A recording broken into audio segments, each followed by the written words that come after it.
Your true wealth is your time and freedom. Money is just a tool for trading your time. It's a container to store your economic energy until you're ready to deploy it. But the whole world has been turned away from real money and has been fooled into using currency. A deceitful imposter that is silently stealing your two most valuable assets, your time and your freedom. Welcome to the rabbit hole. We are entering a period of financial crisis that is the greatest the world has ever known. The wealth transfer that will take place during this decade is the greatest wealth transfer in history. Wealth is never destroyed, it is merely transferred, and that means that on the opposite side of every crisis, there is an opportunity. The great news is that all you have to do to turn this crisis into your great opportunity is to educate yourself.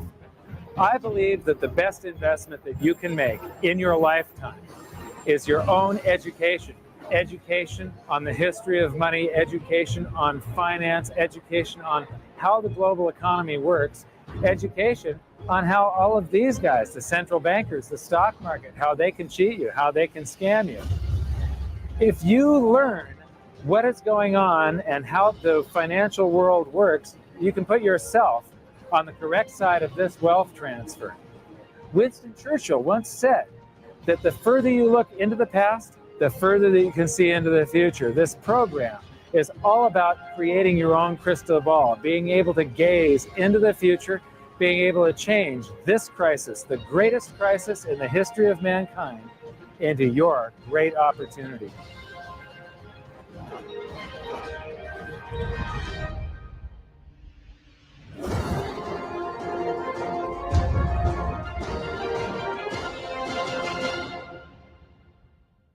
The hidden secrets of money, some of them are hidden in plain sight. They're like right in front of you. The way the monetary system works is something that isn't actually hidden away from all of us. It's out in the open, but it's complex and people just they can't see how it works. It's hard for them to imagine that we're living in such a hoax. Others are meant to be secret, but the truth is slowly coming out, like the Federal Reserve being a private corporation and not really part of the US government. But when I started studying this, what I found was that there was no place that I could point people to where they could get it all in one spot. And so I basically decided to write my book about it and consolidate monetary history, economics, the markets, fundamentals of gold and silver. There's a lot of smoke and mirrors in economics, and I've sort of made it my job to lift the fog for people.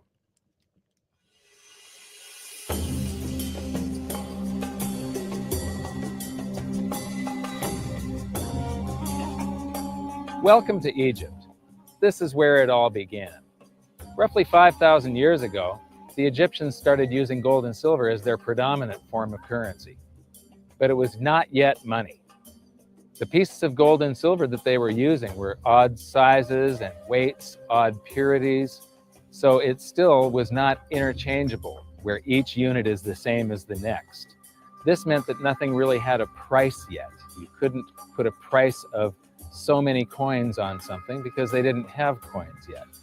Trade was still difficult. It was still a guessing game when it came to the exchange of values.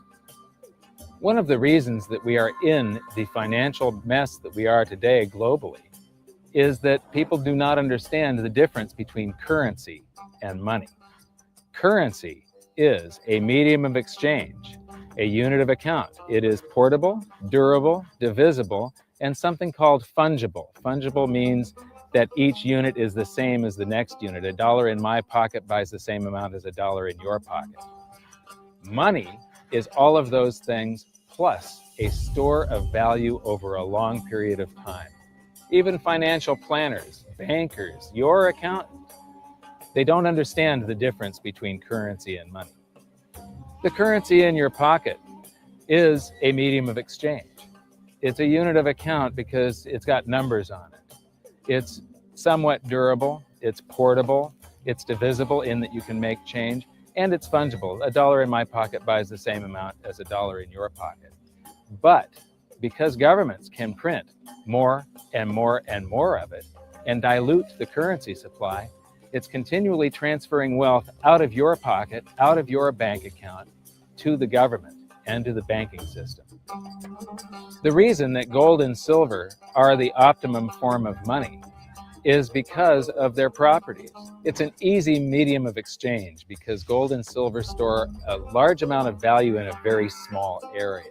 It's a unit of account. Pure gold has the same value all over the planet. So an ounce of gold buys the same amount here in Egypt as it would in China or in the United States. It's durable. The same gold that Egyptians were using in trade 5,000 years ago is still here with us today. It does not corrode. It's divisible. You can make change with it. It's very portable. You could use something like oil as money. It's just that you can't carry around a barrel of oil on your back. It's fungible. Pure gold is the same wherever it is on Earth. Pure silver is the same wherever it is on Earth. It's limited in quantity. That's the reason that it maintains its purchasing power. Governments cannot print it.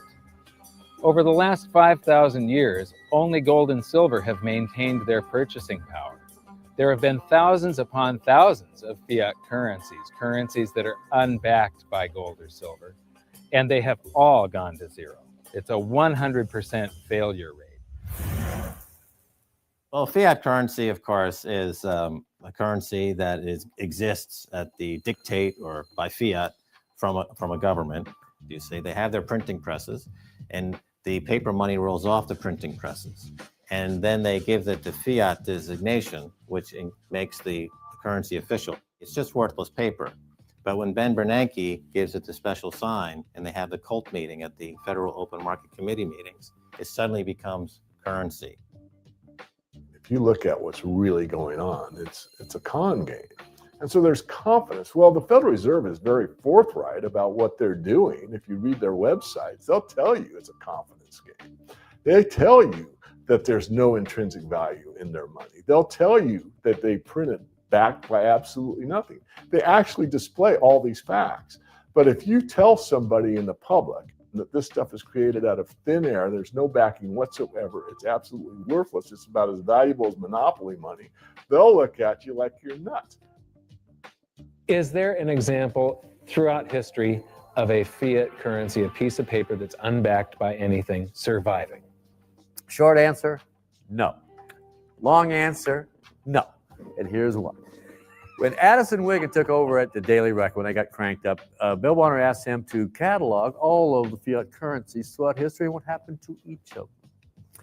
Addison dutifully went to work. Within a short period of time, he had gone through the alphabet. All the fiat currencies that started with the letter A were done. They all went to zero.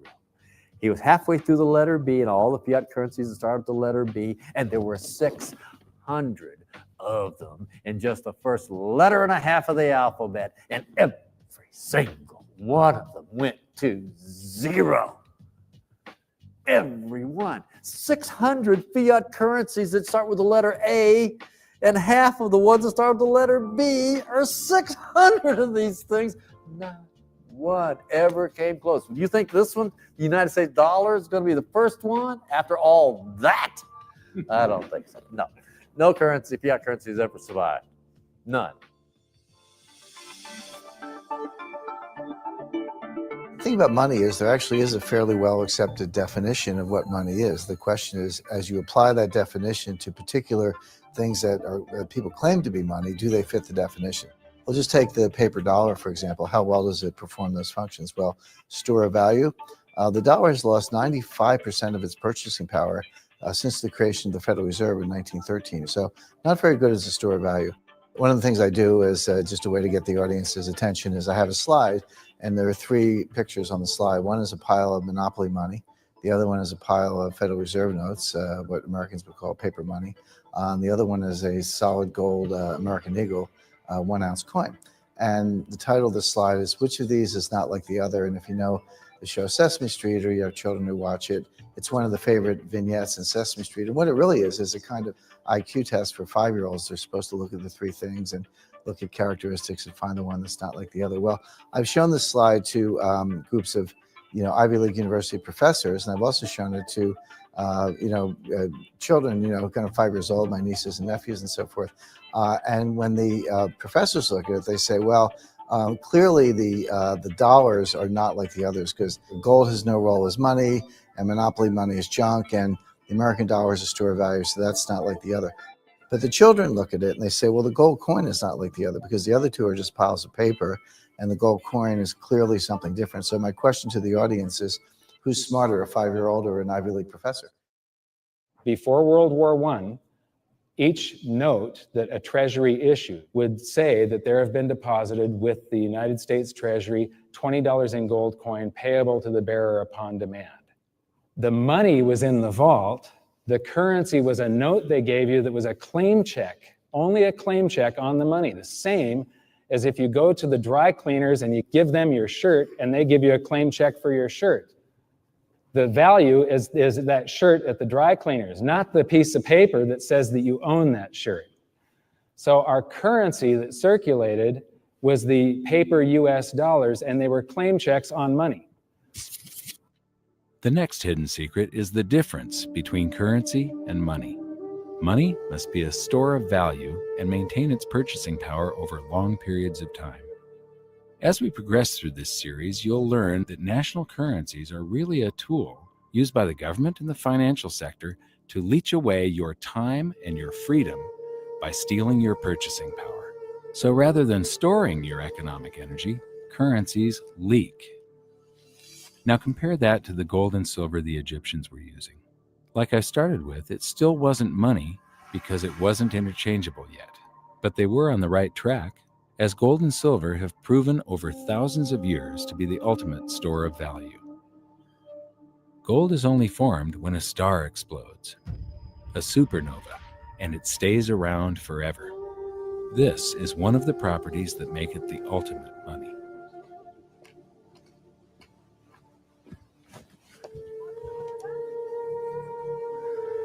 People are amazed that after 5,000 years, the pyramids are still here. But what I'm more amazed at is that the currency that the people that built this were using, that currency, that gold and silver that they were using in trade on a daily basis, is still around today. It may have been melted down and re-refined and it's in a coin or a bar or in some piece of jewelry, but it's still with us today and it still purchases something. Yes, it is the ultimate money because there is nothing else even in the same league. It's divisible. It's permanent. It's a store of value. It's a unit of account. It's got everything you want out of money, but it doesn't go away and it can't be increased. That is what makes gold the most beautiful money of all. What more could you ask out of a money? It keeps governments under control. You can maintain a solvent system. Governments don't like gold at present because they're getting away with the fiat currencies, and they'll do everything they can to discredit it as an asset class. I mean, my goodness, gold has outperformed the Dow Jones Industrial Average in each of the last 7 years, yet it's not considered a legitimate asset class. Why? Again, it's the fear that maybe gold will be imposed on the system, that it will constrain government ability to spend beyond its means. They can't print it. They can't print it, no.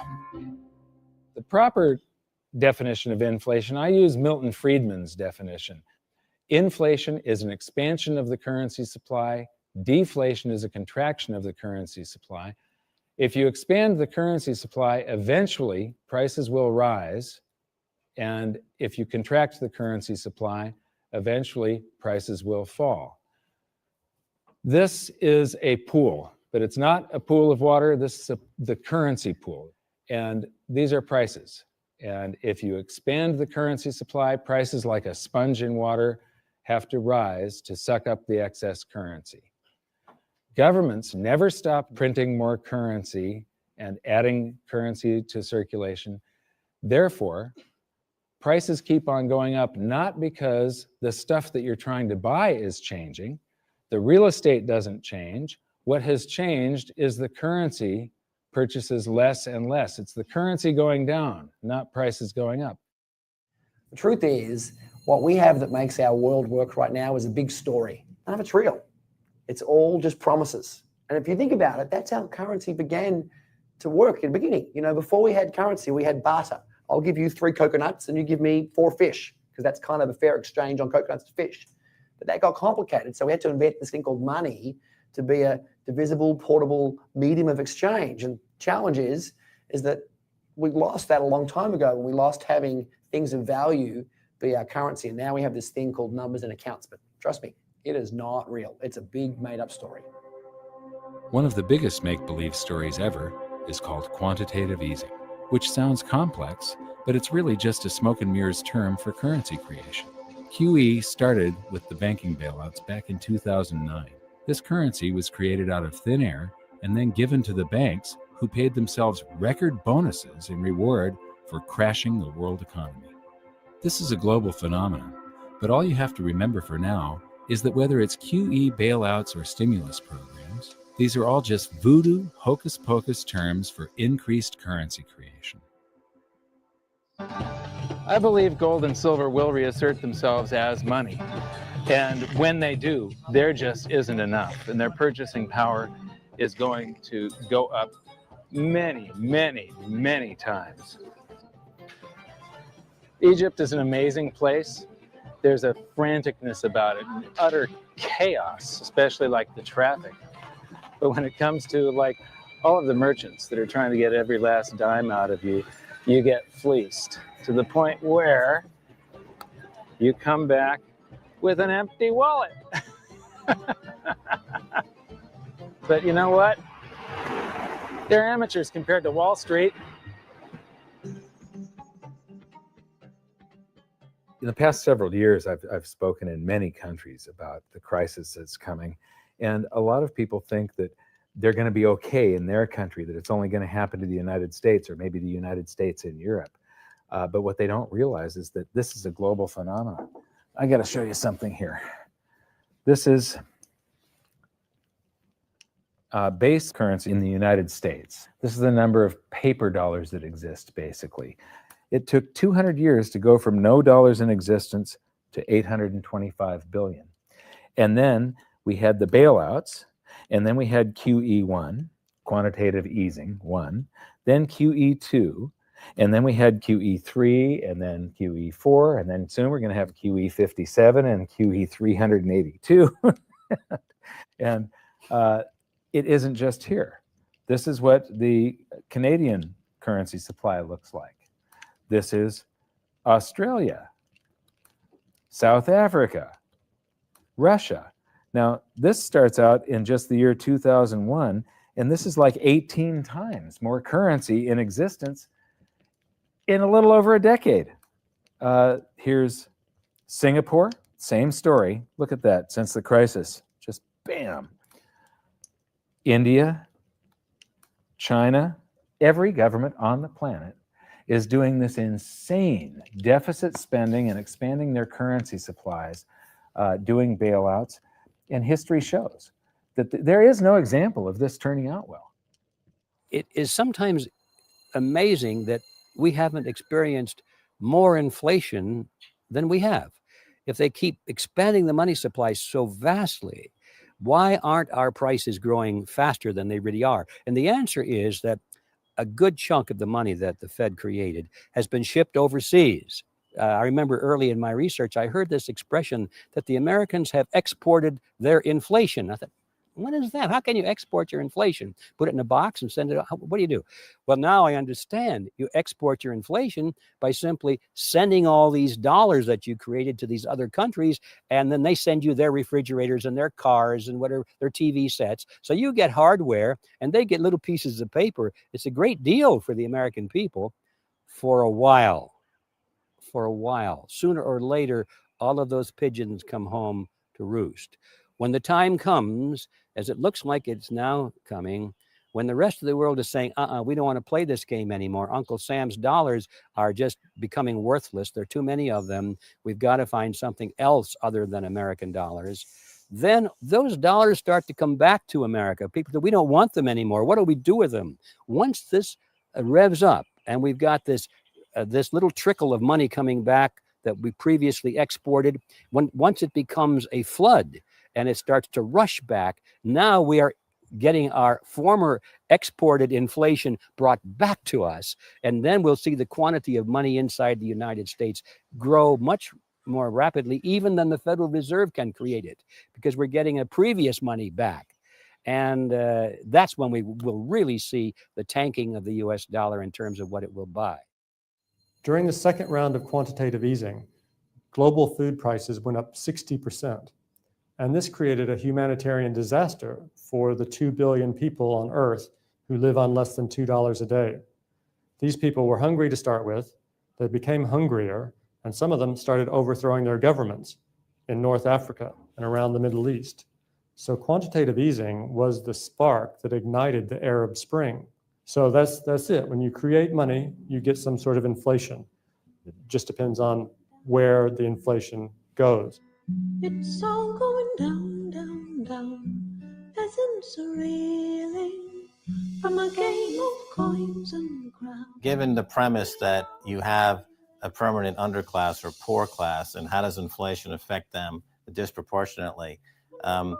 It affects them basically in the percentage of their income that goes to food. And we see this as a ratio, and we know that there are some danger points. For example, in Egypt recently, once that ratio got to 40% of income going to food and the price of food rising due to inflation, when it got to 40%, that's historically a point where people actually stage a revolution. That's exactly what we saw. The French Revolution, similarly, was all around the price of food getting to a certain critical point where people simply, the risk reward for revolution was favorable toward revolution. When they print it up, then it all goes down. Well, exactly right. Because when you have a runaway inflation, it's punishing the very people who are most productive in society. In other words, the people that produce more than they consume and save the difference. The problem is that those productive people, the savers, save in their national currency. And unfortunately, the national currency is just a fiat piece of paper at this point.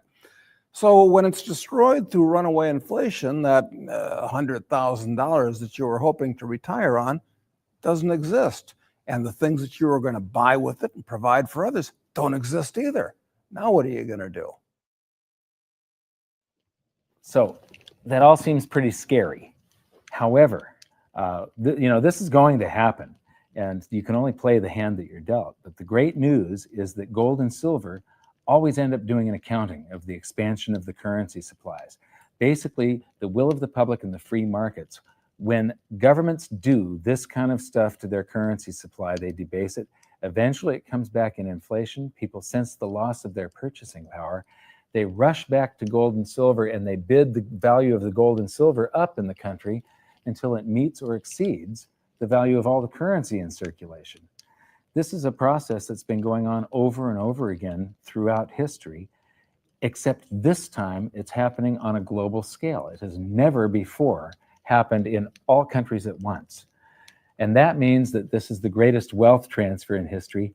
Therefore, it's the greatest opportunity in history, and it's not going to happen again in your lifetime. So now we've learned that your true wealth is your time and your freedom. Money is a trading tool that stores the economic energy that is your time and freedom, whereas currencies leak them away. Gold and silver are the ultimate money simply because of their properties. Fiat currencies are based solely on confidence and always return to their intrinsic value of zero. Governments don't like gold because it imposes restraint. Rising prices are a symptom of an expanding currency supply, and gold and silver always account for an expanding currency supply.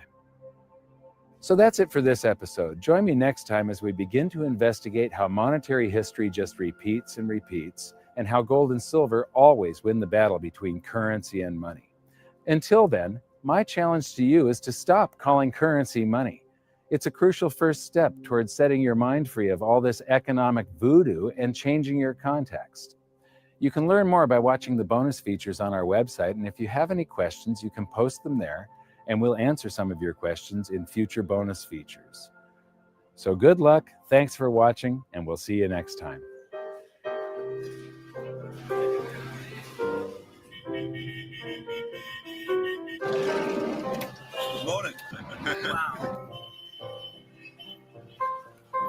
What does fiat mean? It comes from the Latin for crappy car.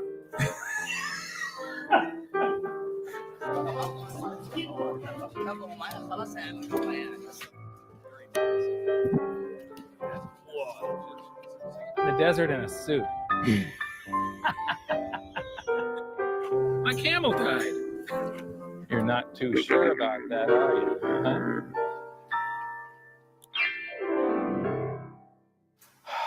I am ready for a good long nap. Hi, welcome to this bonus feature for the very first episode of Hidden Secrets of Money. And this is currency versus money. So that's the major topic. The world is going to have a new monetary system in this decade that we're in. We're going to experience this huge deflationary crash around the world, and people will just lose confidence in currency. And what do they always go back to throughout history? Time after time, for the last 5,000 years, actually, they always go back to gold and silver. We are entering a period of financial crisis that is the greatest the world has ever known. The wealth transfer that will take place during this decade is the greatest wealth transfer in history. Wealth is never destroyed, it is merely transferred, and that means that on the opposite side of every crisis, there is an opportunity. The great news is that all you have to do to turn this crisis into your great opportunity is to educate yourself. I believe that the best investment that you can make in your lifetime is your own education. Education on the history of money, education on finance, education on how the global economy works, education on how all of these guys, the central bankers, the stock market, how they can cheat you, how they can scam you. If you learn what is going on and how the financial world works, you can put yourself on the correct side of this wealth transfer. Winston Churchill once said that the further you look into the past, the further that you can see into the future. This program is all about creating your own crystal ball, being able to gaze into the future, being able to change this crisis, the greatest crisis in the history of mankind, into your great opportunity.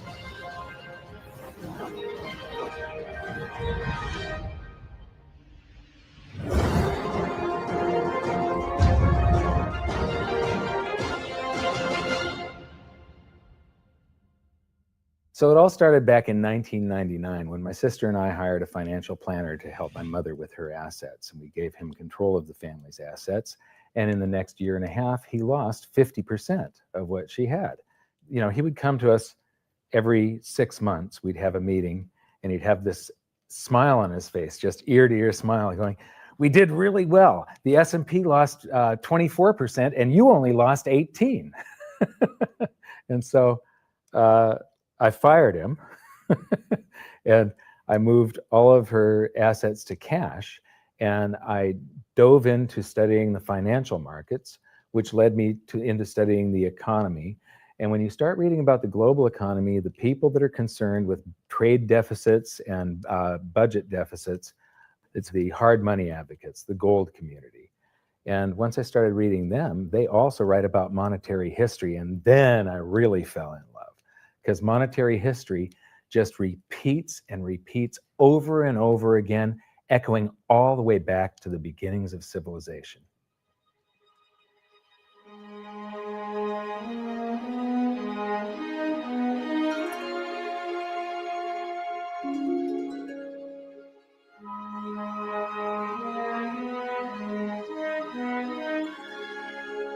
Gold and silver have been the predominant currencies for about 5,000 years, but it wasn't until somewhere between 680 BC and 630 BC that they became money.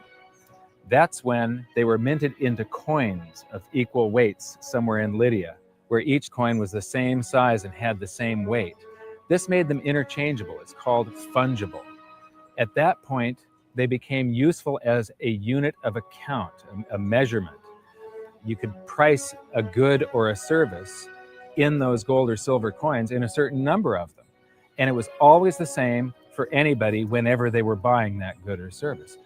But it wasn't until they made their way to the world's first free market society, the prototype of democracy, the cradle of civilization, Athens, that they exploded in use.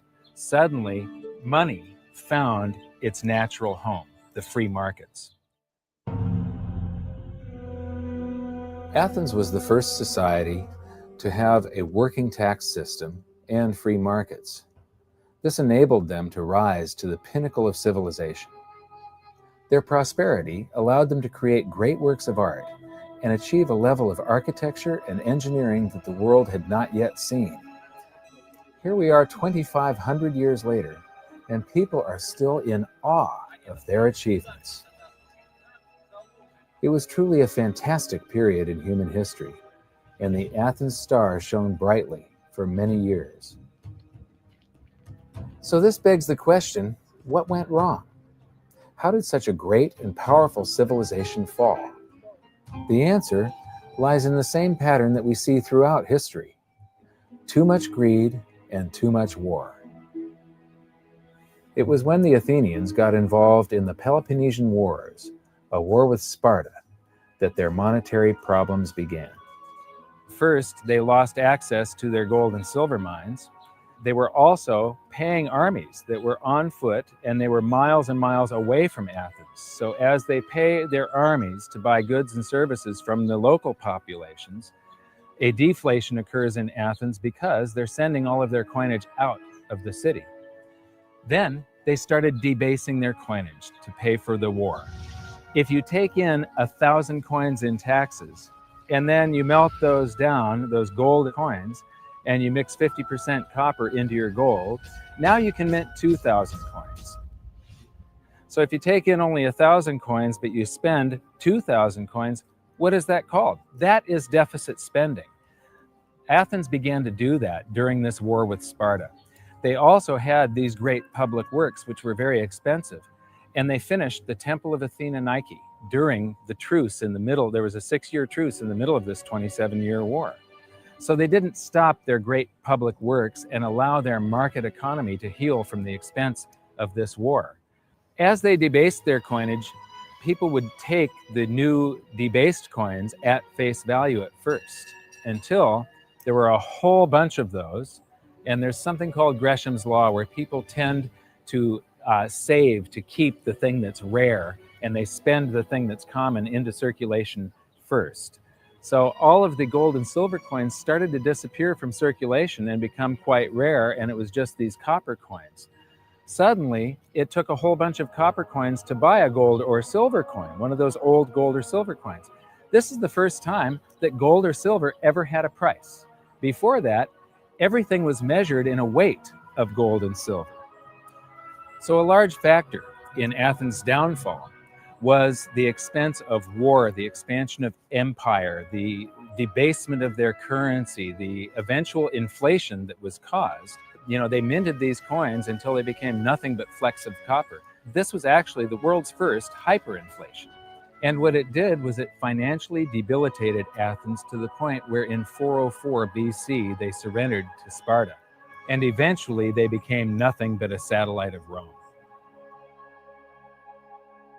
The thing that amazes me is how history just keeps on repeating and repeating and repeating, and we never learn from all of our stupid mistakes. We just repeat the same stupid mistakes over and over and over again. Today, we are doing the same thing that the Athenians did that caused the loss of their great culture. We're doing the same currency debasement. We're doing the same deficit spending, and it's for the same reasons. It's for war, and it's for great public works. The interesting thing about the Peloponnesian War was how it started. I would say one of the interesting parallels is that it started really with Athens at its height and with a level of hubris that set them down the road towards ruin. Perhaps they felt that they were, Superior, couldn't make a mistake. Exactly. They knew better. Exactly. And they ended up destroying their society as a result. It's a road that we're going down today, right? I think absolutely. Yeah. There was a play written shortly after the Peloponnesian Wars about the worthlessness of the copper flecks that were their coinage at the time.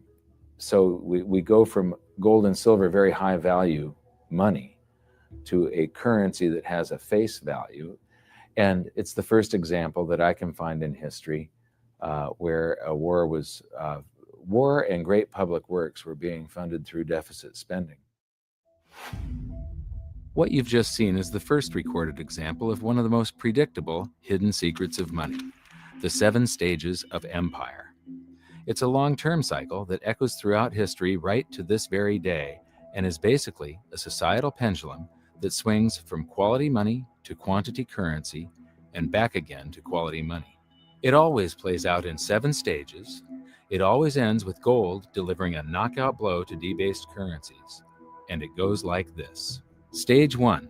A country starts out with good money, which is either gold or silver, or it's backed by gold or silver. Stage 2. As it develops economically and socially, it begins to take on more and more economic burdens, adding layer upon layer of public works. Stage 3. As its economic affluence grows, so does its political influence, and it increases expenditures to fund a massive military. Stage 4. Eventually, it puts its military to use, and expenditures explode. Stage 5. To fund the war, it steals the wealth of its people by debasing their coinage with base metals, or by replacing their money with currency that can be created in unlimited quantities. Stage 6. The loss in purchasing power of the expanded currency supply is sensed by the population and the financial markets, triggering a loss of faith in the currency. Stage 7. A mass movement out of currency into precious metals and other tangible assets takes place. The currency collapses, and gold and silver rise in price as they account for the huge quantity of currency that was created. This process transfers massive wealth to those who had the foresight to position themselves beforehand in real money, gold and silver. You know, our monetary system basically steals from the poor and middle class and transfers the wealth to the banks. We see this throughout history, and it's just repeating over and over again. What's happening in Greece right now is basically the same thing that was happening back in 407 BC. The deficit spending to fund all of these public works and the debasement of their currency supply caused them to become nothing but a satellite of Rome. Today, they're becoming nothing but a satellite of the banks. Well, the idea of Gresham's law is simply that people are going to hold on to what's value and spend what isn't value. Way back in my youth, I was 11 years old when we went from a silver-based monetary system to a purely fiat system. People saw that silver was money. They got used to it. They didn't really think about it. And in 1965, under President Johnson, he basically said, well, silver's too valuable to be money. We're going to just start putting out these substitutes, which were what we call cupro-nickel coins. They were nickel, they were copper plated with nickel at the time. And of course, the metal value was far less. And I understood that as a kid, and yet very few adults really seemed to get the idea of what was really going on. There were a few, and it only takes a few. And of course, the Gresham's law took effect, so the currency came out of circulation rapidly. It's very interesting to me, knowing monetary history fairly well, is they're always, put out in silver-looking or gold-looking form. I mean, in most cases, you'll have, in fact, they look rather interesting. I mean, some of them are like silver on the inside and gold on the outside with the look. They have no value at all, really, other than melt value of pot metal. To me, it's sort of at a subconscious level. Why are they making them gold colored? Why are they making them silver colored? I think there's an inherent knowledge in the human species that knows that gold and silver have value. So if they look in their pocket and they see something gold colored or silver colored, gives them kind of a warm, fuzzy feeling. And it's like, oh yeah, but there's no value in these coins, really.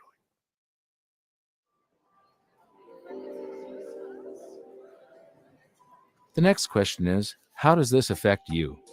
My next stop was in London, where I'd been asked to give a presentation to a group of businessmen.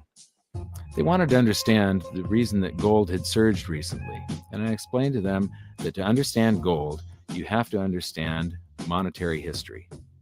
Once you see where we've come from, you can get a much clearer understanding of how the 7 stages of empire are playing out right now. We weren't allowed to show their faces, but we were allowed to film my presentation. So here it is, the last 140 years of monetary history condensed into just 10 minutes. Keep the 7 stages of empire in mind, and as you watch this, see if you can recognize the signs. Everybody thinks the US dollar is still as good as gold, and it hasn't been since 1971. This is the world monetary systems. From 1873, when Germany went on the classical gold standard, where each unit of currency is backed up by an equivalent amount of gold in the treasury. In the United States, $20 bill, $20 gold piece in the vaults. Go into any bank, slap down your currency, which was a receipt for money, a claim check on money, ask for your money, gold and silver, and they would give it to you. So this shows, this is currency, this is money. Otherwise, there was no reason for any government to store gold in their vaults and then print this currency that was backed by gold. This is what gives confidence in that, and it gives governments the ability to start this scam in the first place, where they print these receipts for gold, and then they can print more of them than gold that exists. And that happened when we got to World War I, and all the combatants stopped redemption rights. You could no longer go in the bank and trade your pounds, lira, marks, francs, no longer redeemable in gold. And they lit up the printing presses and started printing like crazy. Then between the wars, they went on something called the gold exchange standard, where currencies would be backed partially by gold. So in the United States, under the Federal Reserve Act of 1913, the Federal Reserve was allowed to put $50 worth of claim checks on gold, currency in circulation, backed up by only $20 worth of gold. So it was a 40% reserve ratio. For every $20 gold piece in the vault, they could put $50 in circulation. We're the dollars of the nation on parade. We're the biggest batch of dollars ever made. Oh, we used to march by millions, but now we march by billions, and maybe we'll be trillions for your day. We're the Then we get to 1944. Now, during both wars, Europe paid the US with gold. During World War I, the US didn't get into the war until the very end of it. We didn't really have troops on the ground here in any quantity until the last 6 months of the war. So for the first 4 years or so, we're selling you all of, you take all of your young men off of the farms and turn them into soldiers. You take your factories that make toasters and they start making machine guns. Your factories that made cars are now building tanks. And so you turn your economy toward war, and all of your consumer goods and your grains had to be imported from the United States, and you paid us with gold. Then in World War II, Hitler starts saber rattling in 1936, annexes Austria in 38, invades Poland in 39. Pearl Harbor wasn't until the end of 1941. We didn't have troops on the ground until, I believe, August of 42. So again, there's like 6 years where you're paying us with your gold and we're selling you stuff. This is where Americans have this myth that war is good for the economy. War is good for the economy if you're not in it and you're selling them the tools of the trade. Yes, America's national income gets bigger and bigger. In 1943, it was $142 billion. That was double the 1939 figure, triple the figure for 1933. But by the end of World War II, the US had 2/3 of all the world's monetary gold, the central bank gold, and the rest of the world had to share the other third, and Europe had none. So the world monetary system was no longer going to work. It would collapse. But we had made all these loans of dollars to Europe, so Europe was flooded with dollars. And so representatives from around the world met at Bretton Woods, New Hampshire in 1944. They came up with a new world monetary system called the Bretton Woods system, where every currency on the planet, with the exception of just a few, they would be backed by the US dollar, and the US dollar would then be backed by gold at $35 per ounce. This gave confidence to all currencies. So this gave the world stability, and it pegged all the world's currencies to each other through the dollar to gold. So there was no such thing as the Forex. Currencies didn't float. The exchange rates were fixed year after year. And this helped to make world trade boom. Then the dollar standard starts because we kept on printing dollars. Under the Bretton Woods system, there was no reserve ratio established where the US actually had to have a certain amount of gold for how many dollars we created. So we had done a bunch of deficit spending for Korea, for Vietnam, for Johnson's Great Society, and expanded the currency supply, the amount of paper dollars in circulation, and exported them all over the world. And then in the 60s, Charles de Gaulle, president of France, realizes that we don't have the gold to back up the dollars. Le fait que beaucoup d'États acceptent par principe des dollars au même titre que de l'or entraîne les Américains à s'endetter et à s'endetter gratuitement vis-à-vis de l'étranger, car ce qu'ils lui doivent, ils le lui payent avec des dollars qu'il ne tient qu'à eux d'émettre. Nous estimons nécessaire que les échanges internationaux soient établis comme c'était le cas avant les grands malheurs du monde, sur une base monétaire indiscutable et qui ne porte la marque d'aucun pays en particulier. Quelle base?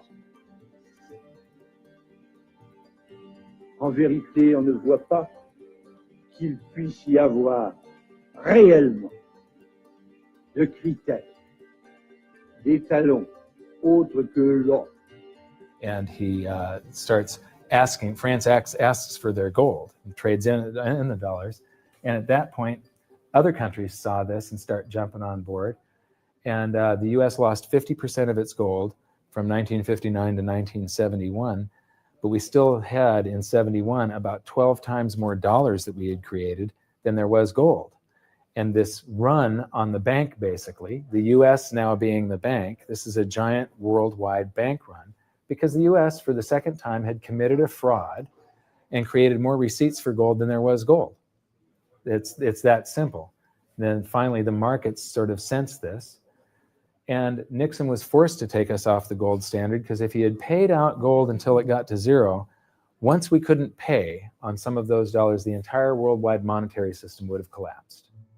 I have directed Secretary Connally to suspend temporarily the convertibility of the dollar into gold or other reserve assets, except in amounts and conditions determined to be in the interest of monetary stability and in the best interest of the United States. In full cooperation with the International Monetary Fund and those who trade with us, we will press for the necessary reforms to set up an urgently needed new international monetary system. And on August 15th, 1971, all the world's currencies became fiat currency. I don't know why the rest of the world didn't rush out and hang him, but they didn't. They just all went along with this.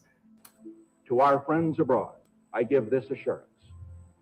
The United States has always been and will continue to be a forward-looking and trustworthy trading partner.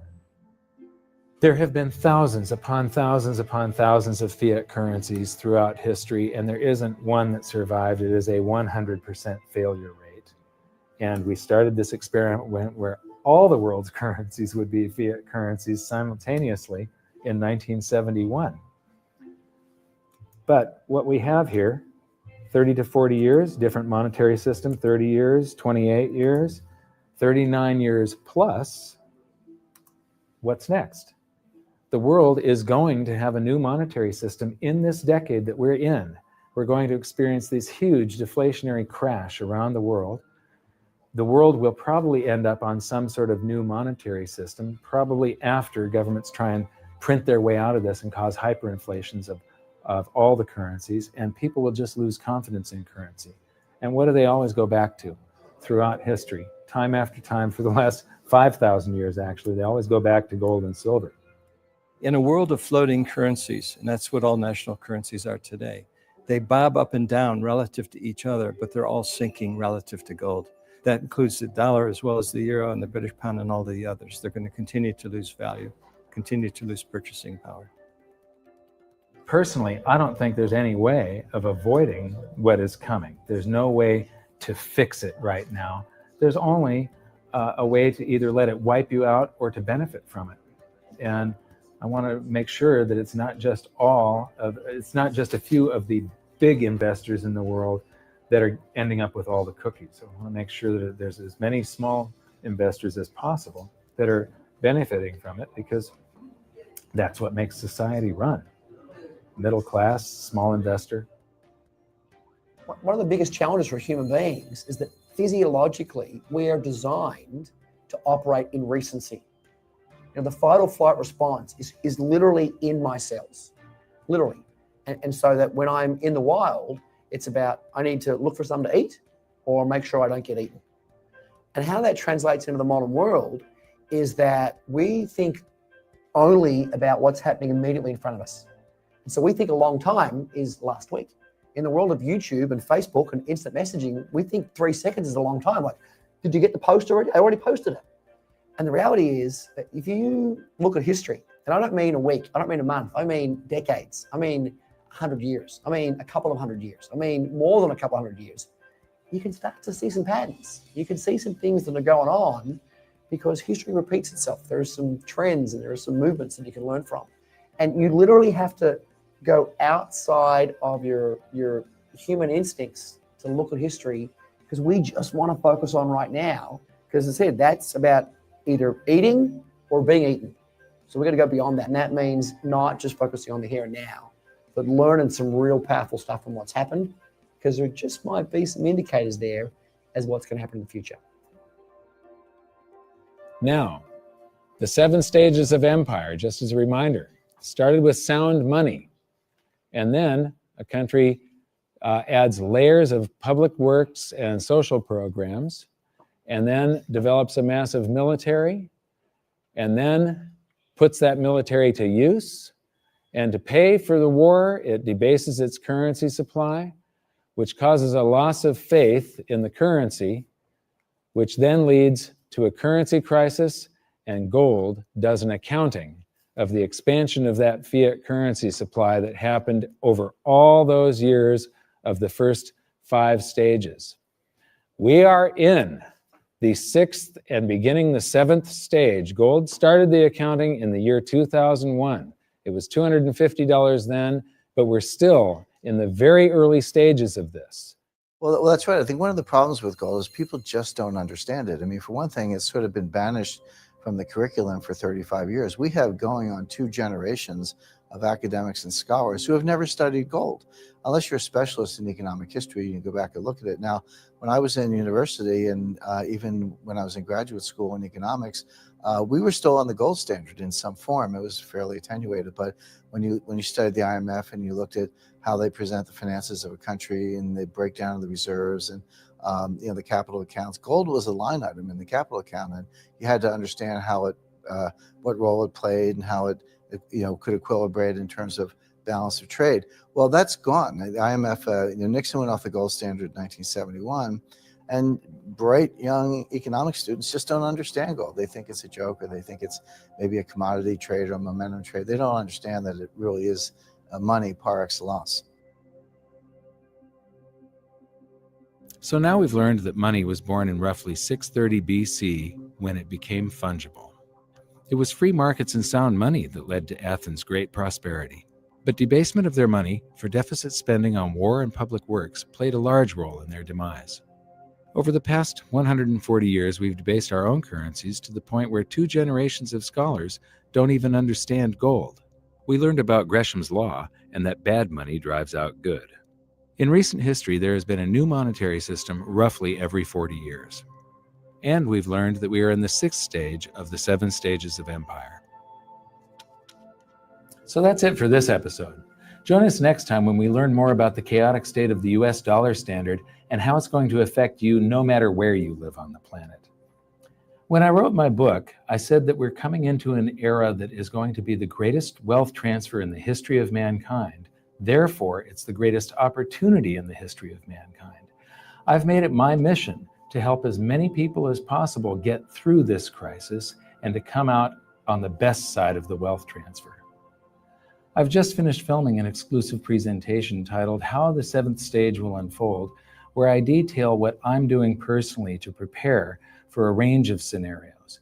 It's available at hiddensecretsofmoney.com as part of your free information toolkit. So my challenge to you for this episode is to try and find a single example in all of monetary history of a crisis that was brought on by too much deficit spending, too much debt, and too much currency debasement, being solved by more deficit spending, more debt, and more currency debasement. Until then, good luck, and I'll see you at the bonus presentation at hiddensecretsofmoney.com. Thanks. You bet. There is no other side. You either silver and gold or you're doomed. That's exactly the way the world is always working. That's the way it's working right now. Turn on the television, watch with the price of gold. Look at the dollar going down. Gold's going up, silver's going up. That's exactly the way it's always worked, and it's always worked that way, and it's working that way now. And why is anyone surprised? Why is anyone surprised? It's always worked like that. For the past 5,000 years. That's right. 5,000 years in a row, it's worked exactly that way. It's happening that way now. And ooh, wait a minute here. Weird. Beyond weird. Mike Maloney's Hidden Secrets of Money is made possible by the clients of goldsilver.com. Your continued loyalty and support allows us to educate the public on how to both protect themselves and benefit in the turbulent times ahead. To all goldsilver.com customers, thank you. Hidden Secrets of Money would not be possible without you.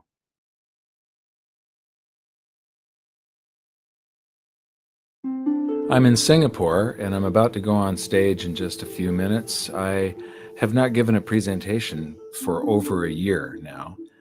I was in a little fender bender a while back, and so I took a little bit of time off. There's this sense of urgency now. The global dollar standard was put in place by a series of accidental events that were very fortunate for the United States because it gave us an advantage over the rest of the world. But our politicians over the past decade or so have abused this privilege as though it was their birthright. And now the rest of the world are turning their backs on the US dollar standard. This is going to cause a financial calamity the likes of which we've never seen before, and it's going to be devastating for most people. I don't want this to happen, but the damage has already been done. So I'm going around trying to alert people and show them how they can protect themselves and turn this into a great opportunity for themselves. There's always one result from what we are doing right now, expanding the currency supplies all over the planet. There's one result, and that is higher gold and silver prices. I love America, at least the America that the founding fathers created. And I'm hoping that people get interested in this so that they'll see that what made America great is the answer to our problems, to get back to free markets, free people, and sound money. Our own history proves that this is the road to maximum prosperity. We are entering a period of financial crisis that is the greatest the world has ever known. The wealth transfer that will take place during this decade is the greatest wealth transfer in history.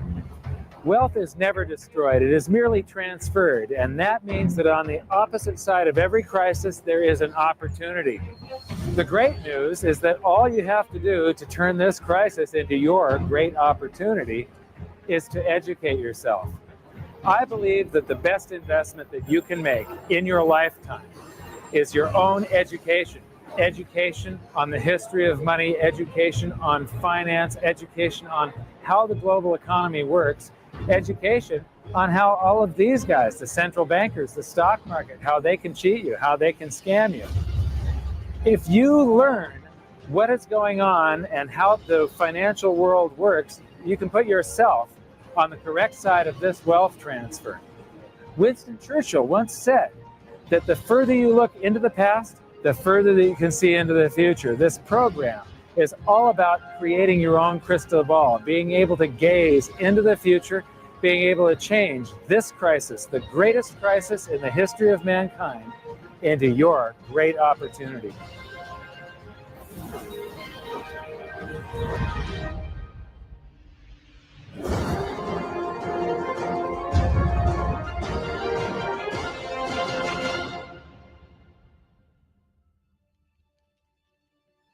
I was born in Salem, Oregon in 1956, and we moved to California when I was 4 years old in 1960. But when I went to school, it was obvious after just the fourth grade that there was something different with me. And by fifth grade, I was in remedial classes. And it turned out that I was dyslexic, and teachers were not taught to recognize that back then. I was always falling behind everyone else. When I would get a teacher that would lecture instead of making us read out of books, I would just absolutely excel. I suddenly went from the dumbest kid in class to the smartest kid in all of the periods of that class. But the result was that, after a while, I was in every single remedial class, and I just couldn't take it. And in 10th grade, I dropped out, middle of 10th grade, and I've never been back to school.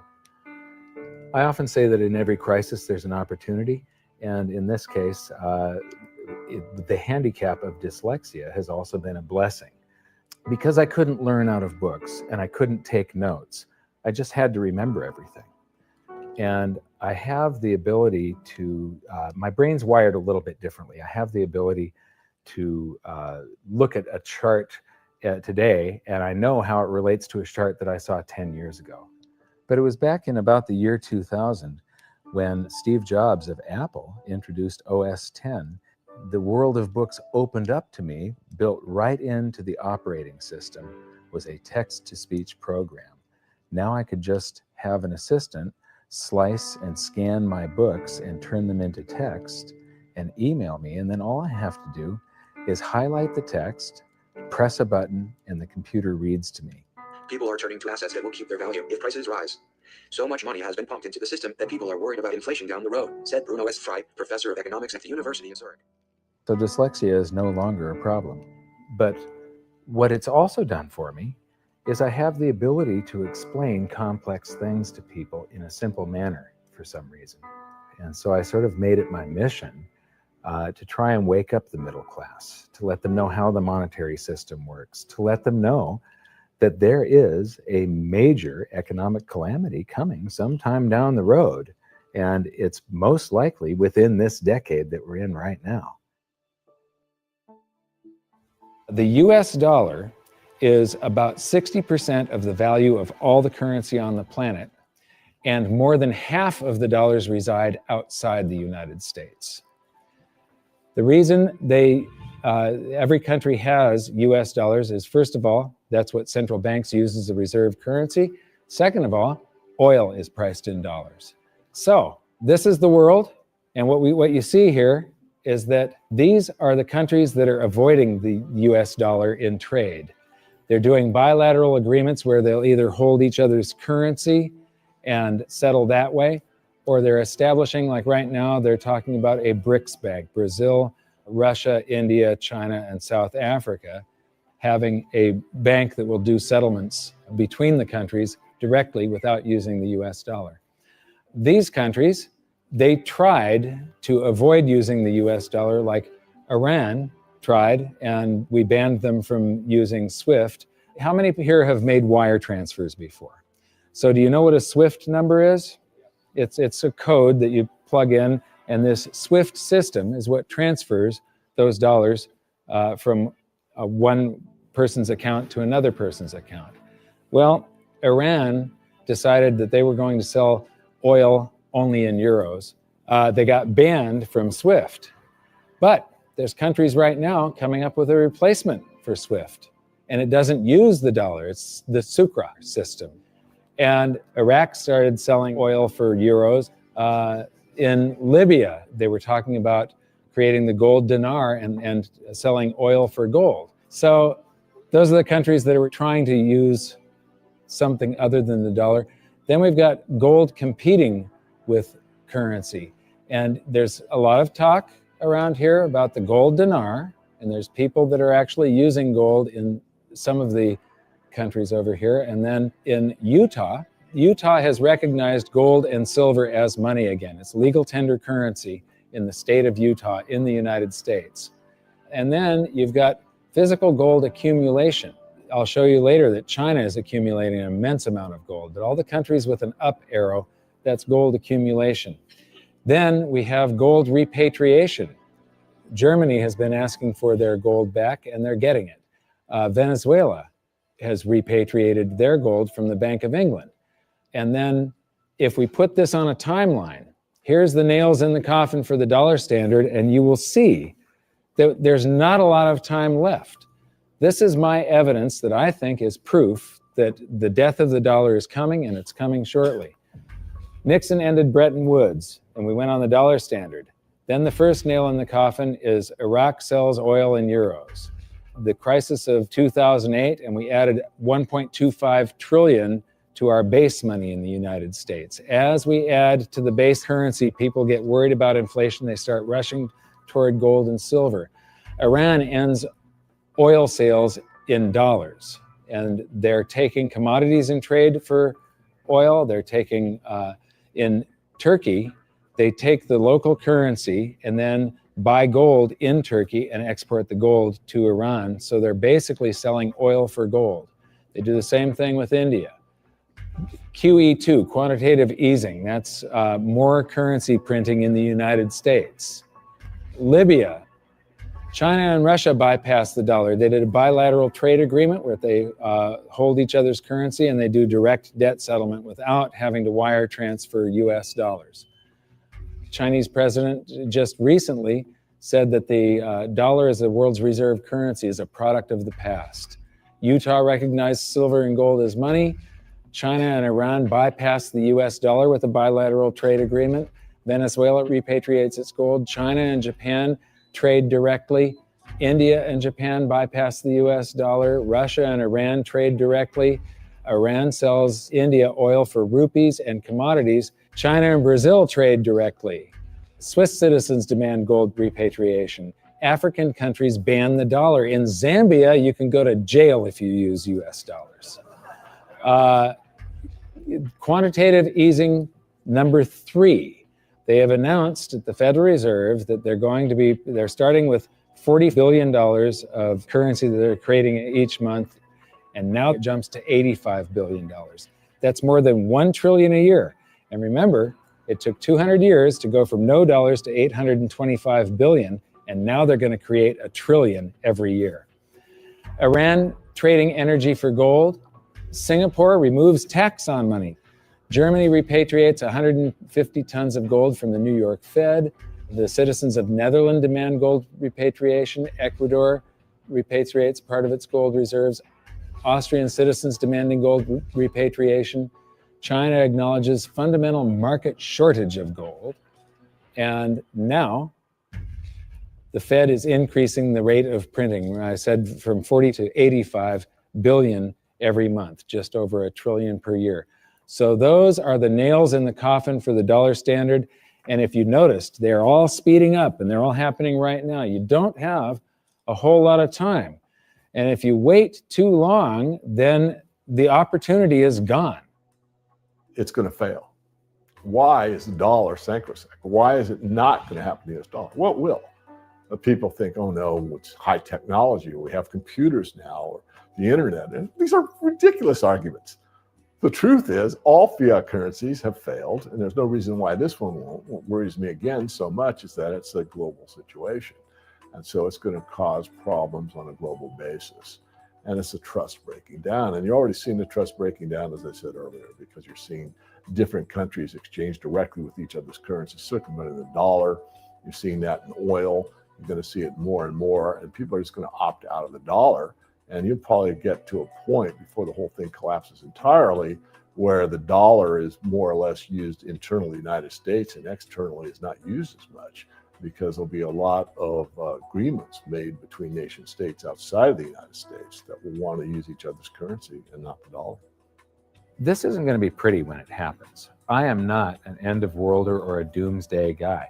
All you can do is play the hand that you are dealt. If we go to a new monetary system, and I think it's absolutely inevitable, there's just too much energy built up in this one that has to release. It has to come crashing down somehow. When that happens, there's an enormous wealth transfer for people that are on one side of the bet or another. And people don't realize that whether they think they are making a bet or not, they are making the bet. They are involved. This wealth transfer affects everybody, whether you want to participate or not. If you're holding paper assets and paper currencies, you have bet one direction. If you're holding gold and physical assets, you've bet the opposite direction. So these are changes in Chinese holdings. They are accumulating gold. They are getting rid of US Treasury bonds. This is gold held in China. The green line is the cumulative gold. That's on this side, this scale. So it's gone from about 700 tons to almost 6,000 tons just since the year 2000. So this is their central bank holdings. This is their mine supply. But this is, and my researcher put all of this data together. You're the first people to see this. This is the amount of gold flowing through the Hong Kong exchange that goes into China. And the past couple of years here, they have ramped up their buying. They know that the dollar standard is coming to an end, and they are protecting themselves. And you're probably going to see gold-backed renminbi someday, the yuan. So this is an interesting chart. Changing global influence. So this is the correlation to this basket of currencies. This basket of currencies, if you add them all up, they're trading up or they're trading down. And this was pre-crisis, so it's before 2008. So this is from the International Monetary Fund. It's their data. So from 2005 to 2008, this is the correlation of, you know, if that basket of currencies was trading up, the dollar was probably doing about the same thing is what it's saying. The Chinese renminbi, a little less so. And then this is today. The US dollar is done for.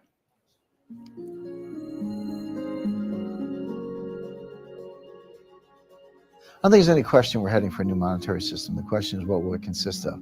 You know, the four choices are sort of a world of multiple reserve currencies. And Barry Eichengreen, Berkeley, is the leading proponent of this, or leading scholar on this topic. The problem with that, and where I disagree with Eichengreen, is there's no anchor in that system.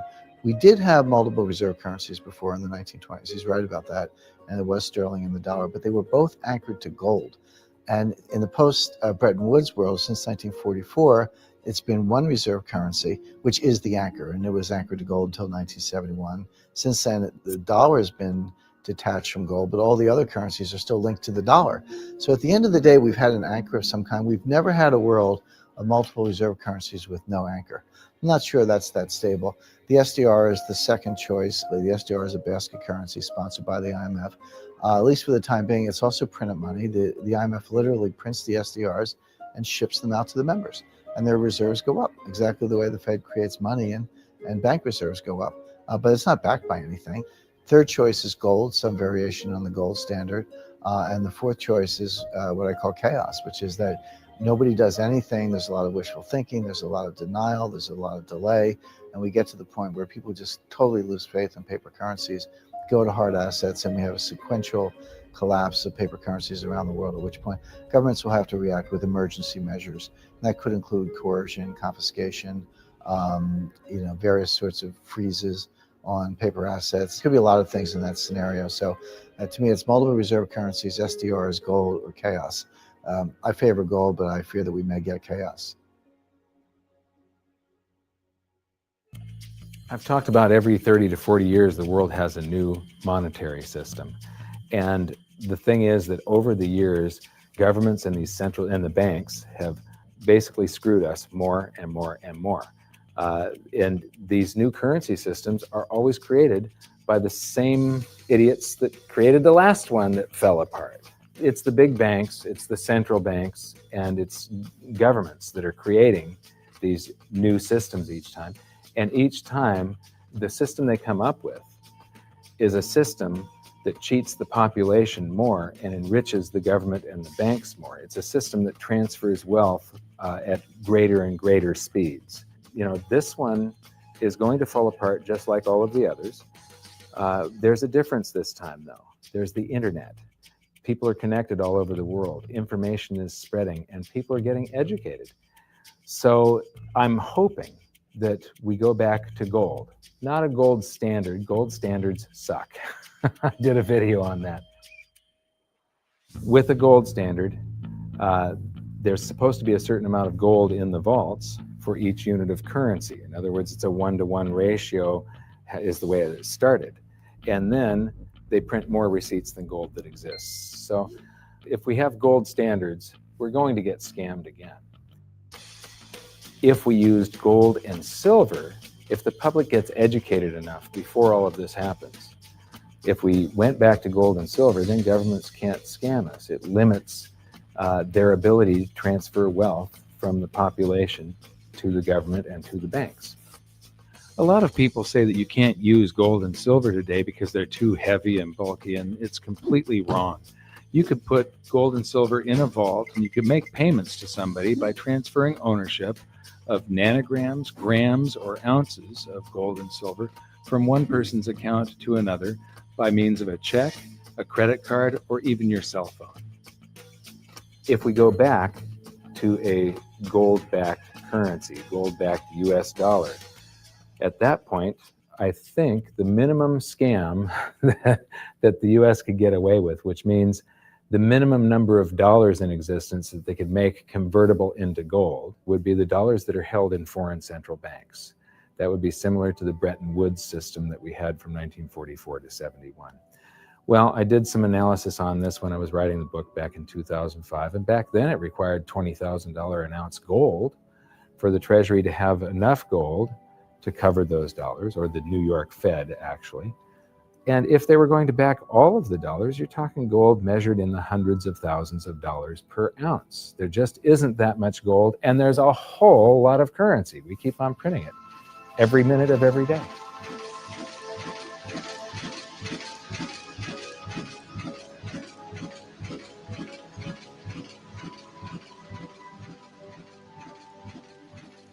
This is gold and how it accounts for a currency supply. This is our base money in the United States, which was gold back here from 1900 until the Federal Reserve.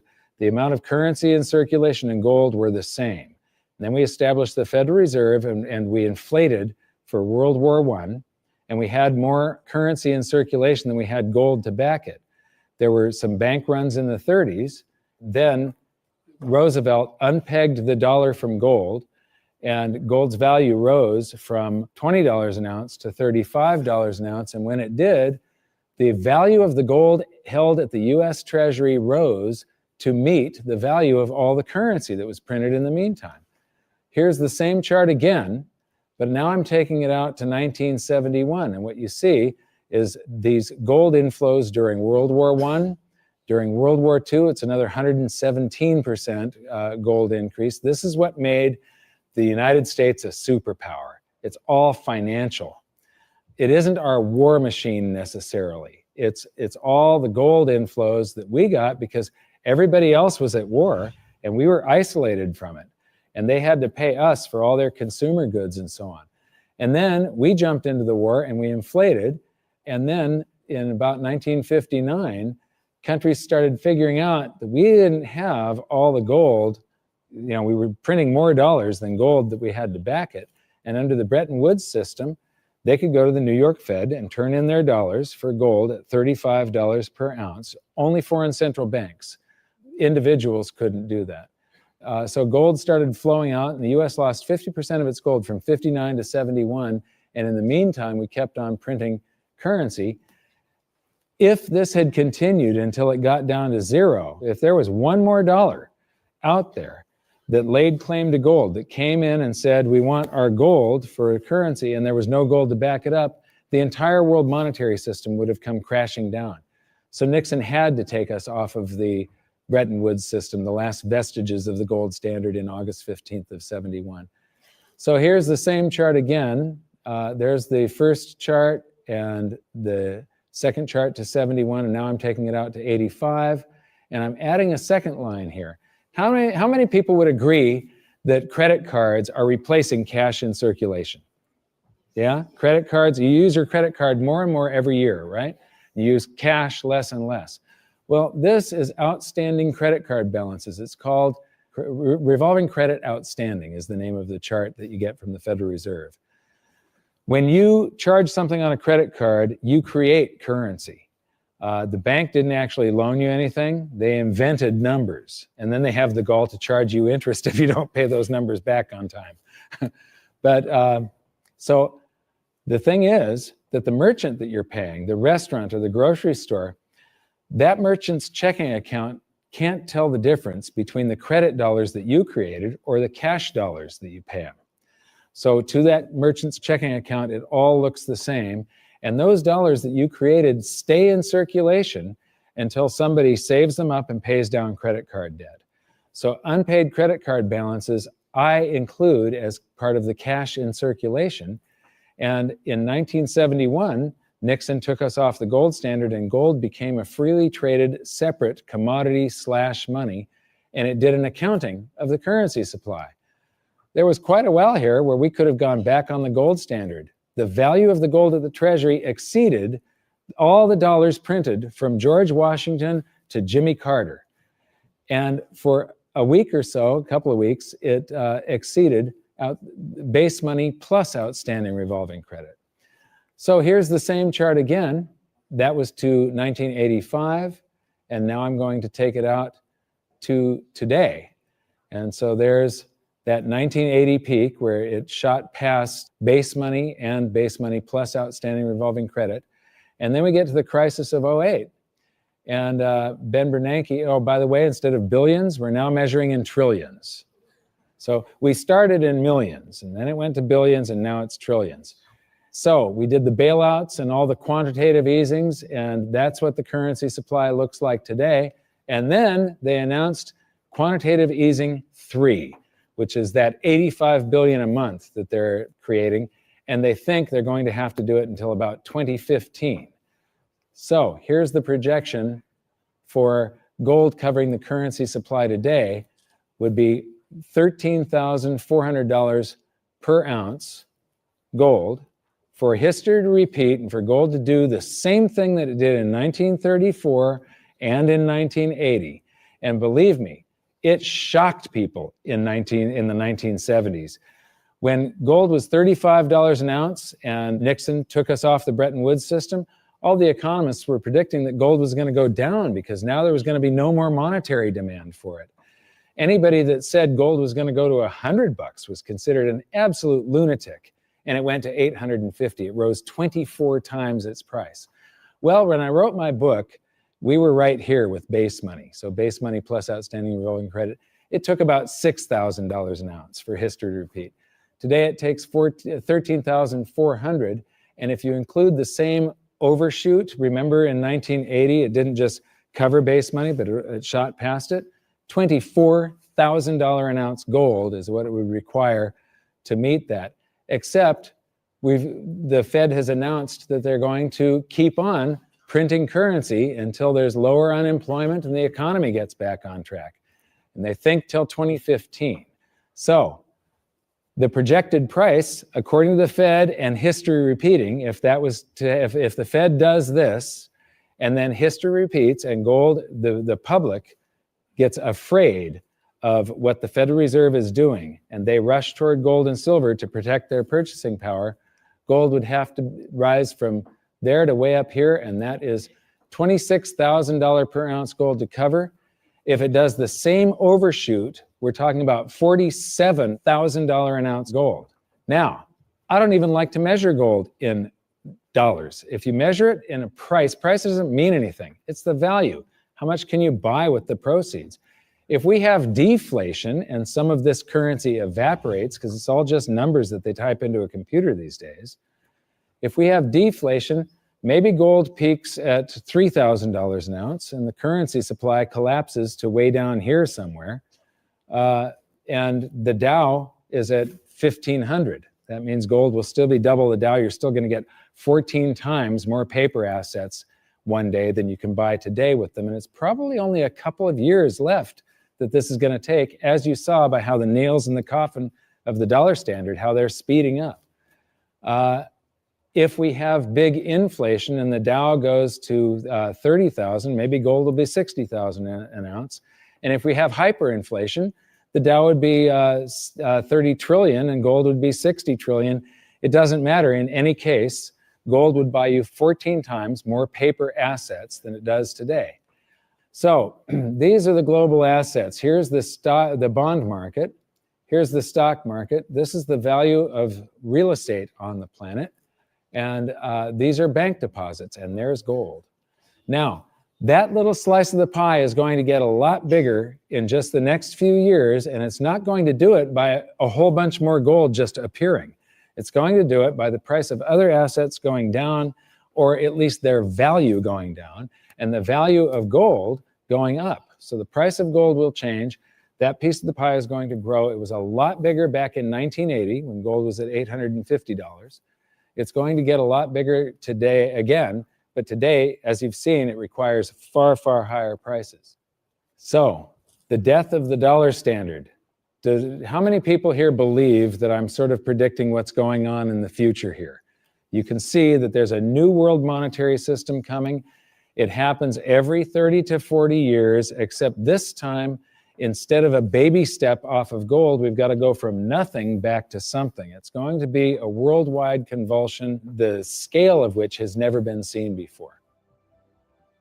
At the end of the day, the fundamental driver of gold, it's not so much that gold's in a bull market, it's more the dollar's in a bear market. And people say, well, how high can gold go? And my answer is, well, how low can the dollar go? The answer is the dollar can go to zero. If you divide any number by zero, the answer is infinity. So gold can go to infinity if the dollar goes to zero. Now, in the real world, something else will happen. It's not that gold becomes worth infinite number of dollars. It's more the case that the dollar just falls off the stage. The dollar gets the hook, so to speak. And you'll count gold in dollars to 5,000 to 10,000 to some point, but there will come a time when you won't count gold in dollars anymore because dollars won't count. People won't want dollars. There is so much opportunity in crisis. It is absolutely extraordinary. That's just not me saying that. That's just history. You read any amount of history, and I don't mean last week, I mean real history.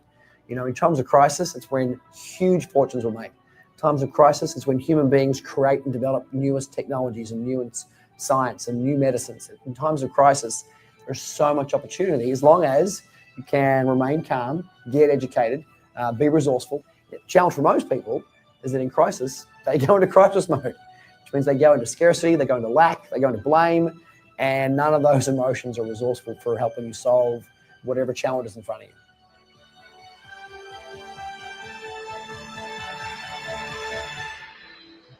I believe that this is probably the greatest opportunity of anyone's lifetime. There has never been a situation where everything came together just like this. This is the first time in history where all the world's currencies are just fiat currencies backed by nothing.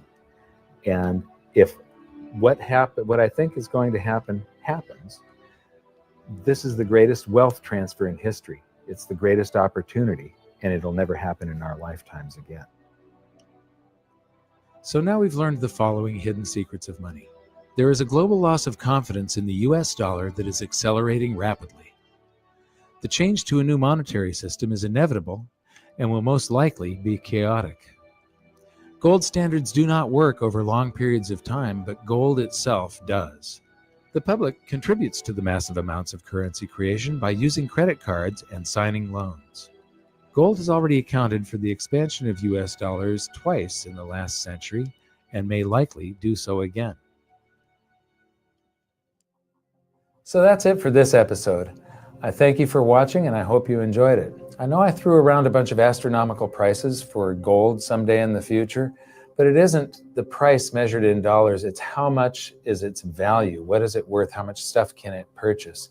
The price measured in dollars, or any currency for that matter, is just a bunch of numbers, and it really doesn't mean anything. There are numbers that are created by the world's central banks, by the commercial bank system, and we're forced to transact in these currencies. But in our next episode, we're going to clear away the smoke screen of national currencies and show you how the world monetary system really works and how all national currencies have to continue losing value. It is not possible for them to maintain purchasing power over any reasonable period of time. As for the golden nails in the dollar's coffin, it's only been a short while since we filmed the presentation in Singapore, and already there are more of them. So for an update, visit hiddensecretsofmoney.com, and in your free information toolkit, there's an exclusive presentation on the latest developments of the golden nails in the dollar's coffin. Now, I know this episode was kind of serious and it might have you upset right now, but believe me, it's not all doom and gloom. As I've said many, many times before, there are these brief moments in history where the safest asset class, the safe haven investment for the last 5,000 years, also becomes the asset class that has the greatest potential gains in purchasing power, and I have bet my life on it. First, I became an investor back in 2002, and then I started telling everybody about it. I started warning them what was going to happen with the world economy and how to protect themselves, and I made it my mission to educate as many as I could. So in 2005, I wrote my book, and then I gave people a means to protect themselves and opened up goldsilver.com. I believe that my team and I have created the world's best precious metals dealership, because we don't just sell gold and silver, we are gold and silver investors. And what we want to do is help you understand how to get through what is coming, to protect yourself and to turn all of these bad things around to your benefit. So if you decide that precious metals are for you, please visit goldsilver.com. We'd love the opportunity to become your dealer because we feel that we are more than a dealer. We are a partner with you and we're on the same side of the fence as you. So thank you very much. Good luck. We'll see you at the exclusive presentation at hiddensecretsofmoney.com. Thanks. Do you think this is a man in the lifeboat situation? Let me ask you this. If you knew the Titanic was going to sink and you were on the Titanic, you knew there was going to be a lifeboat situation coming up soon. Would you like lifeboats available? That's right. Would you like to get in the lifeboat early, get a nice seat, maybe close to the water, maybe close to the food supply, right there in the middle, nice and comfy? Or you want to be one of the last ones on the boat and you're jockeying for position, you have to throw a kid out to make room for you. Yeah, so lifeboat situation, it depends how you like your accommodations on the lifeboat as to whether you should be working your way towards it right now. And I would be edging my way towards it right now. Mike Maloney's Hidden Secrets of Money is made possible by the clients of goldsilver.com. Your continued loyalty and support allows us to educate the public on how to both protect themselves and benefit in the turbulent times ahead. To all goldsilver.com customers, thank you. Hidden Secrets of Money would not be possible without you.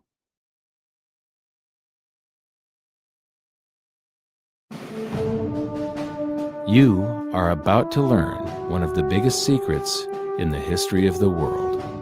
It's a secret that has huge effects for everyone who lives on this planet. Most people can feel deep down that something isn't quite right with the world economy, but few know what it is. Gone are the days where a family can survive on just one paycheck. Every day it seems things are more and more out of control, yet only 1 in a million understand why. You are about to discover the system that is ultimately responsible for most of the inequality in our world today. The powers that be do not want you to know about this, as this system is what has kept them at the top of the financial food chain for the last 100 years. Learning this will change your life because it'll change the choices that you make. If enough people learn it, it'll change the world because it'll change the system. For this is the biggest hidden secret of money. Never in human history have so many been plundered by so few, and it's all accomplished through this, the biggest scam in the history of mankind.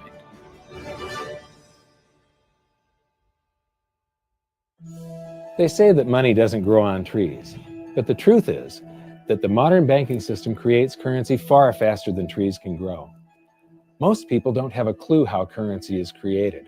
Economists and bankers make it sound so complex that people think they can't understand it. But I'm going to strip our monetary system down to its essence so that you can see the scam behind the curtain and just how it affects you. Every modern society creates currency in pretty much the same way. But since the US dollar is the majority of the world's currency, I'm going to use the United States as our example. It all starts when some politician says, "Vote for me and I'll make sure the government provides you more free stuff than my opponent will." But there's no such thing as a free lunch. So to provide that supposedly free stuff, the politicians vote for the country to spend more than its income. This is called deficit spending. To pay for that deficit spending, the Treasury borrows currency by issuing a bond. So what's a bond? If you think about it, a bond is really nothing but a glorified IOU. It's a pretty piece of paper with numbers printed on it that says, loan me $1 trillion today, and I promise over a 10-year period, I'm going to pay you back that $1 trillion plus interest. But what you need to understand is that Treasury bonds are our national debt. These glorified IOUs are to be paid back by you and I and our descendants through future taxation. Therefore, when the government issues a bond, it steals prosperity out of the future so that it can spend it today. The Treasury then holds a bond auction, and the world's largest banks show up and compete to buy part of our national debt and make a profit on it by earning interest. You'll notice that as we move through this process, the big banks are there, taking a cut every step of the way. This isn't by chance, as you'll see shortly. Then, through a shell game called open market operations, the banks get to sell some of those bonds to the Federal Reserve at a profit. To pay for the bonds, the Federal Reserve opens up its big old checkbook and writes bad, bogus, counterfeit checks that should bounce because they're drawn on an account that always has a zero balance. There isn't one penny in there. To quote from the Boston Federal Reserve, when you or I write a check, there must be sufficient funds in our account to cover that check. But when the Federal Reserve writes a check, there is no bank deposit on which that check is drawn. When the Federal Reserve writes a check, it is creating money. The Fed then hands those checks to the banks, and at this point, currency springs into existence. The banks then take that currency and buy more bonds at the next Treasury auction. But what is a check? A check is also an IOU. When you write a check, you're making a note that says, here's my IOU for cash. All you have to do is go to the bank and pick it up. Now, it's very, very important that you understand this process because we're going to come back later and show you the devastating effect this has on you. The Treasury issues IOUs, bonds. The banks then buy those IOUs with currency. The Federal Reserve then writes IOUs, checks, and hands them to the banks in exchange for the Treasury's IOUs, the bonds. And currency is created. So what's really happening is the Federal Reserve and the Treasury are just swapping IOUs, using the banks as middlemen, and abracadabra, presto, currency magically springs into existence. This process repeats and repeats over and over again, enriching the banks and indebting the public by raising the national debt. The end result is that there's a buildup of bonds at the Federal Reserve and currency at the Treasury. This process is also where all paper currency comes from. The Federal Reserve and the government mistakenly call it base money because they didn't watch episode 1 of this series and they don't know the difference between money and currency. But I will correctly refer to it as base currency because it is not money. It is currency, and as we've learned, there is a big difference. Money has to be a store of value and maintain its purchasing power over long periods of time. We learned in episode 1 that earlier in our history, our paper currency was just a claim check. It was a representation for real money of intrinsic value, the gold and silver that was held on deposit at the Treasury. You could walk into any bank and slap your currency, like say a $20 bill, on the counter and redeem it for real money, a $20 gold piece. But now, this base currency that's piling up back here is really nothing but a receipt or a claim check on an IOU, that bond. So it's really nothing but a supply of numbers. The Treasury then deposits the newly created currency into the various branches of the government, and the politicians say, hey, thanks for that. And the government does some deficit spending on public works, social programs, and war. The government employees, contractors, and soldiers then deposit their pay in the banks. Now, this may come as a shock to you, but when you deposit your currency with the bank, you're not actually depositing it into an account to be safely held in trust for you. Instead, you're actually loaning the bank your currency, and within certain legal limits, they can do with it pretty much anything they please. This includes gambling in the stock market and loaning it out, at a profit, of course. Now this is where the machine of currency creation really gets cranking, because this is where something called fractional reserve lending comes into play. Fractional reserve lending is exactly what it says. The banks are allowed to reserve only a fraction of your deposit and loan the rest out. Although reserve ratios may vary, I'm going to use a 10% reserve ratio as our example. If you deposit $100 in your account, the bank can legally take $90 of it and loan it out without telling you. The bank must hold $10 of your deposit in reserve just in case you want some of it. These reserves are called vault cash. But why does your bank account still say you have $100 if the bank has stolen $90 of it? Because the bank left IOUs it created called bank credit in its place. Now, I know this sounds crazy, but here it is in black and white from the Fed. Commercial banks create checkbook money when they grant a loan simply by adding new deposit dollars in accounts on their books in exchange for a borrower's IOU. These are nothing but numbers that the banks type into their computers. And even though these bank credit IOU numbers are very different from base currency numbers, because they only exist in computers, they are still currency. So now there is $190 in existence. Now, the reason people take out loans from the banks is to buy something. They're going to buy a house or a car or something like that. So the borrower takes the $90 that the bank loaned to him from your account, and he pays the seller of the item. But then the seller deposits that currency into his account, and his bank loans out 90% of that and leaves bank credit numbers in its place. So now there's $271 in existence. This process repeats and repeats until under a 10% reserve ratio, an initial deposit of just $100 can create up to $1,000 of bank credit, all backed by $100 of vault cash, just 10%. But as I said, reserve ratios vary wildly. On some deposits, it's 10%, on others, it's 3%, and on some forms of deposits, reserve requirements are 0. The result is that the expansion of the currency supply by the banks is far greater than even this example would lead you to believe. So once again, when currency is deposited in the banks get to lend it out, and then it gets redeposited and relent, redeposited and relent, redeposited and relent over and over again, creating bank credit all the way. This is where the vast majority of our currency supply comes from. In fact, 92 to 96% of all currency in existence is created not by the government, but here in the banking system. Now, massive amounts of currency spewing into society may at first sound like a fun idea. That is, until you remember one of the most important hidden secrets of money from episode 1, that the prices of everyday goods and services act as a sponge on an expanding currency supply. The more currency we have, the more prices rise. This is where inflation comes from. The true definition of inflation is an expansion of the currency supply. Rising prices are merely the symptom. So our entire currency supply is nothing but a couple of bucks whipped up in this hocus-pocus scam where the Treasury and the Federal Reserve swap glorified IOUs, and a bunch of numbers that the banks just type into their computers. That's it. That's our entire currency supply. It's nothing but a supply of numbers. Some of them printed, most of them typed. And there is nothing else. But if you thought that was crazy, get ready to enter the twilight zone of modern economics. We work for some of that currency supply. True wealth is your time, but we trade away moments of our lives, hour by hour, day by day, and year by year, for numbers that somebody printed on pieces of paper or just typed into a computer. Now those numbers represent our blood, sweat, tears, labor, ideas, and talent. We are what gives the currency its value. But here comes the really cruel joke. We work hard so that we can save some of that currency, so that we can pay the tax collector in the United States, it's known as the IRS. They then turn it over to the Treasury so that the Treasury can pay the principal plus interest on that bond that the Federal Reserve bought with a check drawn on an account that has nothing in it.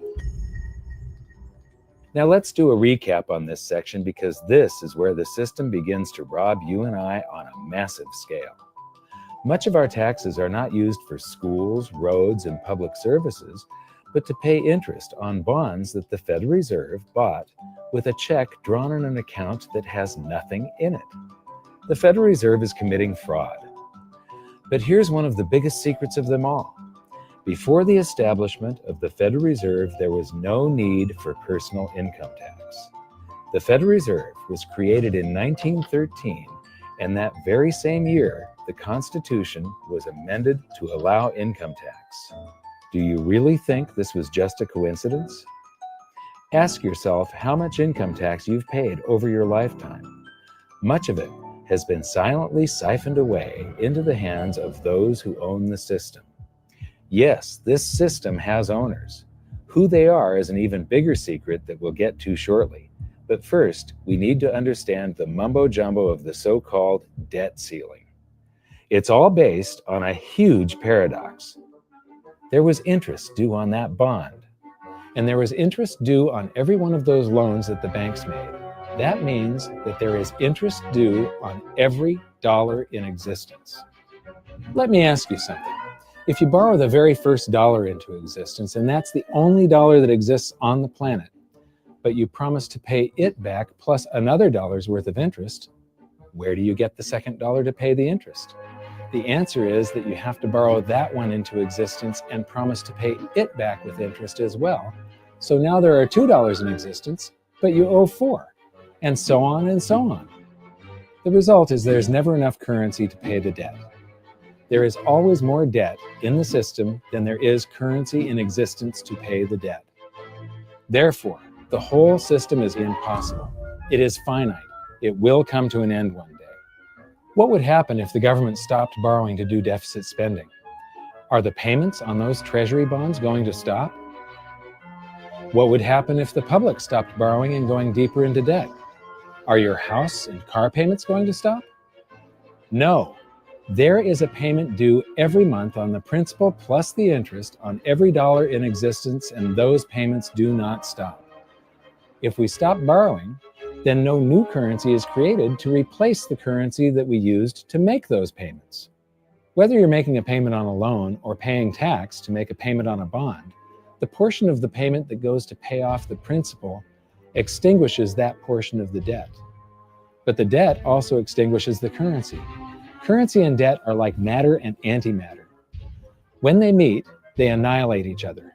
If we just pay off the principal only on all the loans and bonds that exist, the entire currency supply just vanishes. So if we don't go deeper into debt every year, look what happens. The whole thing goes into a deflationary collapse under the weight of those payments. Politicians and pundits alike talk about balancing the budget, paying down the debt, and living within our means. They don't understand that that is deflationary. It is impossible to do under our current monetary system without collapsing the whole economy. This is why any talk of a debt ceiling is not only ridiculous, it's delusional. The system is designed to require ever-increasing levels of debt just to continue. And that's why politicians will always kick the can down the road and raise this so-called debt ceiling over and over again until the whole system finally collapses under its own weight. In other words, they don't want it to collapse on their watch.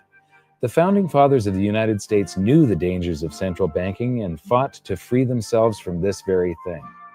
The Revolutionary War started out as a tax revolt, but now we must pay tax just to have a monetary system. Having just suffered through the hyperinflation of the continental dollar, which was printed into oblivion to finance the Revolutionary War, they understood the dangers of fiat currency and debt-based monetary systems. So to protect future generations from institutional theft and out-of-control government, they wrote into the Constitution that only gold and silver can be money for the simple fact that you can't print them. Our current system is not only unconstitutional, but it robs us of the liberty and prosperity our forefathers fought and died for. We are all feeling the effects of ignoring the Constitution right now. By forcing more currency into circulation, our purchasing power is diluted. Inflation is a slow and insidious stealth tax that is simply the result of this debt-based monetary system. This system empowers and benefits those who create the currency and receive it first, as they get to spend it into circulation before it has an effect on the economy. They're stealing purchasing power from you and transferring it to the banks and the government every hour of every day because of this false monetary system. And it's not like the people at the top don't know this. To quote the Federal Reserve, the decrease in purchasing power incurred by the holders of money due to inflation imparts gains to the issuers of money. This is a fraud. It is a pyramid scheme, it is a Ponzi scheme, it's a scam, and it's a lie. Our entire monetary system is nothing but a form of legalized theft. But here's the biggest con job of them all. The Federal Reserve is not federal. It has stockholders. There is no federal agency that has stockholders. What's a stockholder? A share of stock represents a percentage of ownership in a corporation. So the stockholders are the owners of that corporation. Therefore, the Federal Reserve is a private corporation with owners. And you can see it for yourself if you go to the Federal Reserve's website, and it will say the stockholders receive an annual dividend of 6%. Now, we know that the stock in the Federal Reserve was originally issued to the largest banks in the United States. But because of mergers and acquisitions through the years, you can't actually trace who owns the stock in the Federal Reserve. That's a very closely guarded secret. My guess would be that the owners are those primary dealers, the banks that get to make a profit by selling part of our national debt, those bonds, to the Federal Reserve, who buys them with a check from nothing. Then we pay tax to pay the principal and the interest on those bonds so that the Federal Reserve can pay the banks a 6% dividend. Don't be alarmed if you don't quite comprehend the deception of this system at first glance. Very few people do. It is purposely complex. The economist John Maynard Keynes once wrote, "By this means, government may secretly and unobserved confiscate the wealth of the people, and not one man in a million will detect the theft." I believe that presented correctly, anyone can understand this system, regardless of how complex it is. So let's do a recap and break it down even more. The way the system works is that, step 1, the government creates glorified IOUs. These bonds increase our national debt and put the public on the hook to pay it back. Step 2, IOUs are swapped to create currency. The Treasury sells the bonds to the banks. The banks then turn around and sell our national debt at a profit to the Federal Reserve, which they probably own. The Federal Reserve then opens its checkbook that doesn't have a penny in it and buys those IOUs with IOUs that it writes, checks, on a checking account that has a zero balance. Then they give those checks to the banks and currency just springs into existence. And then the whole process repeats. This results in a buildup of bonds at the Federal Reserve and currency at the Treasury, which is really just a supply of numbers. The Treasury then deposits the numbers in the various branches of the government, and we get to step 3. The government spends the numbers on promises, public works, social programs, and war. Then the government employees, contractors, and soldiers deposit their pay into the banks, and we get to step 4, where the banks multiply the numbers by magically inventing more IOUs through fractional reserve lending, where they steal a portion of everyone's deposit and lend it out. That currency gets redeposited, and then a portion is stolen again. And the process repeats over and over, magnifying the currency supply exponentially. Then we work for some of those numbers, which brings us to step 5, where our numbers are taxed. We pay tax to the IRS, who then turns our numbers over to the Treasury, so the Treasury can pay the principal plus the interest on bonds that were purchased by the Federal Reserve with a check from nothing. Then we get to step 6, the debt ceiling delusion. The system is designed to require ever-increasing levels of debt and will eventually collapse under its own weight because politicians always kick the can down the road. They don't want it to collapse on their watch. And finally, step 7, the secret owners take their cut. The world's largest banks own the Federal Reserve. Those banks make a profit selling our national debt to the Fed. They make a profit when the Fed pays them interest on the reserves held at the Fed, and the Fed pays them a 6% dividend on their ownership of the Fed. This system is fundamentally evil. It funnels wealth from the working population to the government and the banking sector. It is the cause of the artificial booms and busts of modern economies, and it causes great disparity of wealth between the rich and the working class. And it is only possible because we no longer use real money, we use currency. But worst of all, it is a form of enslavement. Bond is the root word of bondage. Whenever a government issues a bond, it is a promise to make us pay tax in the future. Nobody asked you if you wanted to pay tax today for the prosperity we all enjoyed in the last century. Nobody is asking our children if they want to work hard in the future to pay for the prosperity we're enjoying now. George Washington once wrote to James Madison, "No generation has the right to contract debts greater than can be paid off during the course of its own existence. By stealing prosperity from tomorrow so we can spend it today, we enslave ourselves and future generations. Now, this all sounds pretty bad, but there is great hope, for you are the greatest threat to this false monetary system. This system relies on the public being ignorant of its workings. Please share this knowledge with everyone you know, because an informed public that fully understands the system can build a better future for generations to come. And now I leave you with this quote, widely attributed to a former director of the Bank of England. The modern banking system manufactures money out of nothing. The process is perhaps the most astounding piece of sleight of hand that was ever invented. Banking was conceived in inequity and born in sin. Bankers own the earth. Take it away from them, but leave them the power to create money and control credit, and with the flick of a pen, they will create enough money to buy it back again. But if you want to continue as the slaves of bankers and pay the cost of your own slavery, let them continue to create money and to control credit. This is the Federal Reserve in Washington, D.C. It's located on Constitution Street, and that is just as much of a joke as the New York Fed being located on Liberty Street. Both of them are unconstitutional, both of them limit our liberty, and they transfer wealth away from us every second of every day to the Federal Reserve, to the government, and to the banking sector.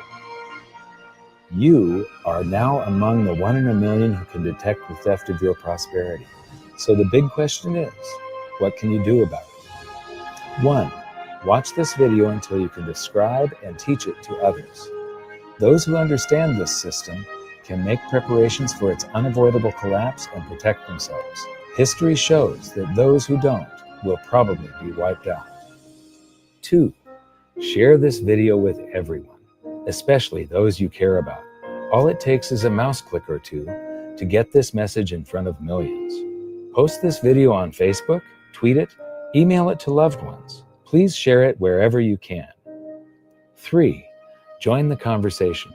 The current world monetary system is based on a 300-year-old design meant to enrich a few at the expense of the many.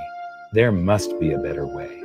At hiddensecretsofmoney.com, we've created an open source platform for the design and development of a new world monetary system. We're calling on every economist, every student, every college, every bright mind, and anyone who cares to join the discussion. In educating ourselves and each other, we can prevent the further loss of our freedoms and maybe, just maybe, win some of them back.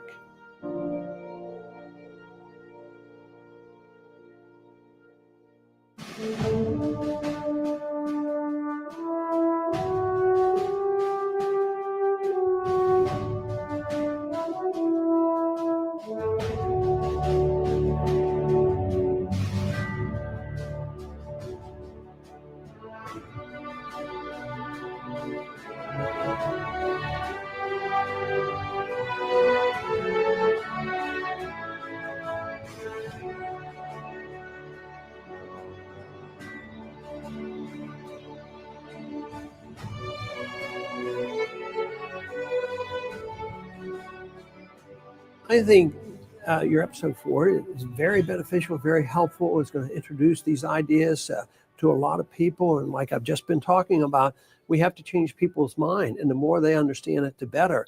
And I think we're at this point now where more people in the last several years, 4 or 5 years, have thought about the Fed than they ever have in the previous 95 years. So I think an explanation and diagrams to show it is very helpful, because quite frankly, they're not going to get it in their grade school. They're not going to get it in their high schools. They're not going to get it in college unless they're in a very rare circumstance to understand how this works.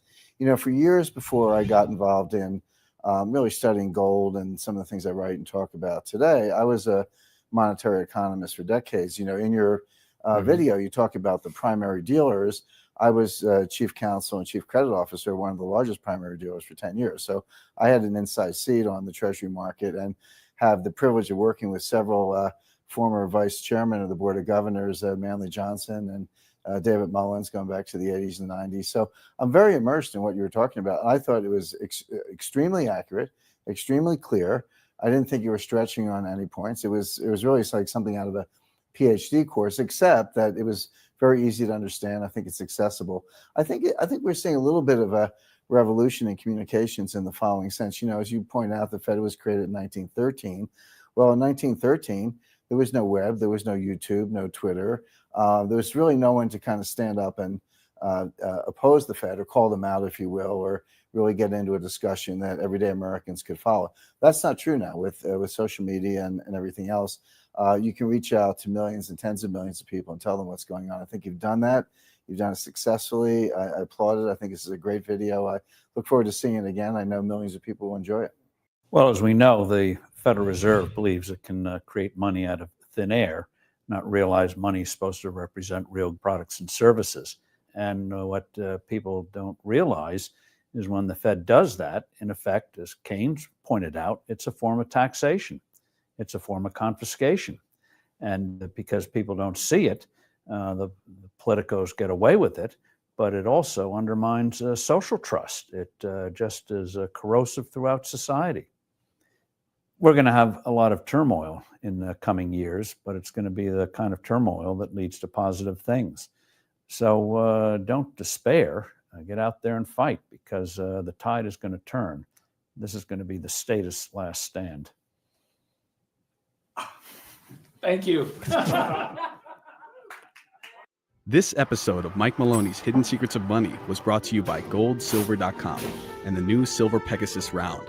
To learn how to protect your family and turn the coming economic storms into opportunity, visit goldsilver.com.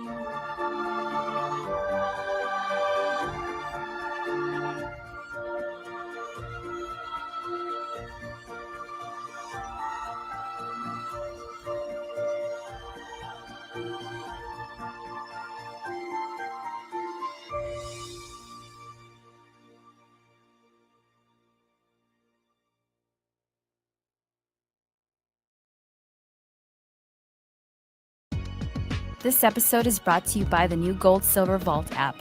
Get it for free at hiddensecretsofmoney.com. The entire world is facing a debt-driven disaster, the scale of which has never been seen before in human history. The situation is now so severe that we're left with only two options: default on our debt or inflate it away. You can already hear people blaming the free markets and even money itself for our problems, and to me this is just tragic, because we don't have free markets anymore, and we certainly don't use real money. This is the real reason for our problems. Our money itself has been corrupted. It's not just an issue of economics. This affects your freedom. When this crisis hits, people will be screaming for the government to do something when it was the government that caused the problems in the first place. Many societies have faced this dilemma in the past, and we can learn what the outcomes might be simply by studying what they did and comparing it to what we're doing today. So while I was in Germany, I decided to stop by one of my favorite museums and take you on a kind of crash course of the history of real money, how it evolved, and the twin dangers that arise when money is corrupted. I'm here at the Bundesbank Money Museum in Germany, and this is one of the best museums I have ever seen. Right at the very beginning of the museum, you walk in and it starts with barter. Originally, the first form of currency was livestock.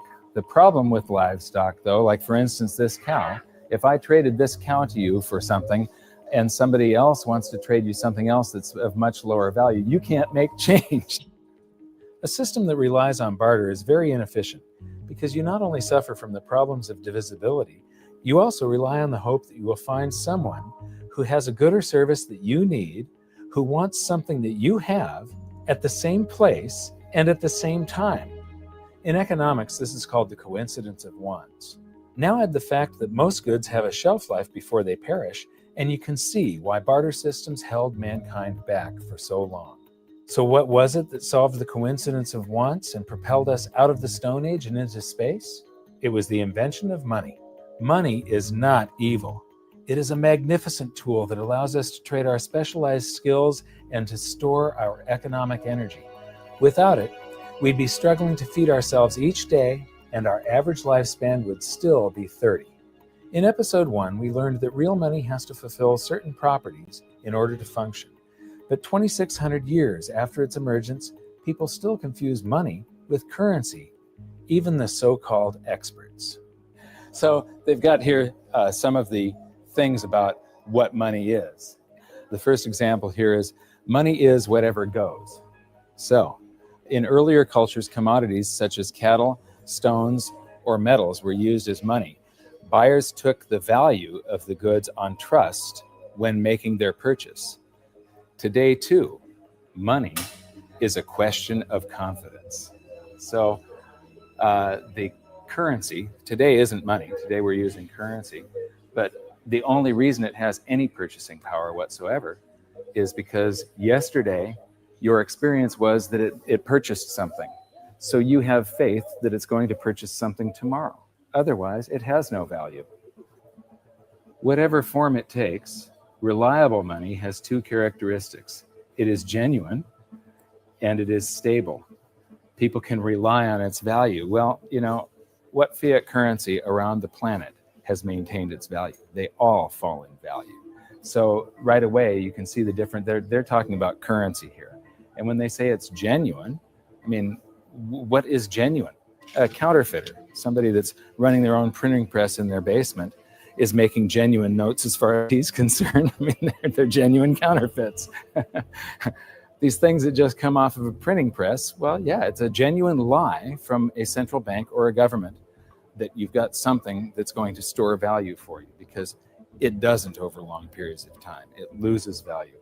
Gold, banknotes, and electronic money, meaning electronic currency, may be stored, divided up, or transported. As its material value has declined over time, its genuineness has had to be beyond question. Well, this one says that it's got to maintain its value, and right here they're contradicting the next one. The one thing here, gold, is the only thing that they're talking about that has not lost its value. In the past, rare goods were used as money. Today, central banks must ensure that the supply of money is restricted. Well, what are they doing all over the planet today? They're lifting all the restrictions on how much currency they're creating. They're flooding the planet with currency. The next display shows the usual museum pieces that are described as commodity money: cowrie shells, representative axes, cocoa beans, and the like. While these work better than barter, none of them were actually money because they all had a weakness: one or more properties of money that they couldn't fulfill. Therefore, they are commodity currencies, not money. Some of these were widely used right up until the beginning of the 20th century, and there's some stuff here that I haven't seen before. Here's something very interesting. This brick of tea, its value is in the intrinsic. It's in the commodity that you're using. It's the tea. But this one has a certain fungibility to it. Each unit would have the same value, and you can make change. You can snap these things apart into units of 6. It's portable. It's not that heavy. This fulfills quite a few of the functions of money. I would not imagine that it's that durable. It probably doesn't wear that well. And now we come to the emergence of real money. Here we have little pieces of metal, just little pieces that have been broken off of bars or something that was cast, other little blobs of metal that were traded as a currency. They had purchasing power, they had an intrinsic value, but they still weren't fungible, which means interchangeable. Every one of them had a different value. You can see that some of them have a higher silver content, some of them have a higher gold content.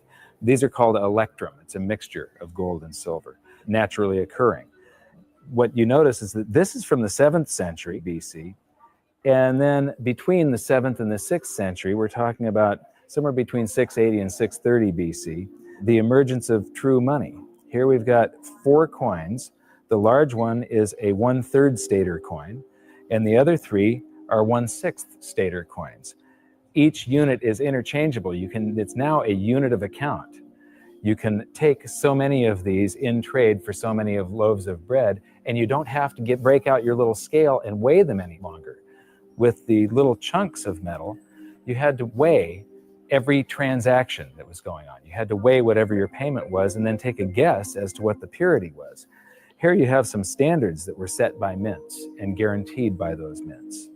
These are a unit of account. They're fungible. Every one of them is interchangeable. They're portable, they're durable in your pocket over long periods of time. They're divisible. You can make change. You can see there's a 1/3 stater and 1/6 staters. And they're a store of value over long periods of time. These still have purchasing power today, 2,600 years after they were made.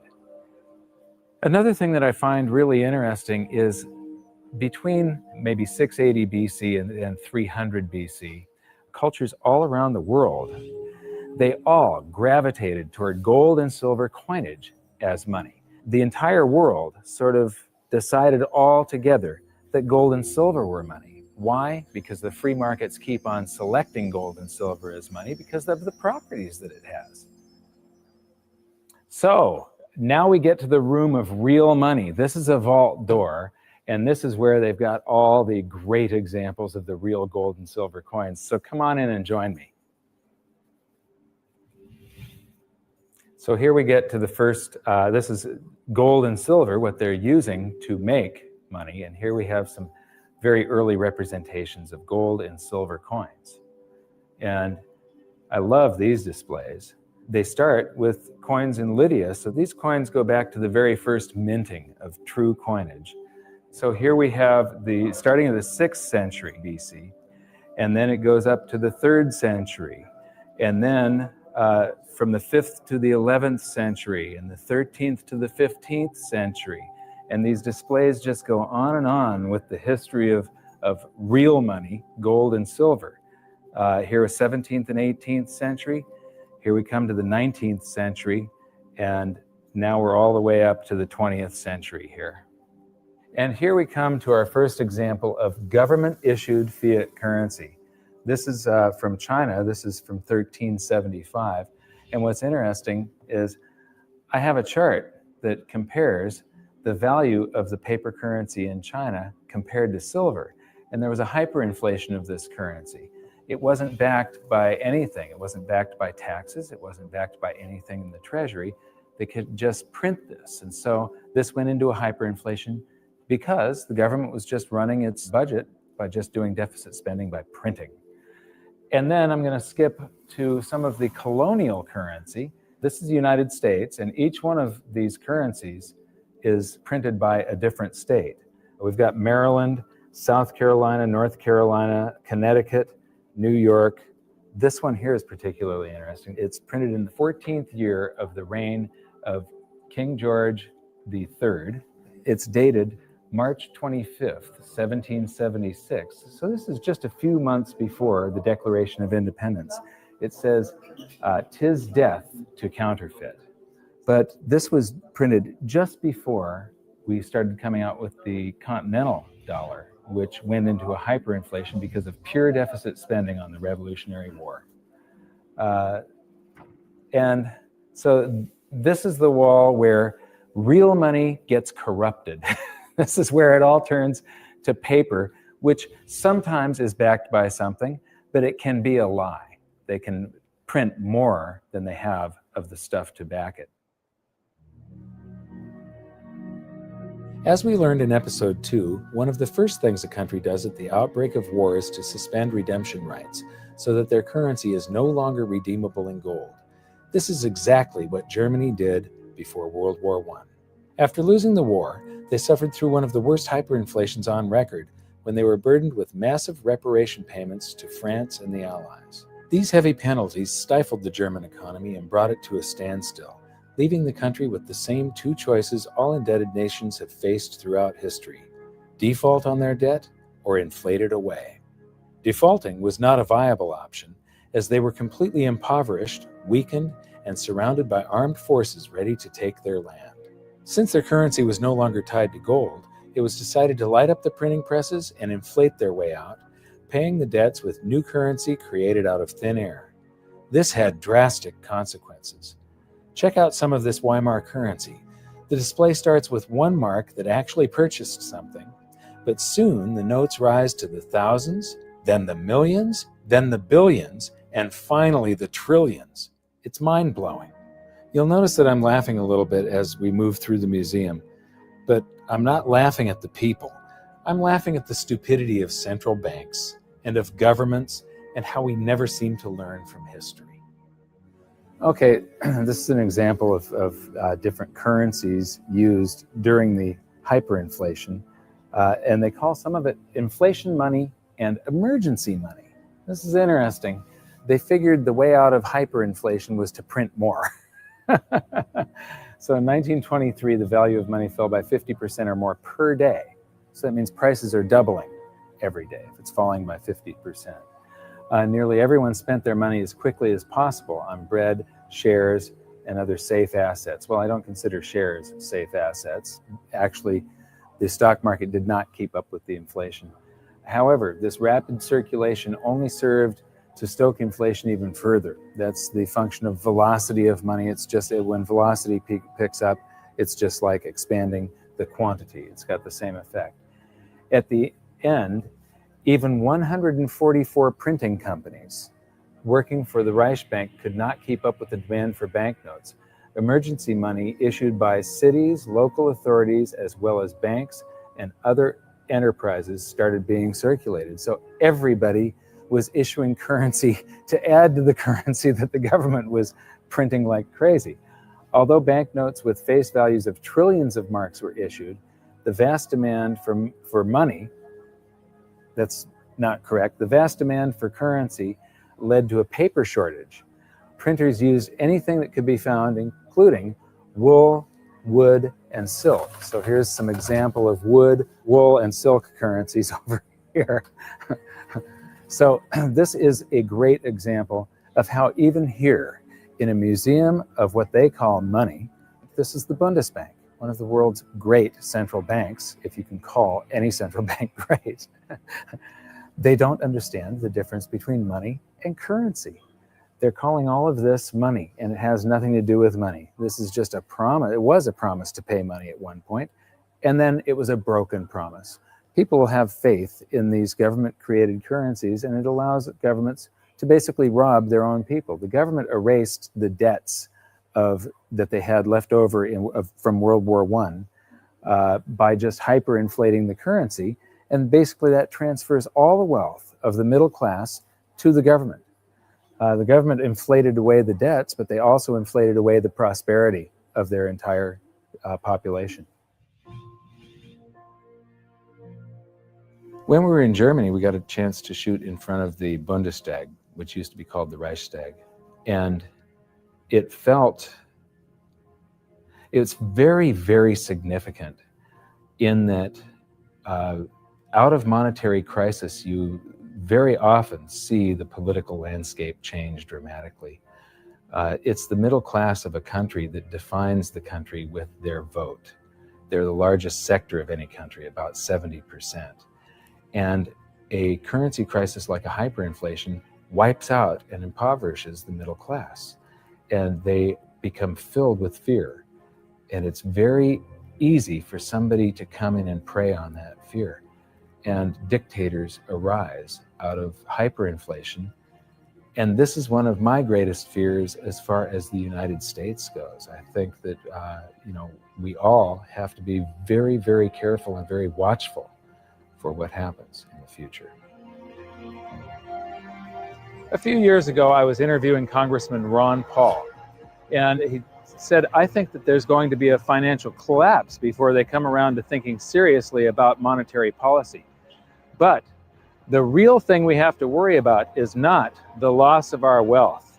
It's the rise of a dictator. It's the loss of our freedom. And what's interesting is the rise of Hitler. There were 2 times where he played on the public sphere. He could never have come to power had there not been a hyperinflation back in 1923. Just 1 week before the end of that hyperinflation, that's when Hitler made his first big public appearance.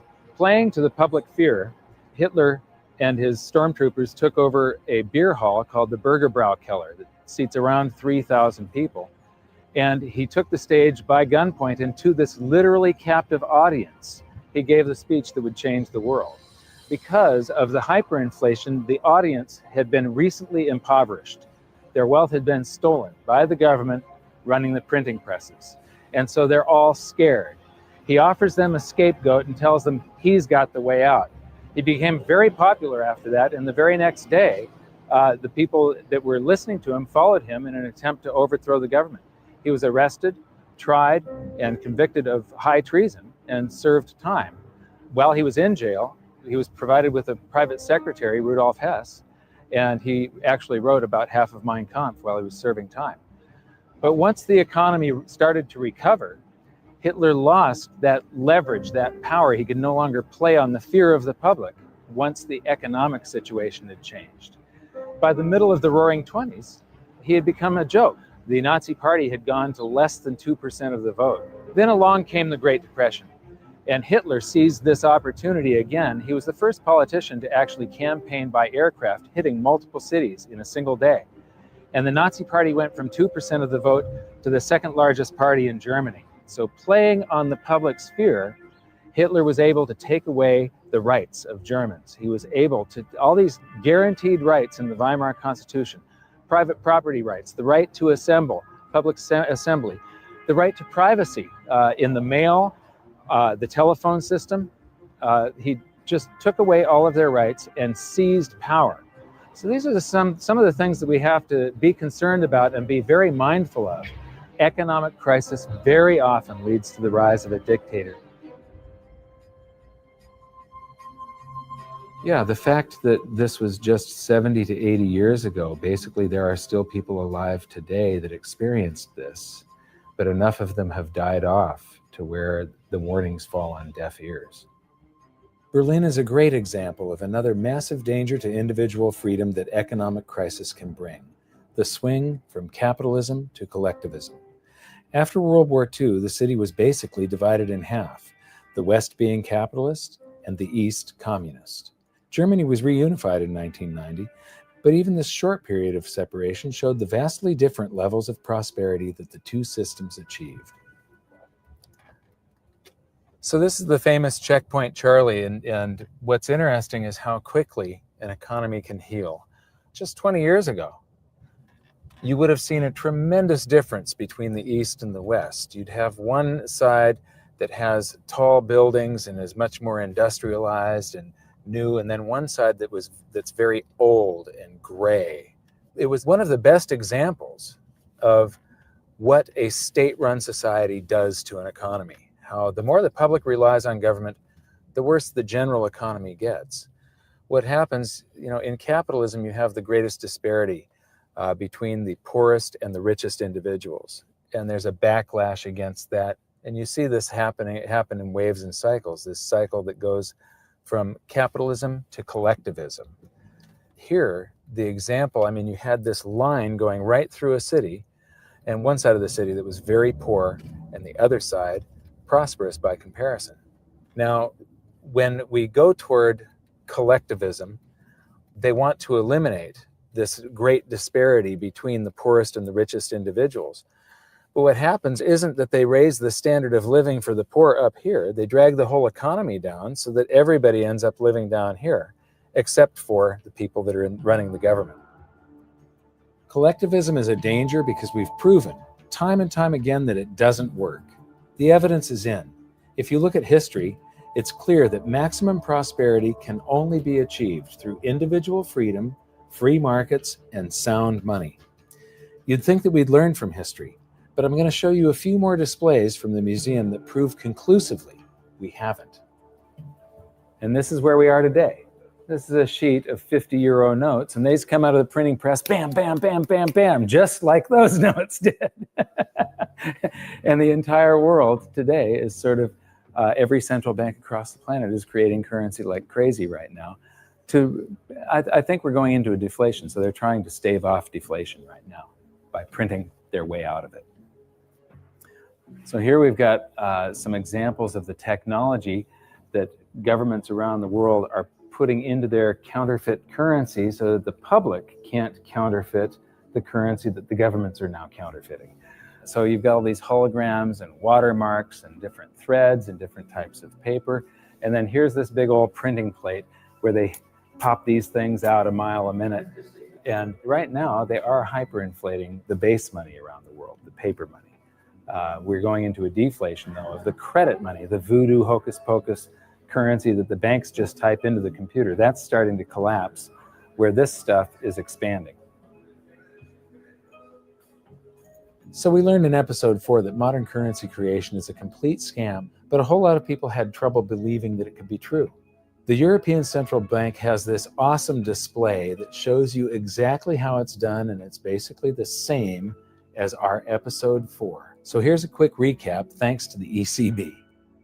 Basically, the central bank and the treasury swap IOUs. The central bank writes a check and the treasury issues a treasury bond, which is an IOU, and that creates currency, and then it gets, somebody is paid, it gets deposited into a bank account, and 1,000 marks, they would hold 10%. So right here, they're already telling you that his bank account is a lie. He deposited 1,000 in it. They only withhold 100 in case he wants some of that. And then they loan out 900, which then she buys something from this guy. He deposits the 900. They borrow 90% of that and leave just 10% on deposit for him. And the result is that it expands. Every 1,000 ends up creating 10,000, or every $1 creates $10. And they've got the result here. It's all sort of a voodoo hocus pocus scheme. One of the great things that I've noticed here is that throughout the museum, they keep on proving the point that even though this is the Bundesbank Museum, they prove the point that fiat currencies that come off of a printing press eventually go to zero, that they're really worthless. This says the ideal goal of all monetary systems was to ensure that money is trustworthy and kept in short supply. Metal-based currencies restrict the money supply because metal deposits are naturally limited. However, during the Industrial Revolution in the 19th century, the rapidly growing economy needed a means of payment which could adapt flexibly to this growth. Baloney. You can have a fixed currency supply, and when you have economic growth, it means that the currency gains in purchasing power. In the 20th century, uncovered currencies, meaning unbacked currencies, have been the norm. In principle, the money stock could grow unchecked. This is why central banks must ensure that the money stock is in line with economic growth. Yeah, right.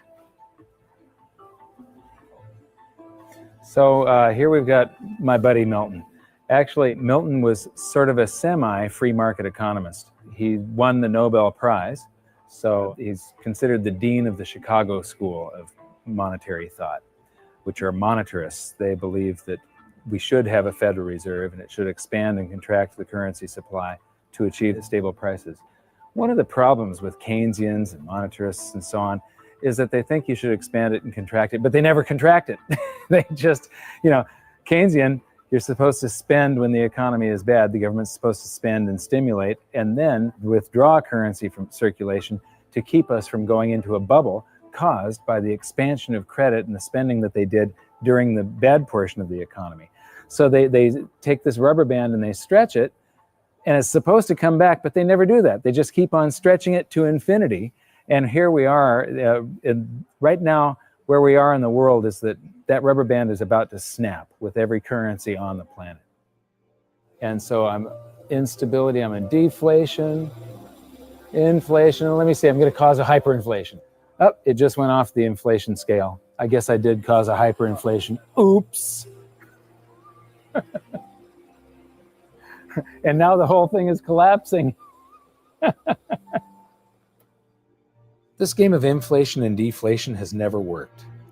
Right now we're on the precipice of the whole system collapsing, and just like the game, our monetary system will reset. This is where the twin dangers we learned about may rear their ugly heads, so it's up to all of us to learn from history.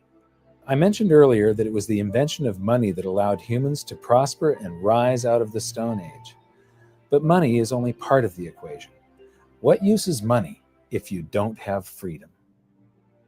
So what's going to happen? Will we default or inflate our way out of the mess we're in? Since 2005, I've been stating publicly, and I also wrote in my book, that I believe we're headed toward a series of events involving a short-term deflation followed by a big inflation or hyperinflation. If you really want to learn how this inflation might affect you and your family, join me at hiddensecretsofmoney.com for this episode's exclusive presentation. It's a special video that shows where I believe we are on this economic roller coaster of a ride and how I think it'll play out. So for now, what can you do? 1. Share this video on social media and subscribe to our YouTube channel. 2. Educate yourself by watching the rest of this series. And 3. Take action to protect yourself and your family. Learn what you can do at hiddensecretsofmoney.com. I'll see you there.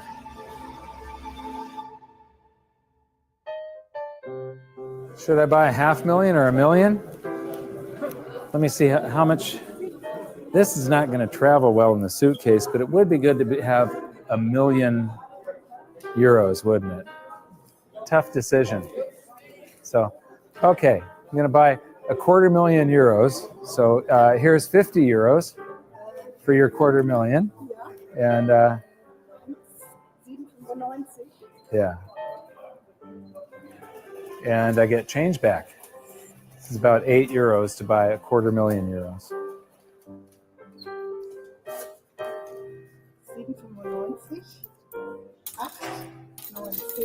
Okay. Okay. And what's interesting is these are going to eventually be in here. And it won't be too long before these end up like this. Oh, and we get some chocolate gold coins. Dankeschön.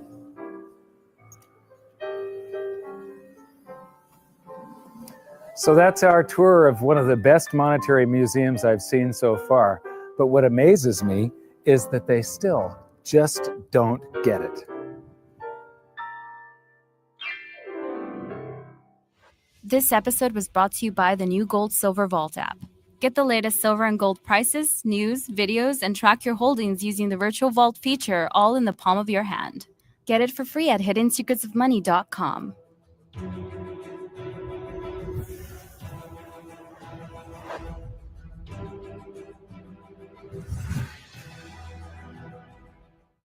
I'm Mike Maloney, author of Guide to Investing in Gold and Silver. It's the world's #1 best-selling book on investing in precious metals. It's available in 11 languages. And in my book, I said that we are on a wild roller coaster of a ride, and that we would first see the threat of deflation, followed by a helicopter drop, and that would be followed by big inflation. And that has happened. There was the 2008 crisis. We're seeing the base money around the planet being hyperinflated right now, while all of the credit aggregates are collapsing. And so it's sort of netting out to zero inflation or just slightly positive inflation, even though base money around the planet is just taking off like a rocket. But it would then be followed by a real deflation and then followed by hyperinflation. So I think it sort of looks like this. We've got the markets going up in the real estate bubble in 2007. And then we had the threat of deflation, which was the 2008 market crash and the big helicopter drop of currency. And you are here. And then I think that we're going into something like this, and it'll be followed by the world's central banks overreacting. People say, some people say I've been calling for hyperinflation, hyperinflation, hyperinflation.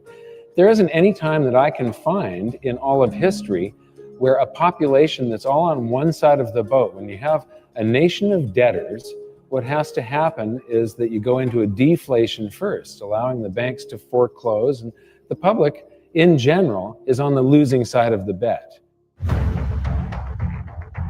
We are entering a period of financial crisis that is the greatest the world has ever known. The wealth transfer that will take place during this decade is the greatest wealth transfer in history. Wealth is never destroyed, it is merely transferred, and that means that on the opposite side of every crisis, there is an opportunity. The great news is that all you have to do to turn this crisis into your great opportunity is to educate yourself. I believe that the best investment that you can make in your lifetime is your own education. Education on the history of money, education on finance, education on how the global economy works, education on how all of these guys, the central bankers, the stock market, how they can cheat you, how they can scam you. If you learn what is going on and how the financial world works, you can put yourself on the correct side of this wealth transfer.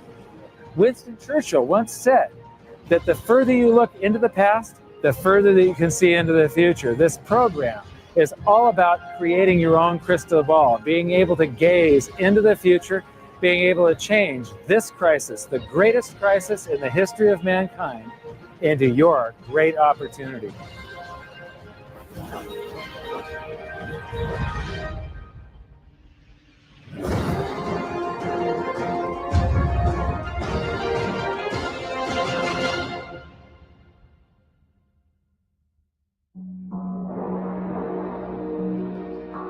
Well, I've been traveling overseas quite a bit, but I'm on my way home now to speak at an event in California finally.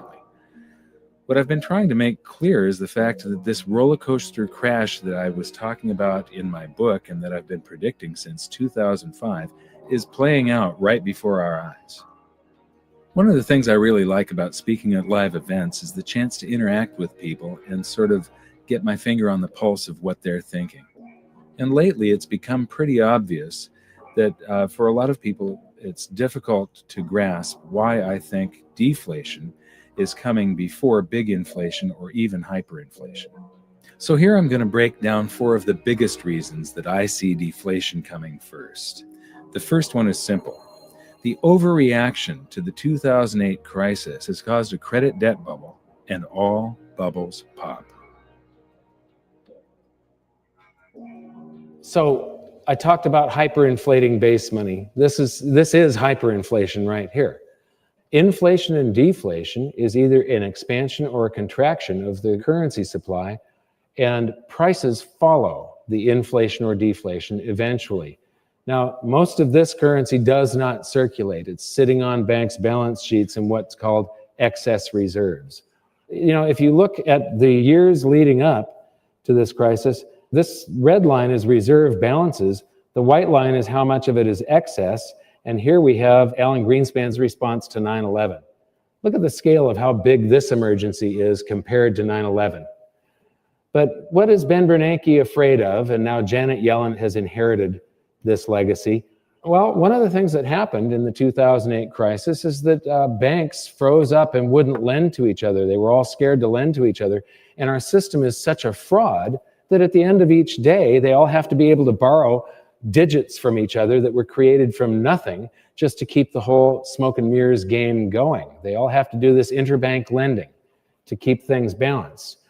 Well, if one bank won't lend to another and they don't have any reserves, the whole system freezes up. Now, if you've got all these excess reserves that are on their balance sheet and you pay them interest to keep the reserves there and not use this as a basis of fractional reserve lending, they're going to be liquid. This basically prevents bank runs by banks on banks. It's not a public bank run with the public lining up at the doors. It's a bank run where one bank is trying to get their currency out of another or won't lend to another. And so this keeps things liquid. Right now, what this has done, though, the banks get to use this stuff in the middle of the day. And so you see the use of margin in the stock market going to record levels. You see the stock market going to record levels, things like, I follow collector cars, and they've been going astronomical. The number of $10 million cars out there now is just absolutely insane. And there are cars now selling for $30 million. Wine collections, art, it's all going ballistic at this point. And all bubbles pop. This is the average price of a new home divided by the median annual household income. Normally, 3-4 times your income is about what you can afford with a house. When you drop in interest rates, the affordability goes up, so people pay more for a house. But interest rates don't stay in one spot forever. They have to revert sometime or another. And all these people are going to be trapped. Every bubble pops, that's a bubble. We are in for something big again, and this time it's going to be more horrific than the crash of 2008, simply because the response to 2008 created a lot of stored energy. And then when the market crashes, that energy is released in the opposite direction. That previous chart of the hyperinflation of base money Well, we're going to get a reaction from all of this. Whatever bubble you're in, the opposite happens of what is of greatest benefit to the most people. Right now, if we went into big inflation or hyperinflation, the average Joe six-pack would get rewarded for mass stupidity. They're all out on credit. We're in a credit boom. We're in a bond bubble. Those bubbles have to pop, and the popping of a credit bubble is deflationary. It's deflationary. And history's crystal clear on that. A lot of the gold bugs say, the Federal Reserve and central banks, they're creating money, which they are unprecedented. But they're actually inflating to fight the deflation that started to set in the late 2008, early 2009. And if you look back at history, you say every major debt and financial asset bubble in history, the railroad bubble of the early 1870s at peak, followed by deflation. The auto and farm bubble and tractor bubble, that's actually a tractor bubble that caused the Great Depression. It was farms failing, and it was smaller local banks failing that caused the Great Depression and high unemployment. Deflation, because the deflation has to root out the massive debt and the financial assets that get overinflated. And it's good if we bring down the cost of living, if we restructure debt, if we bring financial assets down, it actually improves our standard of living long term, but it is painful when it happens. People think that the Federal Reserve can prevent deflation, that they control the money supply. Most people don't realize that the Federal Reserve controls base money only, and it's an incredibly small portion It's so of tiny. Right. Yeah. And all they do is influence the rest of the economy with interest rates and reserve balances and such. Well, some people say the strategy didn't work. Well, no, it did work. We would have been in a depression, just like the early 30s. We were going that banks were melting down, financial institutions, major Fortune 100 companies were failing like AIG. We would have imploded because once you have that much debt and leverage and things go wrong, it just builds the other way. Like you say, you get a bubble on one end, you get a crash. Bubbles don't correct, they burst. So we were going into that, but government said, no, we will do whatever it takes. Mario Draghi, Ben Bernanke, and they created trillions of dollars to fill the hole.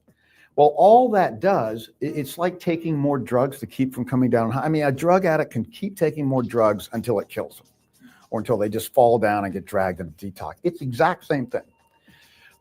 Debt, especially when it's extreme, is a financial enhancing drug. It gives you more than you deserve, makes you feel better in the short term. But when it's over, you have to go through a detox, as they would call it, a debt detox. And that's where you get deflation.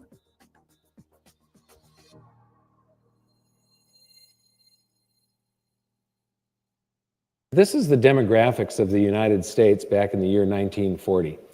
And it's broken into 5-year age groups. And what I'm going to show you here is the baby boom, and one of the reasons that we're going into this deflationary scenario. And we're also in this swing from individualism to collectivism. This is a pendulum, a cycle that just goes back and forth throughout time. And this is the greatest threat to your well-being and the well-being of the economy and freedom. We're going through a period where this demographic is going to cause some huge problems. So here we are in 1950, and you can see the beginning of that baby boom taking off. 1960, 1970, and this wave. Now, the reason I've got this broken up into these different colors, children are the ultimate consumers. They consume everything, they produce nothing, except a quality of life for their parents, a big reward as far as seeing them grow up and so on. But economically, children are an economic loss. They consume economic energy.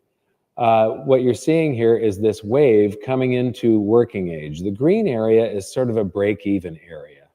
That's when people are getting a job, and it might be a minimum wage job or something like that, and might be sharing an apartment with a few other people. And then as you get into the yellow area, you start to become a net positive for society. You're paying income tax, you're producing more than you consume, and then you get into what's called the maximum spending demographic. The maximum spending demographic is ages 45 to 54. And this group lives in the largest houses of their lifetimes. They're driving the most cars of their lifetimes. They're sending their kids off to college. They're spending a lot. Then they become empty nesters. That's the maximum saving demographic. Once the kids are gone off to college, they go, holy moly, we didn't save anything, and we want to retire in 5 years or 10 years. And so they start saving, and then you get to the point where they retire, and they become a maximum social burden demographic, I call it, simply because they're liquidating assets. They've got their stocks and their savings, and each year they're going to liquidate some of those to live, and the only driver that in the economic driver is the medical industry. They drive the medical industry. So economically, the maximum social burden group is a net loss for the prosperity of society, the prosperity of an economy. And so I'm going to go back again, and you can see that maximum social burden group almost didn't exist in 1940. And there's a lot of people of that working age and maximum spending age supporting the few people that were of the maximum social burden category. And then we get the baby boom sweeping through, and in the 80s and that stock market boom of the 90s and all the way up to 2000, that yellow area that really drives the economy was growing every year. Now, we have an economy where it's supposed to grow at about 3%, or it's going to stall. We inflate the currency supply at about that rate. But now, after the year 2000, we've got 2010, the peak of the maximum spending demographic. And from now on, it's sort of downhill. Maximum savers, they do help drive the stock market, but look at that maximum social burden category and look at what happens next.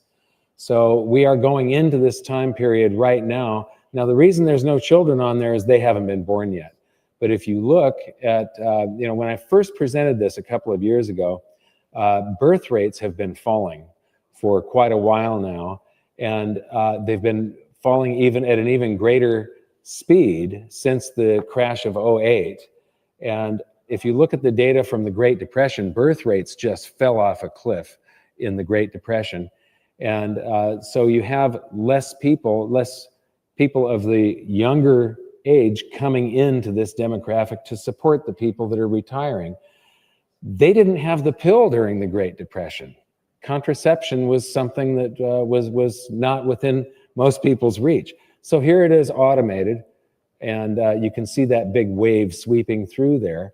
And if you could imagine data for the children, it would be at a much lower rate. And if we do have a big economic pullback, you're going to see that really reduce. So we're in, most likely, some very serious trouble here, because all of our social programs and the way the economy and the society is set up, everybody's expecting to be able to retire at a certain age and live fairly comfortably off of the rest of us, off of the government. Any comments on these different age groups, maximum spending demographic, maximum savings, and maximum you've got the social same burden? model we do. What is unique at this time in history, and it's the main topic of my most recent book. That's why I call it the demographic cliff. This is the first time in most wealthy countries, there's a few exceptions, let's call it Sweden, Switzerland, and Australia, countries like that have a larger millennial or echo boom. But almost every other country has an echo boom that only comes up near the same heights or is much smaller, like Germany and Japan. This echo boom here is what you're talking about. So my question to people is, like you say, it is a pyramid. Each generation has been larger and more wealthy to help pay off the debts or the accumulation from an aging generation before them. What happens when the millennial is having to support a generation that's actually larger than them?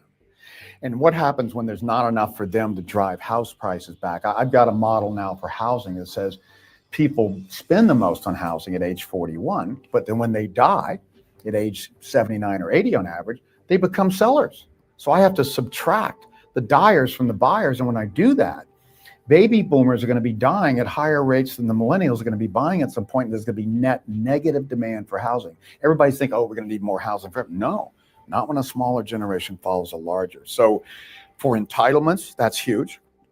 There is no way this next generation in the US, nevertheless in Japan or Europe, where they're much smaller, can even hope to pay the entitlements been promised to the baby boomers. It's a fairy tale. And housing will never be the same.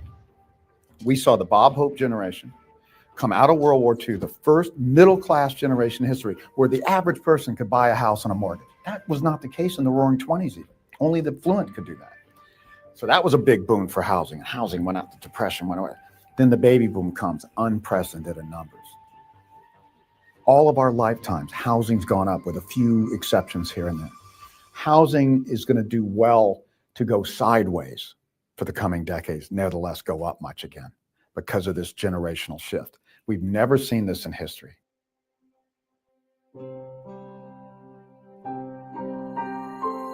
So now that we've covered three of the major components for deflation, I wanted to show you one of the real biggies here.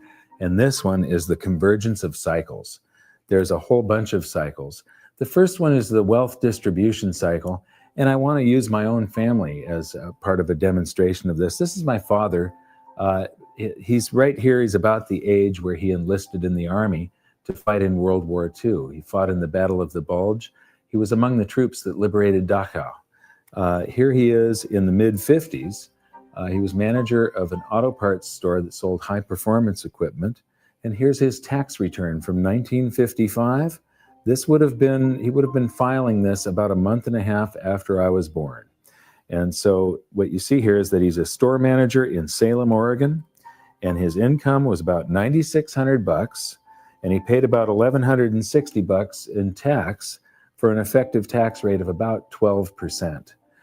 And you say, well, he only paid 12% because he didn't make very much, so he was in a really low tax bracket. But wait. This is median home values. This is U.S. Census Bureau data. And here we have 1950 and 1960. So we're going to Oregon, 1950. A median price single-family home was $6,800, and in 1960 it was $10,500. So I'm going to say probably $8,500 is a happy medium there. Today, in Los Angeles, where I live, a single-family median price home is $360,000. Now, he was making enough, making $9,600. He was making $1,100 more than the cost of the average home in Salem, Oregon. So, a auto parts store manager would have to be making $360,000 to maybe $420,000, and then paying only a 12% tax on it to equate to the same amount. And it's part of this wealth distribution cycle. This is the amount of national income that the top 1% earns. And back in the 20s, the end of the Roaring '20s, it was above 20% of the national income was going to the top 1% of the income earners. There's a trough here in the 70s where it got down to just 9%, but it's back up to 20%. And so, in this area, the middle class was doing better, and paying less taxes. But on the trip there was the Great Depression right here. So getting back to that is going to be a very deflationary, painful thing. We've already seen the baby boom demographic, but I just need to show you one thing here. You recall that the maximum spending demographic drives the economy. The maximum social burden puts deflationary pressure on their economy. They sell their stocks, bonds, and real estate to survive, and they don't produce anything. But what I want to point out is that there's about 6 times more people driving the economy here in 1940 than there are putting deflationary pressure on it. And when you watch this wave go through, the drivers are always more until just the last couple of decades here. And now the people putting deflationary pressure on the economy exceed the number of people driving the economy. So if you could chart this out with time on that axis and the energy going into the economy on this axis, the curve would probably look something like this. And I believe that we are right about here, right about now. And now for the next cycle in this big convergence, the stock market cycle. This is the S&P 500 PE ratios. A PE ratio is the price of a stock per share divided by the annual earnings of that company per share. And if you're paying somewhere between 10 to 14 times annual earnings, that's fair value. Anything under 10 is undervalued. 14 to 20 is overvalued, and anything over 20 is bubble territory. And here comes the data. And what is important here is that when the stock market goes into a bubble, without exception, it has to visit undervalued before a new bull market can begin, except for this time, the biggest bubble in history in the year 2000. And when it popped, we went down to fair value and bounced back up into a bubble. Do you really think that a new bull market can begin from here, that we're not going to visit extreme undervaluations? I don't think so. I think that we have to visit extreme undervaluations before a new solid bull market can begin. And now for probably the biggest factor in this convergence of cycles. This is Nikolai Kondratyev. He's a Russian economist that Lenin commissioned to prove that capitalism wouldn't work. He went away for a couple of years to do his studies and came back with his findings that capitalism was the superior system and would work marvelously well, but it would always suffer from these long wave boom-bust cycles to which he gave the names of seasons of spring, summer, autumn, and winter. We'll come back to this in some other episode and really dig into it. But for now, what you need to know is that the winter is the deflationary season. The last winter was the Great Depression. And they used to call this the 50-year cycle, but lately it's gotten stretched out and takes longer. I believe that it's got to be the length of a human lifetime. And the reason is that the winter is deflationary. And the people that were old enough to be of working age and have young families that lost the house, lost their job, lost the family farm, they become very emotionally scarred, and they become very risk averse and very, very frugal. And in order to make all the same stupid mistakes that we made in the roaring 20s that led to the Great Depression, that generation has to die off. Well, they have died off, and we have made all the same stupid mistakes. So this is very deflationary should it happen. And here's the supporting evidence. This is interest rates, and what you see here is that they go right along with the cycle. This is wholesale prices in the US. And again, they go right along with the cycle until the point the Federal Reserve decides that what we really need is constant inflation. This is one of the biggest cycles of all. It's hard for people to see, though. This east-west cycle takes about 500 years for the pendulum to swing each direction, and 500 years back. It's innovation and prosperity swinging from Asia to Europe and North America and back. And in the Dark Ages, China was developing gunpowder. Then China stagnated while we had the Renaissance and Industrial Revolution. So ingenuity and prosperity does flow back and forth. And right now, you should be able to feel that the Western economies are stagnating and have sort of stalled, while the growth in the Asian economies over the last 20 years has been mind-boggling. And so this is very deflationary for the West. And here is probably one of the most deflationary cycles of all. This is household debt as a percentage of disposable income. And alarm bells should really be going off when people owe more than their disposable income, anytime this exceeds 100%. But I believe that this is also a cycle, and that if we had data, if we could go back further, it would probably look like this.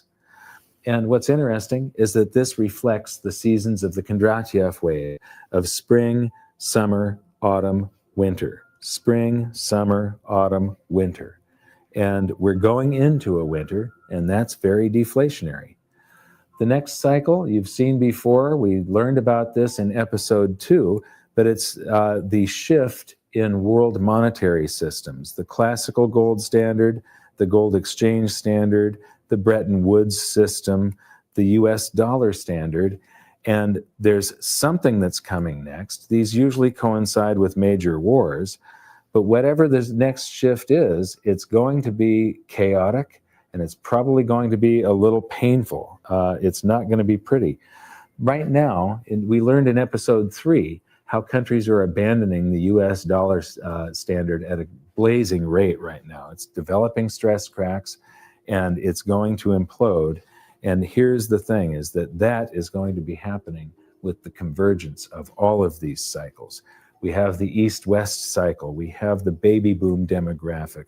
We have the wealth distribution cycle, household debt as a percentage of disposable income, the stock market cycle, the Kondratiev wave, and the shift in world monetary systems. And the thing about all these cycles is that they have all peaked and they're starting to descend, which is deflationary. Deflation, deflation, deflation, deflation, deflation. And that is all happening at the time when the world monetary system is developing stress cracks. It's about to implode, and it's going to be extremely chaotic. These things are all going to make it even more chaotic. So that's the convergence of cycles, and all of these things are the reason that I am expecting deflation before big inflation or hyperinflation. But just as I said in my book, any deflation is probably going to be short-lived. This is the nightmare scenario for every central banker, and all of the world's central bankers are Keynesians. They believe that they can print their way to prosperity, even though they have proved that you can't time after time. All it does is cause a wealth transfer. When all of the world's central banks start printing their currencies into oblivion simultaneously, what you will see is a wealth transfer where the vast majority becomes very poor and just a few people become very rich. It's horrible for the economy. But Japan is the prime example that it does not work. You can't print your way to prosperity. And here's what you can do. Educate others. Protect yourself from what is coming. And please share these videos with everybody that you can. And until the next episode, thank you very much for watching. You can do stuff now to be ahead of this and be positioned right when this happens, because this is inevitable. This is going to be the first time that we have an economic event of this scale that is global. A small percentage of people are going to make a fortune and do very well, and most people are just going to not know what hit them. We're going to have another catastrophe sooner than later. It'll be bigger than 2008, but the next one's going to be strike 3. We've had 2 warnings. They've been ignored. The third time, it's game over. We are entering a period of financial crisis that is the greatest the world has ever known. The wealth transfer that will take place during this decade is the greatest wealth transfer in history. Wealth is never destroyed, it is merely transferred, and that means that on the opposite side of every crisis, there is an opportunity. The great news is that all you have to do to turn this crisis into your great opportunity is to educate yourself. I believe that the best investment that you can make in your lifetime is your own education. Education on the history of money, education on finance, education on how the global economy works, education on how all of these guys, the central bankers, the stock market, how they can cheat you, how they can scam you. If you learn what is going on and how the financial world works, you can put yourself on the correct side of this wealth transfer. Winston Churchill once said that the further you look into the past, the further that you can see into the future. This program is all about creating your own crystal ball, being able to gaze into the future, being able to change this crisis, the greatest crisis in the history of mankind, into your great opportunity.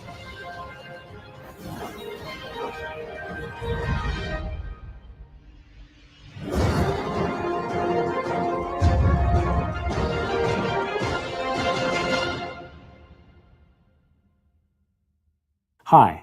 In the last episode of Hidden Secrets of Money, I spoke with Harry Dent about deflation and the reason that we both feel that it's absolutely inevitable.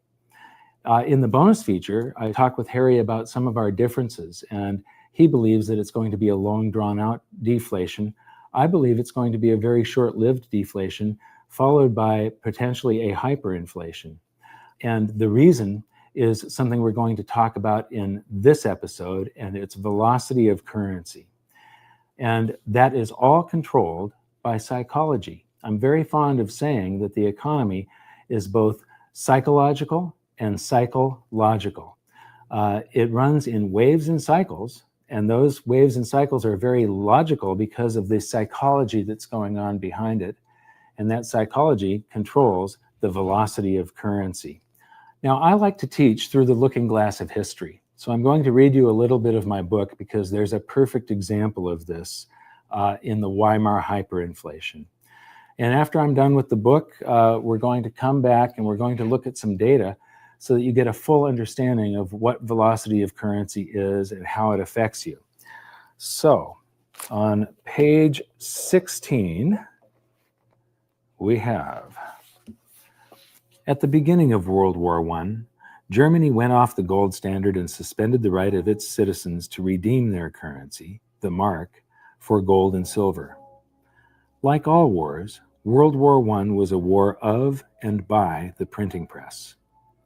The number of marks in circulation in Germany quadrupled during the war. Prices, however, had not kept up with the inflation of the currency supply, so the effects of this inflation were not felt. The reason for this peculiar phenomenon was because in times of uncertainty, people tend to save every penny, and World War I was definitely a time of uncertainty. So even though the German government was pumping tons of currency into the system, no one was spending it, yet. But by war's end, confidence flooded back along with the currency that had been on the sidelines, and the ravaging effects worked their way through the country as prices rose to catch up with the previous monetary inflation. Just before the end of the war, the exchange rate between gold and the mark was about 100 marks per ounce. But by 1920, it was fluctuating between 1,000 and 2,000 marks per ounce. Retail prices shortly followed suit, rising by 10 to 20 times. Anyone who still had the savings they had accumulated during the war was bewildered when they found it could only buy 10% or less of what it could just a year or two earlier. Then, all through the rest of 1920 and the first half of 1921, inflation slowed, and on the surface, the future was beginning to look a little brighter. The economy was recovering, business and industrial production was up, but now there were war reparations to pay, so the government never stopped printing currency. In the summer of 1921, prices started rising again, and by July of 1922, prices had risen another 700%. This was the breaking point, and what broke was people's confidence in their economy and their currency. Having watched the purchasing power of their savings fall by 90% in 1919, they knew better this time around. They were smarter. They had been here before. All at once, the entire country's attitude toward currency changed. People knew that if they held onto their currency for any period of time, they'd get burned. The rising prices would wipe out their purchasing power. Suddenly, everybody started to spend their currency as soon as they got it. The currency had become a hot potato, and no one wanted to hang on to it for a second. Now, on the next page, I talk about the front page of the New York Times 1923, and I reference some information there. And I just happen to have a reprint of the front page of the New York Times from 1923. And there's an article here about the German hyperinflation. But what I find more interesting than that is the entire paper is this wonderful time capsule. And if you replaced the names and dates and names of countries and so on in most of these articles, it would all be pertinent today. You'd think that you were reading today's newspaper. But when it comes to this article on the German hyperinflation, it talks about these paper mills pumping out 45 billion marks per day. Now, this is the February edition of the New York Times. By November, those paper mills were pumping out 500 quadrillion marks per day. So now we're going to take a look at velocity and how it could affect us in the future. So this is me. Now, I developed this keynote presentation to make understanding velocity easy. Most economists make it sound really complex and people don't think they can understand it. But stick with me, I think you'll enjoy this. When you're measuring velocity, you're measuring the number of times each unit of currency changes hands. I'm going to have lunch and I'm going to pay the waiter. I'm going to tip him $1. And then he parked in a red zone that morning, so his car got towed. He's going to have to take a cab home, and he's going to pay that cab driver that same dollar when he gets to his destination. Then later on that day, the cab driver is going to have to fill his cab with gas, and he's going to use that same dollar again as part of the payment to pay for his tank of gas. So that dollar was used in 1, 2, 3 transactions. It had a velocity of 3 that day. In other words, $1 bought $3 worth of goods and services. Now we're going to kick this up a notch, and we're going to call this a country of 10 people, this economy of just 10 people, and their currency supply is $1. That's the only dollar that exists. And it circulates once, and so you've got $1 times a velocity of 1 equals a GDP, the size of the economy, is $1. If it circulates twice, it's 2, 3, 4, 5, 6, 7, 8, 9, 10. So $1 times a velocity of 10, or 10 transactions, equals a $10 GDP, the health of that economy. Now, if you expand the currency supply, we've given each one of these people $1. If they all make a transaction, there has now been 10 transactions, but each dollar was only involved in one of them. So it's a currency supply of $10 times 1 transaction each equals a $10 GDP. So even though you've got 10 times the currency supply, the economy has the same vibrance. There was 10 transactions, it equals $10. Then we have a second transaction, a third, a fourth. This could be a healthy economy. It could also be an economy running into hyperinflation. Keynesians, that's the type of economists that are running the modern day economy, believe that you can create a healthy economy by changing this figure here, the size of the currency supply. So the Federal Reserve thinks that by adding currency to the economy, that they're going to be able to stimulate it and make the economy grow. And the thing is, it isn't the quantity of currency, it's the amount of goods and services that are created in that country that determines the country's level of prosperity. So if you just add a bunch of currency, all it's going to do eventually is drive up prices. Velocity will slow at first, and that's what we're seeing now. Well, the same thing happened in Weimar Germany. This is the entire hyperinflation from the beginning of World War I in 1914 until the end of 1923. And most economists are attracted to this big hyperinflation on the end.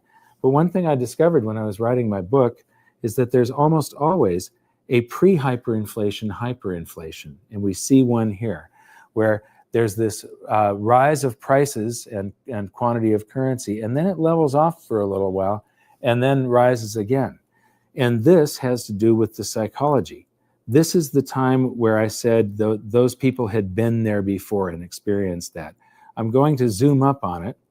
And so here you see the currency supply increasing. So they're doing monetary inflation, but prices stay level, and the price of gold actually dropped toward the end of the war. But as soon as the anxiety is lifted from the population, and they start feeling better, all of that currency comes out of hiding and people start making transactions, and velocity picks up, and prices, and the price of gold especially, just rose dramatically and then leveled off some 16 times higher than they were originally. Notice that the currency supply is growing at a certain rate. The prices are delayed, and then bam, they rise to meet it and exceed it, and then stabilize to account for that quantity of currency. Now back to this original chart here, what I find interesting is that during the war, it lagged, and then it caught up and matched the currency supply. But then as they kept on printing, velocity started to exceed the currency supply. So prices started to rise faster than they were printing currency, and that's the end game for hyperinflation. The big lesson here is that the people who owned gold and silver instead of the national currency came out relatively unscathed or even made huge gains in their purchasing power. Now, this is the US currency supply from 1918 until today. And we've created all of this currency, but we haven't seen any ravaging inflation yet. And that is because velocity has fallen to compensate for the creation of currency.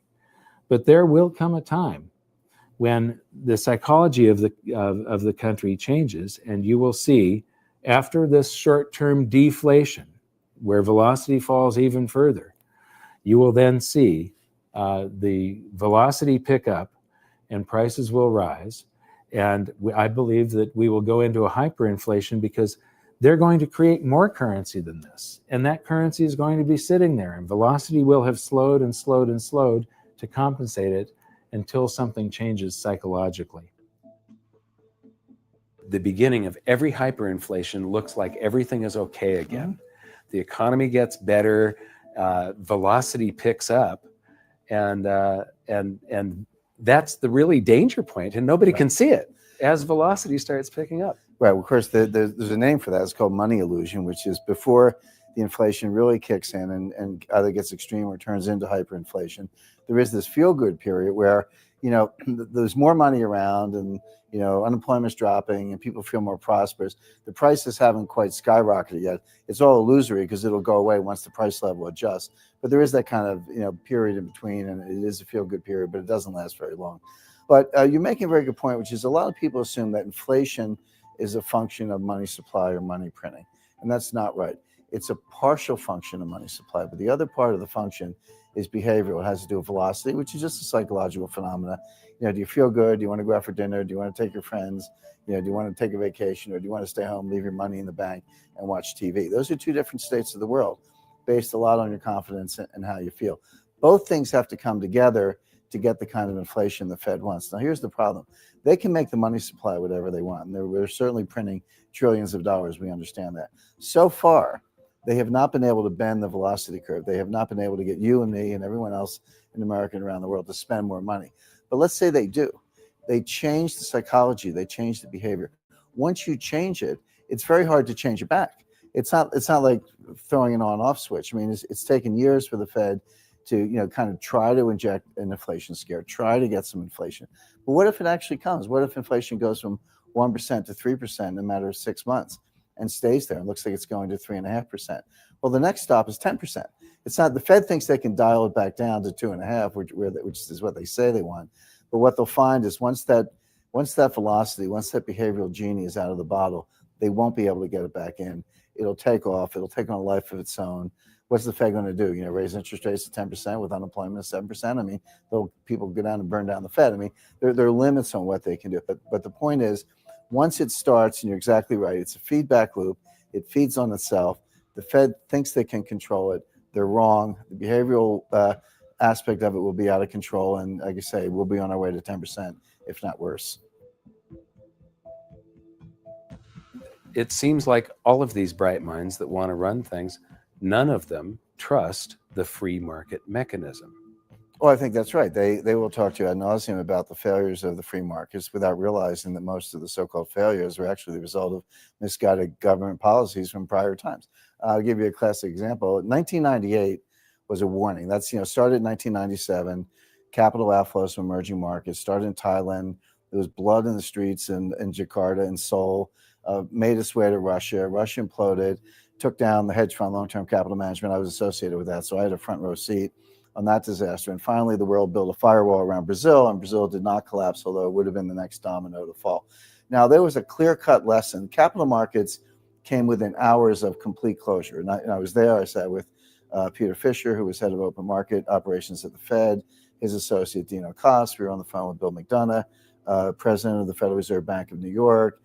Gary Gensler was there from the Treasury, all the lawyers, all the bankers on Wall Street. We were trying to hold this together. Now, we did bring it in for a soft landing. So the world has kind of forgotten about that episode. But it was extremely close and extremely delicate. We were literally hours away from shutting down global bond markets and stock markets.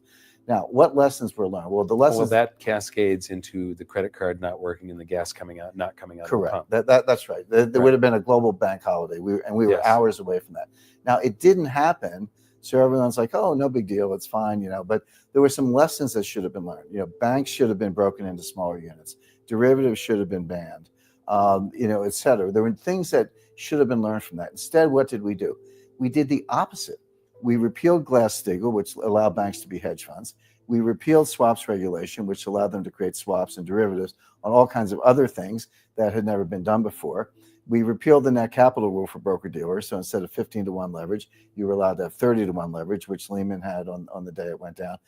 We implemented Basel II, which allowed banks to use more leverage. We did the exact opposite of what we should have learned in 1998. Is it any surprise that 10 years later, we had a bigger catastrophe, almost destroyed capital markets again, and now here we are not learning the lessons again.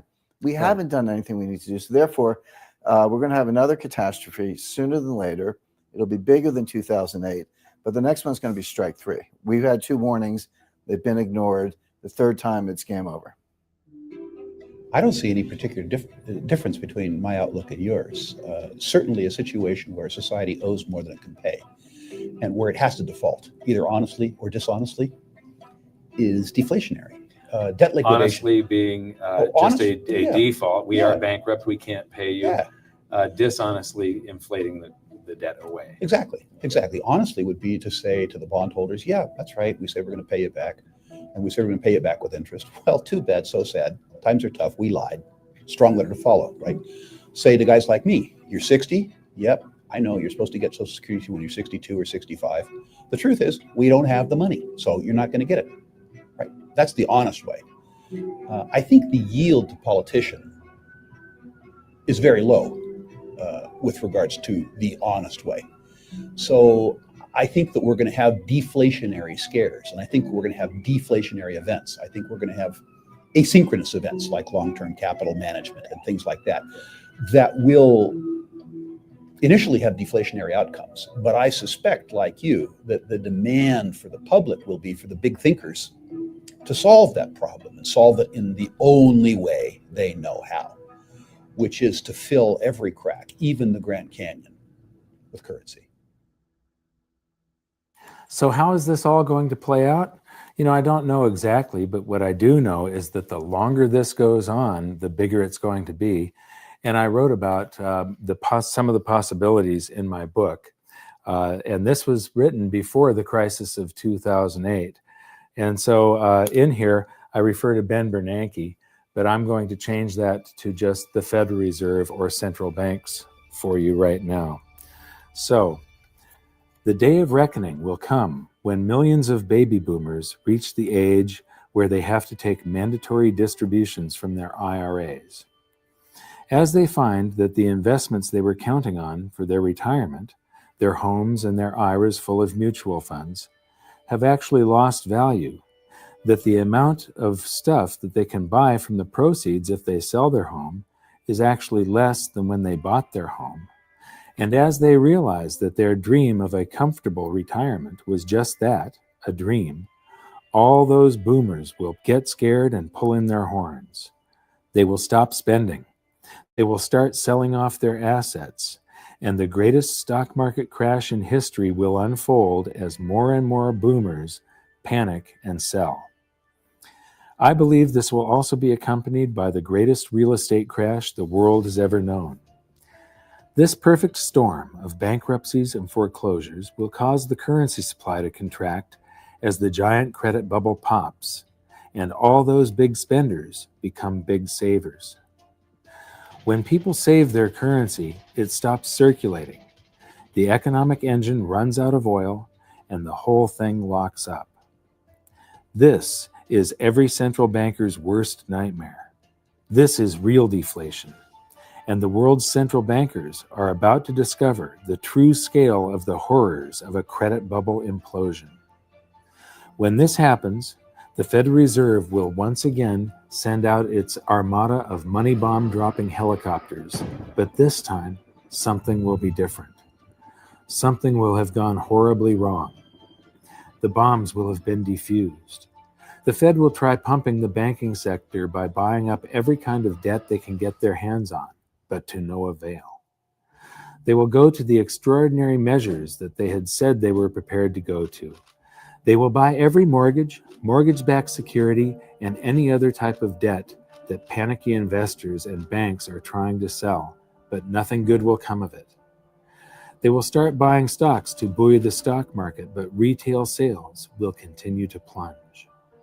They will try broad-based tax cuts, but it won't jumpstart the economy. They will work with foreign central banks to buy each other's debt, but the global economy will continue to plummet. People will finally see through the veil. They will see what Dorothy, the Scarecrow, the Lion, and the Tin Man saw, that the Wizard of Oz is really just some dopey old guy frantically pulling levers. Remember when we talked about how during World War I, the Germans increased their currency supply by 400%, yet there was no price inflation because of the public's anxiety over the war and the uncertainty of their future? Imagine the anxiety 75 million baby boomers will feel as they approach retirement, only to find their homes and their mutual funds are now worth next to nothing. The nest egg, ladies and gentlemen, has just cracked. When they get their tax rebates, are they going to buy that new big screen TV and the latest cell phone? I think not. I think they're going to save every dime they can get their hands on, just like in Germany during the war. But there will be a point at which a threshold is reached. For each income class, it will be different. It will be the point where they feel that they've finally got enough saved for retirement. For some, it will be $100,000. For others, it will be $1 million. And for others still, it will be $10 million. The Fed knows there is a point where they'll finally feel safe enough to replace that aging computer and maybe get that new TV. At this point, the boys at the Fed will buy enough government debt to fund tax rebates for all the taxes in the previous year, but still, nobody will buy that new car. The threshold the Fed is looking for will not be reached. Then, in not-so-quiet desperation, the Fed will say, "Screw the helicopters, send in the bombers." And as the shadow of millions of stealth currency bombers darken the skies, currency will begin to fall like rain in the desert. As Joe Sixpack and John Q get tax rebate checks in the mail for all the taxes they paid during their entire lifetimes, fear will be temporarily alleviated and some of that currency will come out of hiding, just as in Weimar Germany. Prices will rise quickly and dramatically as all that stored up currency energy is released. In a panic, the Fed will call back the bombers, but it will be too late. There's nothing they will be able to do to stop it now because the hyperinflation will have already begun. The Dow will begin an invisible crash of epic proportions and gold prices will shoot to the moon. If you are wise enough to moor your boat in the safe harbors of gold and silver and other commodities, you will weather the storm. It won't be pretty, but at least you'll be safe. At this point, confidence in the currency will fall faster than it can be created. Cost of living increases for government employees, and the costs of all government projects, the subcontractors, the labor, the materials, will all skyrocket. And each time more currency is created to pay for the increases, the value of the currency will fall even faster. In times like that, governments have only two choices: shut down the government and all of its projects and services, send everybody home without pay, turn off the printing presses, and wait for the free market system to discover price levels that account for the quantity of the currency in the supply, or print the currency into oblivion. Governments have always chosen the latter. But the stored up energy of excess currency creation doesn't have to take place within the United States. and it doesn't necessarily have to be in the future.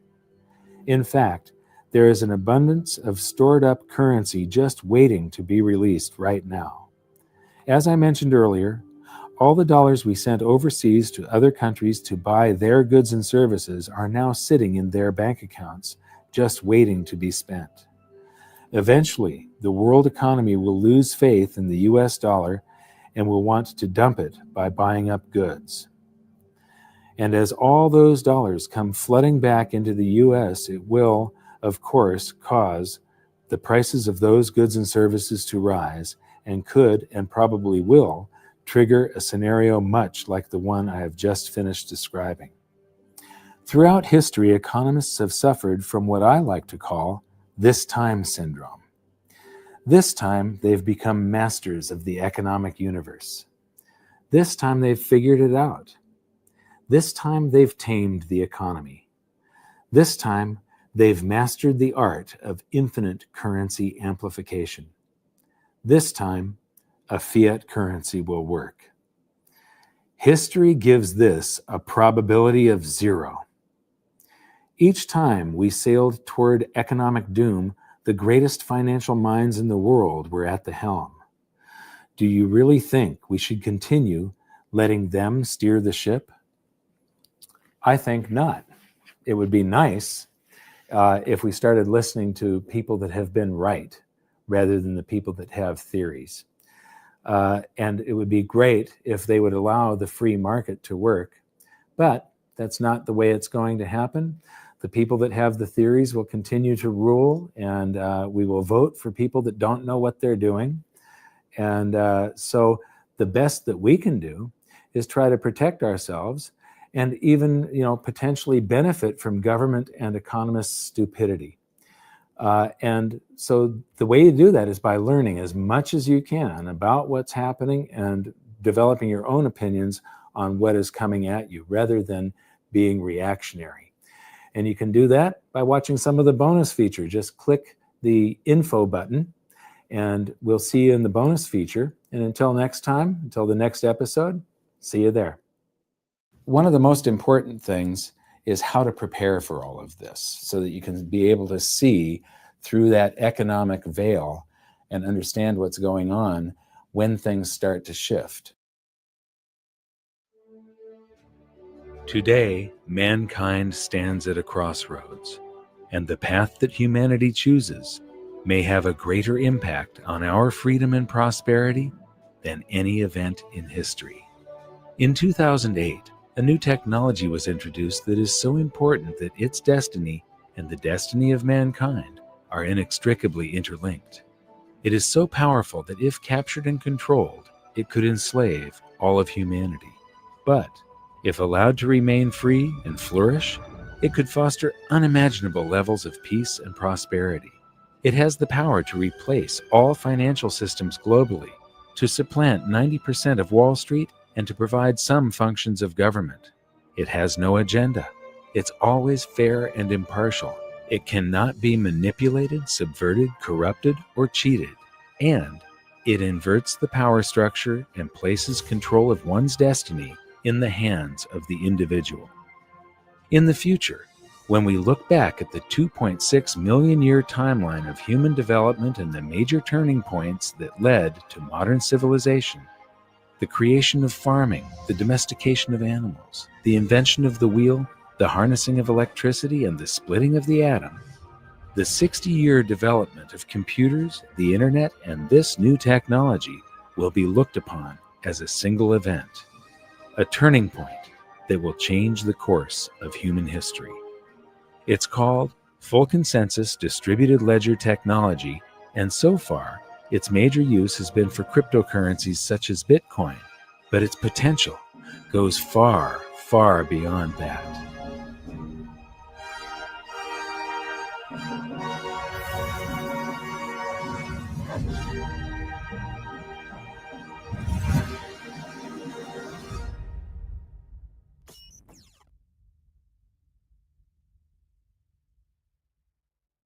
Hi, I'm here in Washington, D.C. across the street from the Federal Reserve because I'm really excited about something. We could be on the verge of a paradigm shift in currency and trade that could put places like this, the Federal Reserve and other central banks, out of business. In our 4th episode of Hidden Secrets of Money, we called upon the viewers to join a discussion to develop a new world monetary system. And the people that put forth the most logical and compelling arguments were the cryptocurrency and Bitcoin people.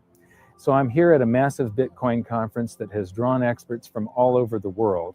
And I'm going to be hanging out with them, asking a lot of questions, developing my own opinion. I'd like you to develop yours, because this could be something that changes the world.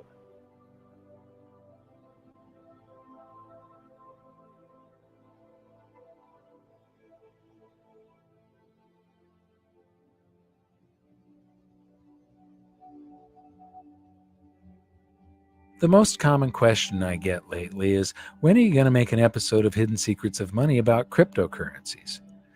The reason this has taken so long is that I wasn't happy releasing this video until I was comfortable explaining how it works, and now I finally can. As I said in the intro, we're going to start this journey at my first ever Bitcoin conference. This was the first time I'd done a deep dive into researching Bitcoin, and after it finished, I kept on learning and learning some more. And it actually became difficult to finish this episode because of the speed at which this space is evolving. But just a few weeks ago, I learned about something new that could change everything, and I knew we had to get this video out quickly. This really is big. We'll learn more about this latest breakthrough later in the video, because in order to explain it, we need to go right back to the beginning and learn how Bitcoin works. Like most people, at first I found the whole thing to be very abstract and complicated, but now I've found a way of breaking it down so that you don't have to be a rocket scientist to get it. I'm going to explain it by using an ancient problem that Bitcoin claims to have solved. It's called the Byzantine General's Problem, and until now, it's been unsolvable. The problem goes like this. How do you make absolutely sure that multiple entities, which are separated by distance, are in absolute full agreement before an action is taken? In other words, how can individual parties find a way to guarantee full consensus? Here's the example. Imagine that you are a general in the Byzantine army and you're planning to attack an enemy city.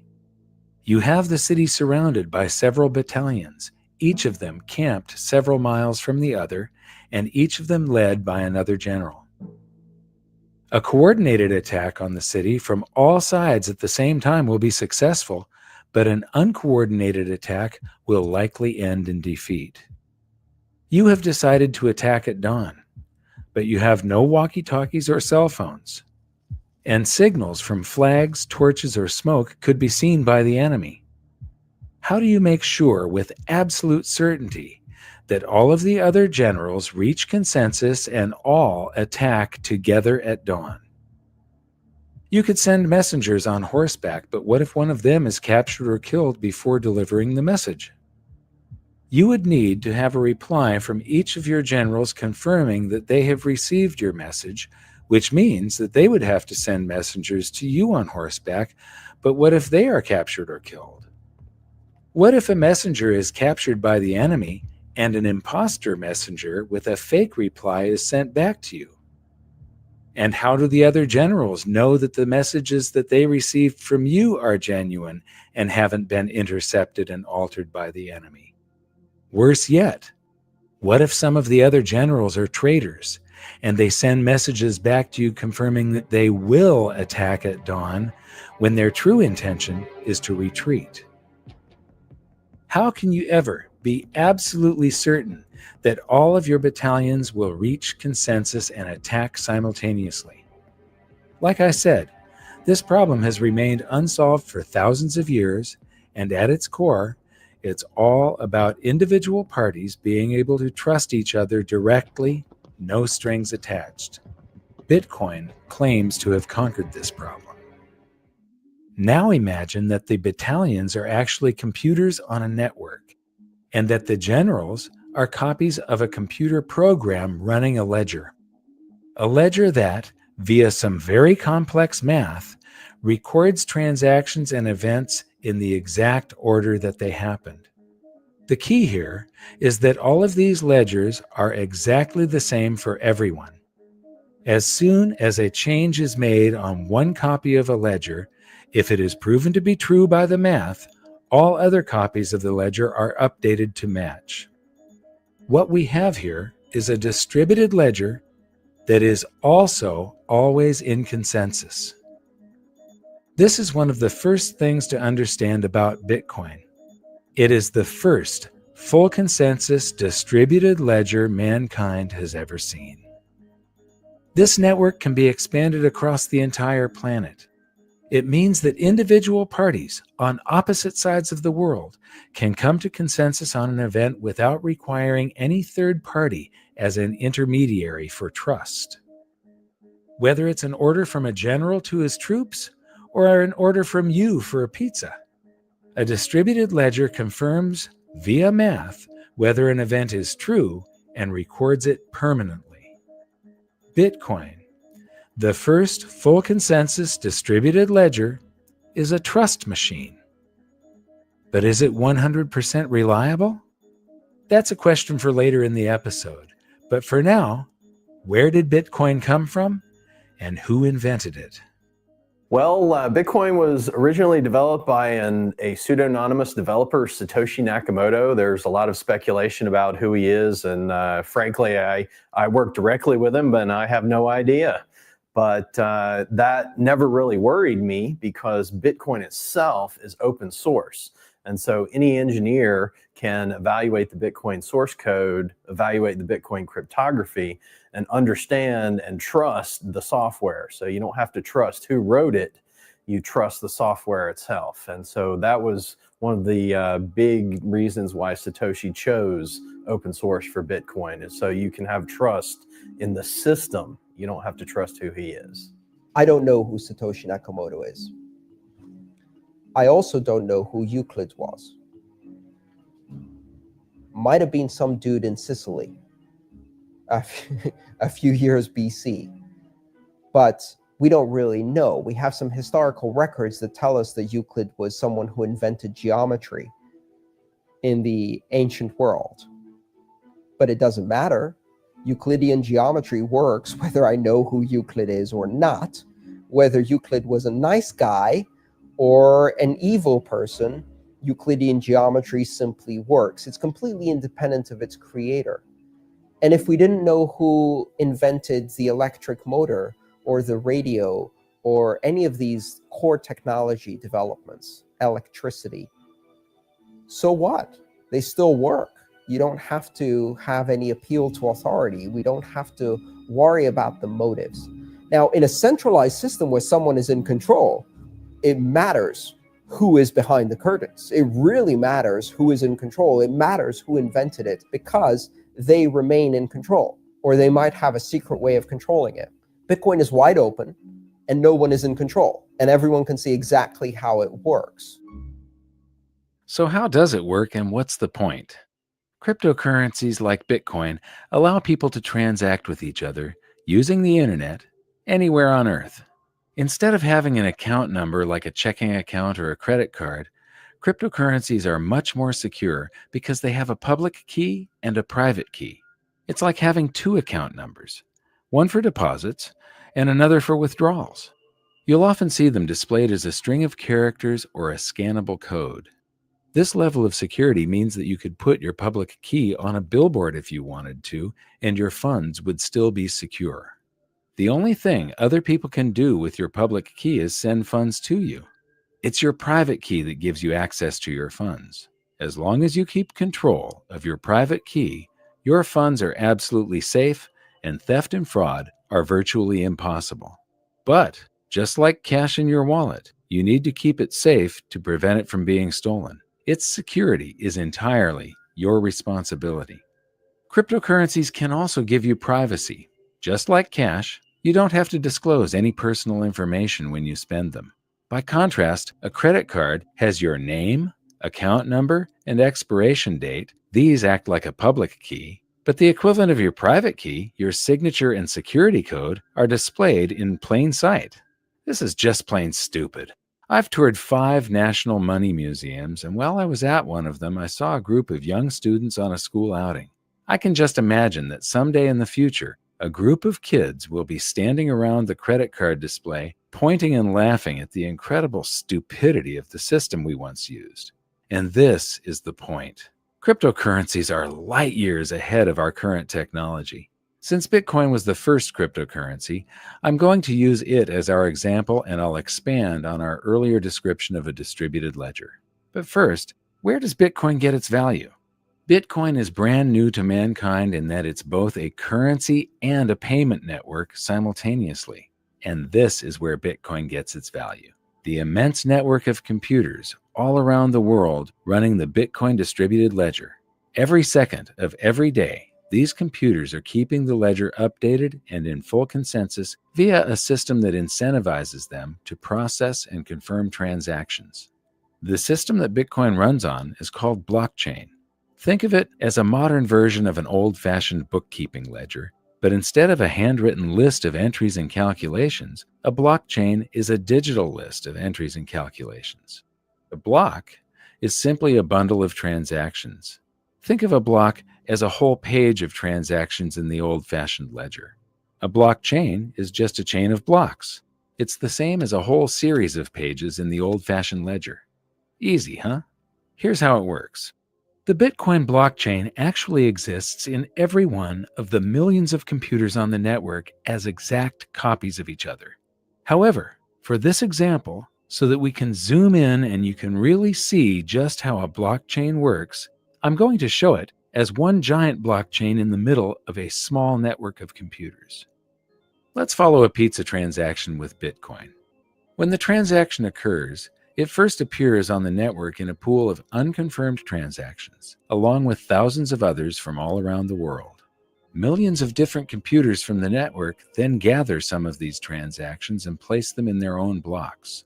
The computers are all creating blocks constantly in the hope that theirs will be the next one added to the official chain.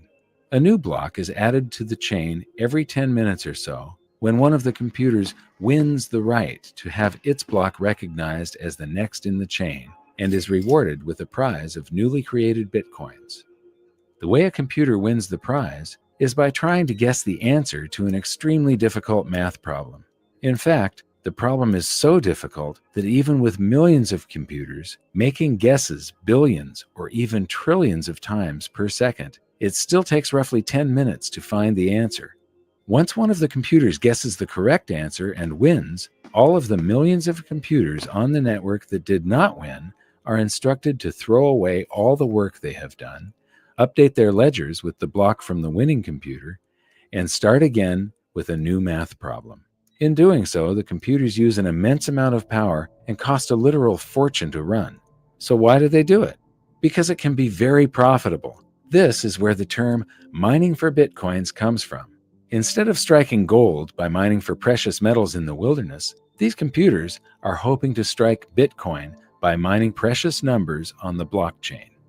But when these millions of computers are selecting transactions to go into their blocks, they aren't all selecting the same transactions, and not all the blocks are the same size.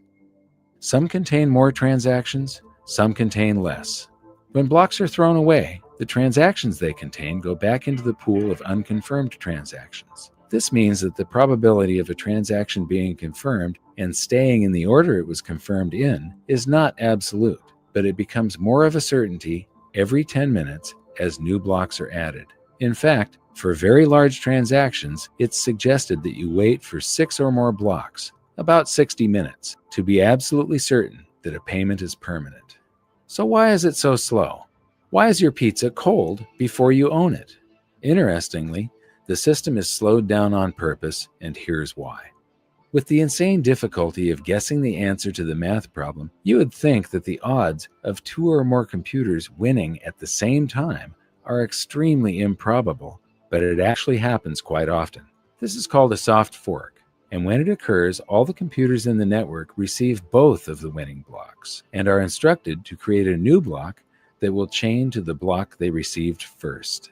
But because of varying internet connection speeds, different computers receive different winning blocks at different times. The tie is broken roughly 10 minutes later when one of the computers solves the new math problem and its block is added to the ledger, and the longest chain wins.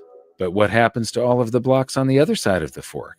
They're discarded, along with all the transactions they contained, which go back into the pool of unconfirmed transactions.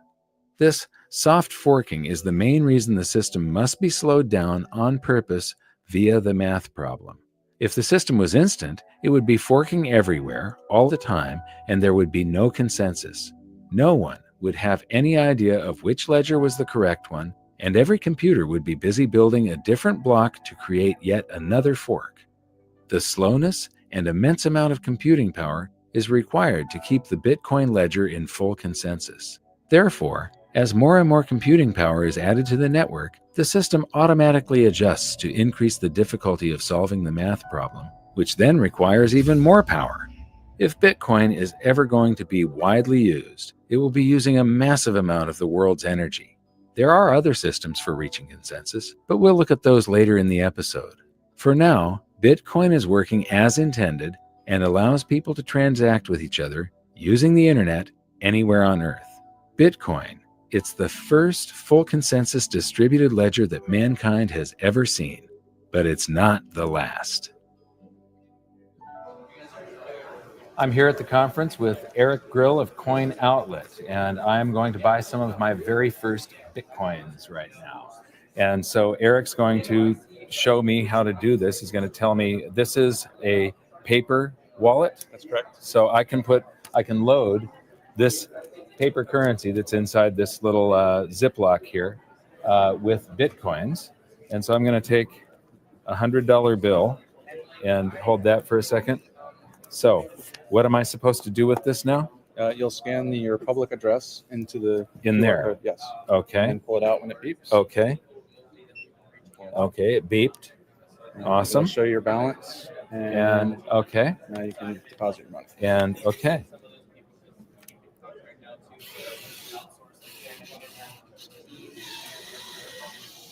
And aha.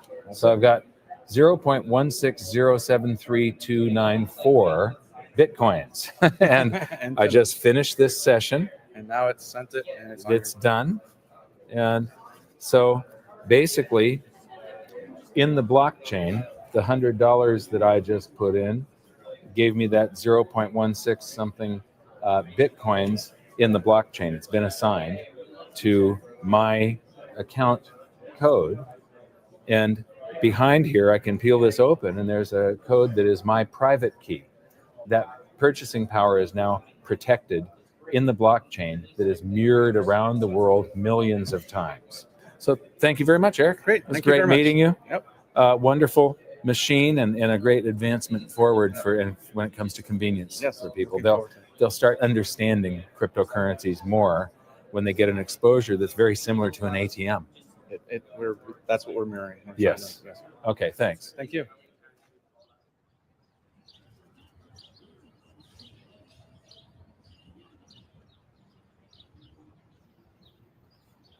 So I've spent a day at the conference now, and I wanted to come and sort of elaborate on some of the things that I've soaked up.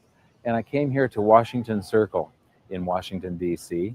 Behind me is a statue of George Washington. A lot of people don't know this, but the Revolutionary War was a war fought to free themselves from regulation, from government intrusion on their lives, from too much taxation. And the founding fathers were fighting for liberty and freedom. And at the end of the war, George Washington was in control of the armies of this continent and could have crowned himself emperor, but instead chose to resign his commission and retire to private life, giving us this gift of a free republic. One of the things that I'm getting from this conference is that a lot of them are worried about regulation. And so it's this same revolution being fought all over again. They're worried about regulation. They can't actually stop transactions with cryptocurrencies, but they could come and try and punish us afterwards and make it less likely to be used. And this is a tool that could free humanity. It's an amazing leap in technology, an amazing leap in the potential evolution of mankind. And so if this battle is lost and governments do succeed in trying to regulate the cryptocurrencies, it would be like losing the Revolutionary War. This stands for everything that the Founding Fathers stood for: the belief in freedom, liberty, and the individual choice and responsibility for your own actions.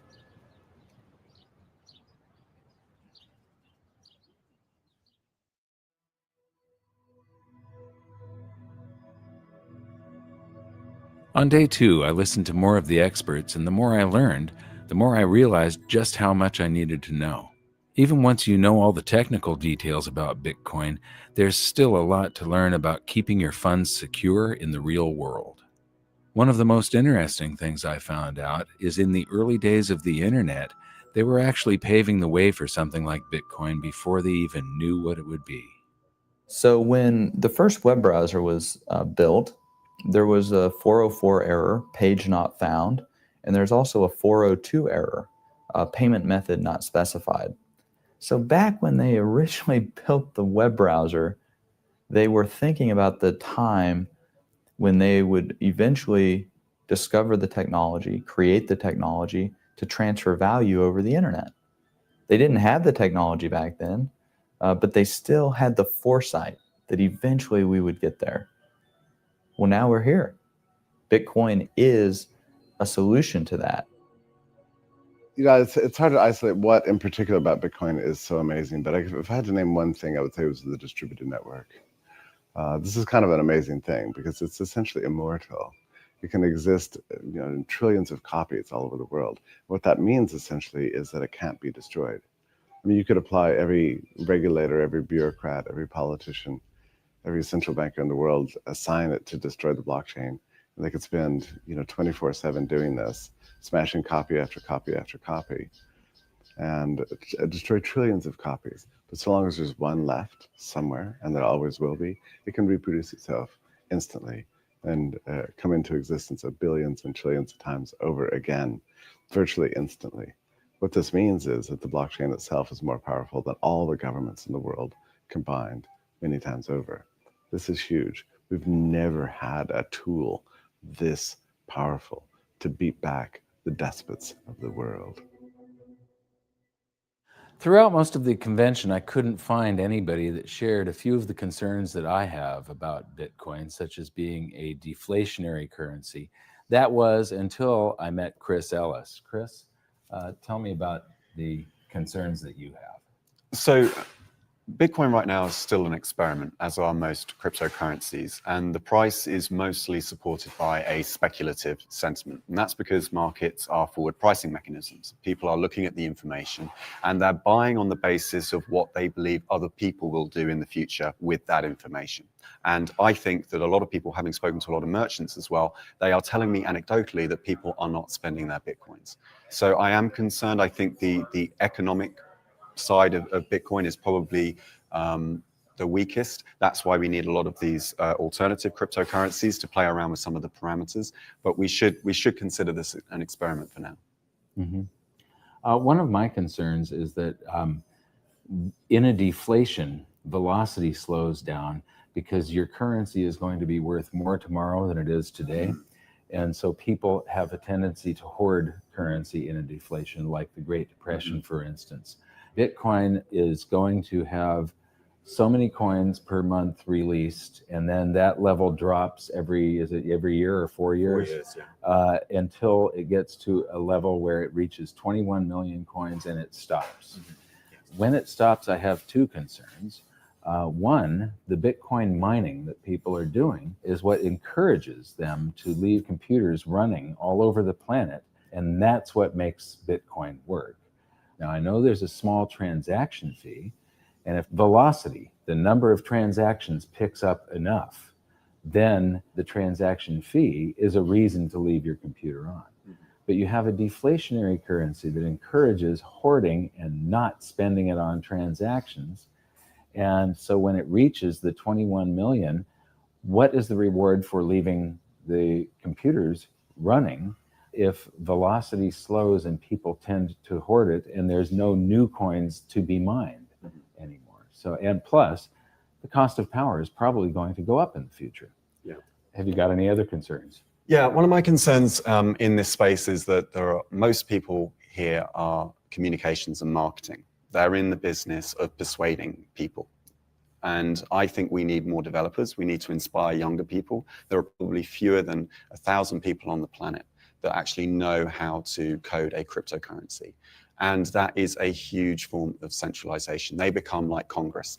And then we have to kind of go to them as lay people who don't know how to code and ask for changes, or otherwise we end up having to fork the code and produce our own one. So I still think there's a lot to do in terms of outreach, getting existing programmers into the Bitcoin space, onto the GitHub repository, so they can start making their own changes and start experimenting and learning as well.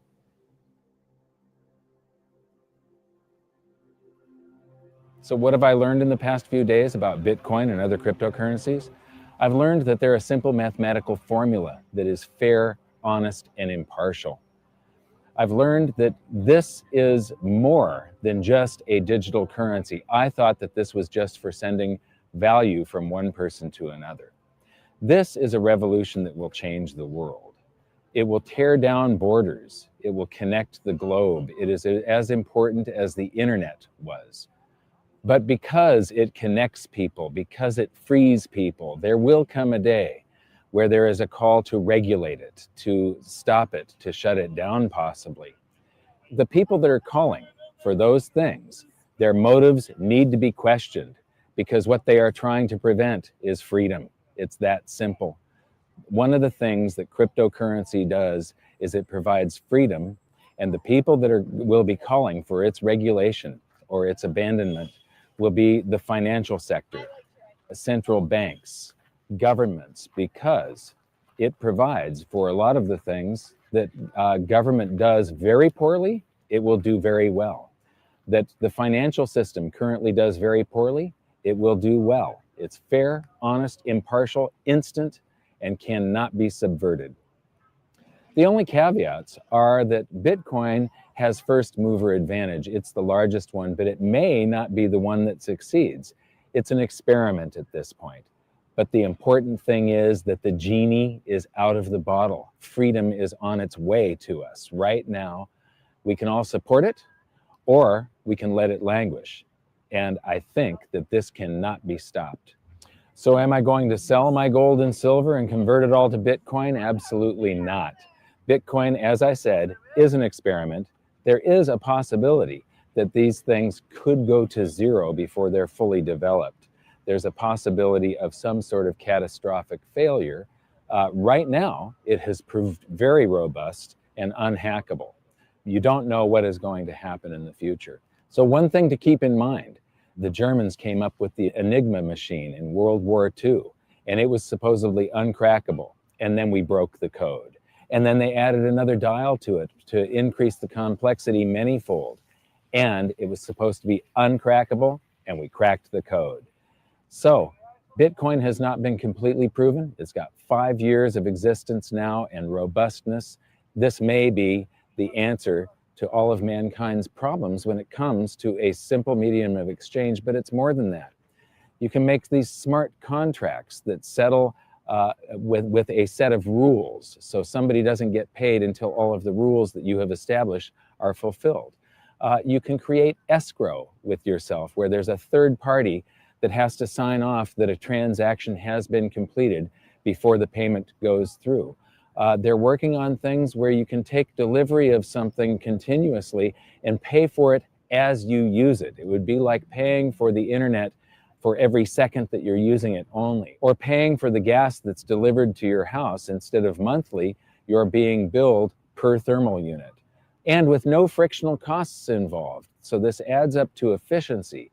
Therefore, mankind is left over with more prosperity. If there's no third party in between bleeding off economic energy, you end up with more prosperity. This is a very good thing for all of us. And because it is so fair and impartial, there's less of a need for the court system. There's less need for government and rules and regulation and people to enforce all of this stuff. In the future, there will be less need for Wall Street. That Wall Street does not realize it yet, but they are antiquated dinosaurs of the past about to go extinct. You can attach stocks and bonds and things such as that to cryptocurrencies, and companies could now do IPOs just on the internet. They do not need Wall Street anymore. They don't need a third party like Goldman Sachs or some other big brokerage house taking a cut. There's no need to worry about corruption because the code cannot be corrupted. I do know that I am going to be putting some of my capital into cryptocurrencies from now on and supporting this movement and helping to push the freedom of mankind forward. And here's something else. The reason that people buy Bitcoin is the same reason that people buy gold and silver.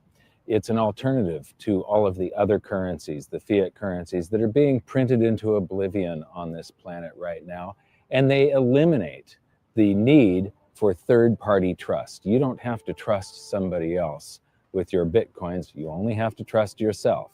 You don't have to trust somebody else with your gold and silver. You have to trust yourself. So the reasons are the same, and so I would encourage every precious metals investor to investigate Bitcoin and the other cryptocurrencies, and I would encourage every Bitcoin and cryptocurrency user and investor to investigate precious metals.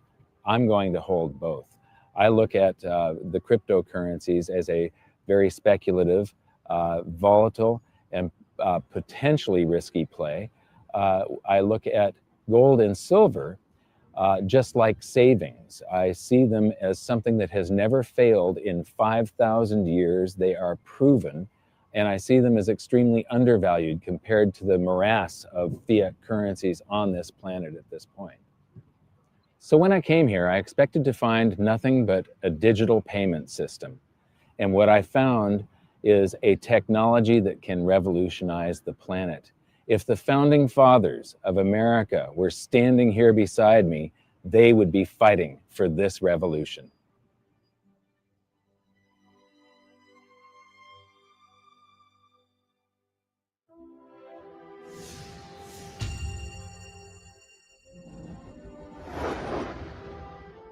Hi, this is an action alert for July 11th, 2014. I promised all of the insiders that I'd keep them updated on what I'm doing financially.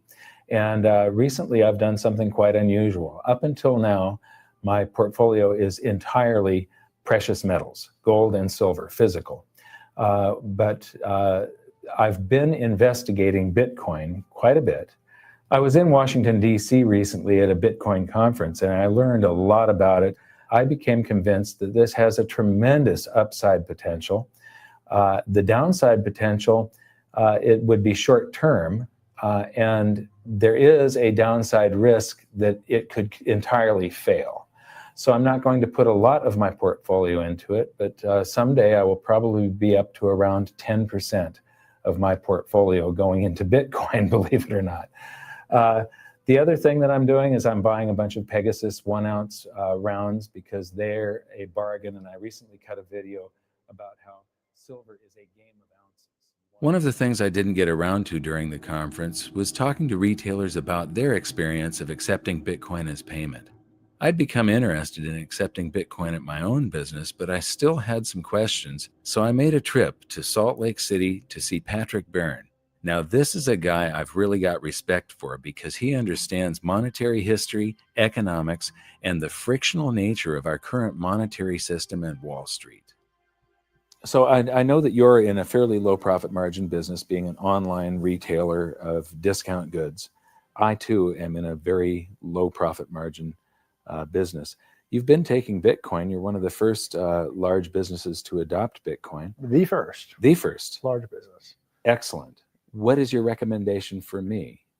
Well, we have publicly, you can look in our public filings, our gross margins are in the high teens, which is quite low for a retailer. And our operating margin is a little over 1%, 1.2%.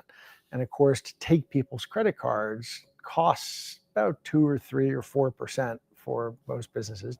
If you start doing sales in Bitcoin and it saves you, say, 3% on your expense, those sales, instead of being 1% net margin, go to 4% net margin. So it's really, especially if you're a tight margin business, it makes a lot of sense to accept Bitcoin and avoid those credit card processing fees. Those credit card companies and that part of the financial industry really has an amazing ability to sit on your the exchanges you're making with the public and extract. They're basically extracting the entire profit margin for themselves. And Bitcoin ends that. Cryptocurrency ends that.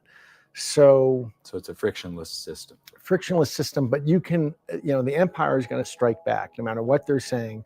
I think the financial industry is quite sorry they didn't do more to put a stop to Bitcoin, kill it in its cradle. Now that it's getting some momentum, they're not able to. That's their entire business model, is to be in that position where they can extract rents through their monopoly or oligopoly. And Bitcoin ends that. So it's really an arrow right at the heart of their business model. If you don't trust the financial system anymore, there's basically two ways of checking out. You can buy gold, physical gold and silver, and get it somewhere safe where it can't be taken from you. And the other solution is to get into the crypto revolution.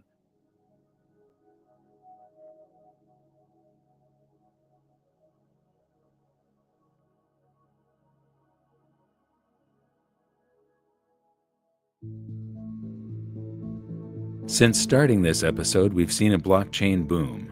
The IPOs I mentioned are happening now, but they're actually called ICOs, initial coin offerings.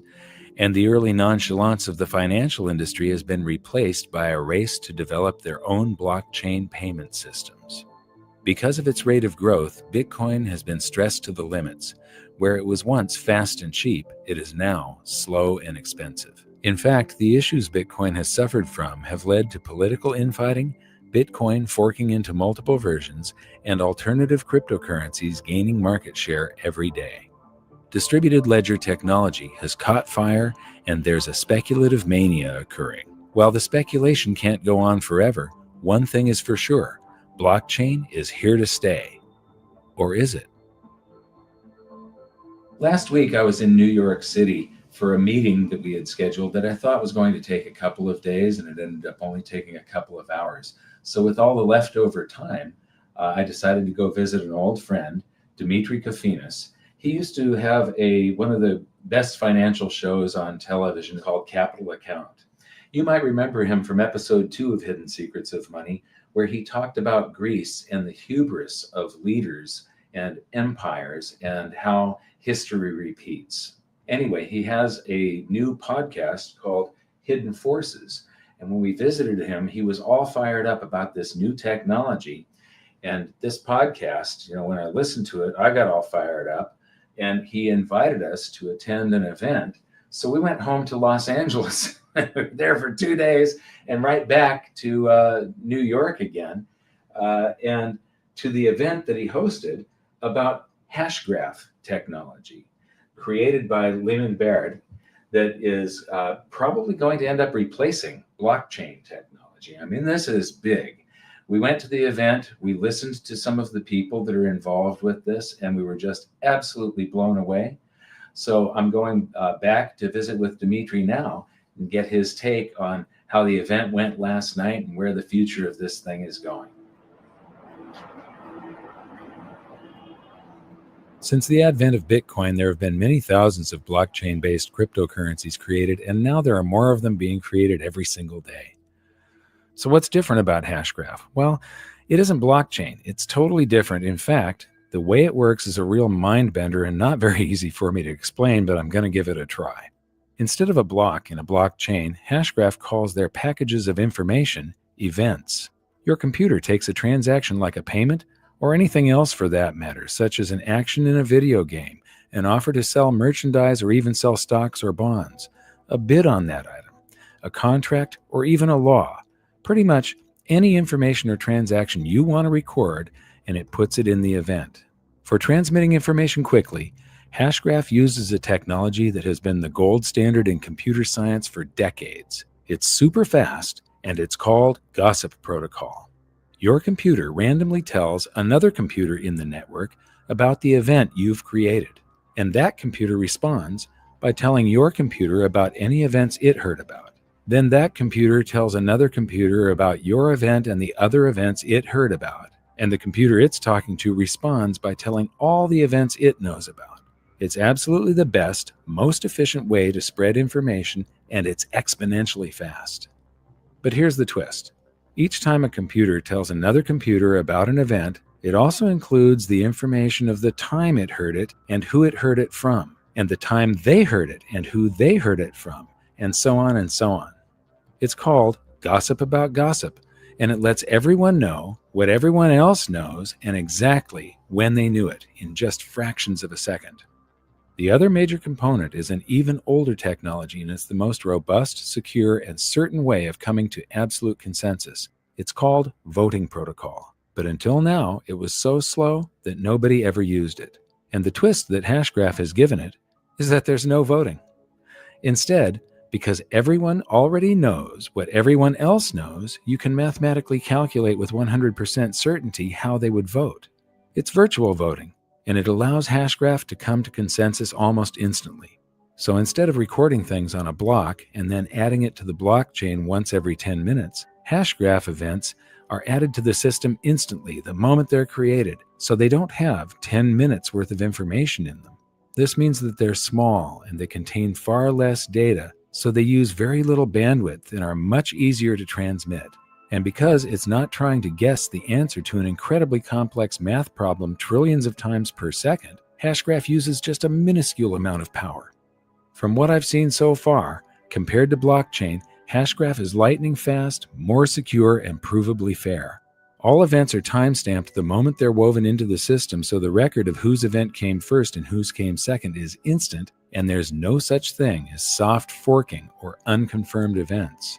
It can also replace huge portions of the internet that are currently run by centralized servers, by replacing them with the shared computing power of all of our own computers, iPads, and cell phones.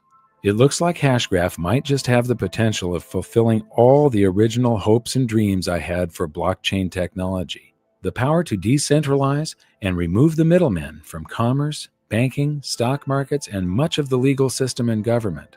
With the speed at which this technology is evolving, the future is looking bright, and Hashgraph is the perfect example of just how fast things are moving in this field. Well, I think the really amazing innovation that Lehman has made is in the way in which he has made adjustments to the gossip protocol and to the voting system in order to make them compatible at scale, right? Because a voting algorithm can work and you can reach consensus in the exact same way, but in order to deploy that in the real world, the bandwidth constraints on it would be such that you'd never actually be able to practically use it. But by incorporating the gossip protocol and creating the hash graph, and then being able to use that in conjunction with the local data that you have in memory and running a voting algorithm locally on the computer without having to cast any votes or send any votes over the internet, you're actually able to get all those strong guarantees that you get with a voting algorithm, but you're able to do it at scale. And that's what's so remarkable. And to be quite honest, it's hard to imagine how no one thought of it. It's one of those brilliant ideas that you could have only looked in retrospect and said, how did no one think of this? But at the time, no one did. So one of the challenges, I think, with any new technology like this is how do you really explain to people, how do you make a compelling case for what makes the technology so compelling, right? And one of the things that's so compelling about this technology is the throughput, it's the speed. And it's you can tell people that they've tested over 300,000 minimum tested transactions per second versus Bitcoin's 3 to 7 max.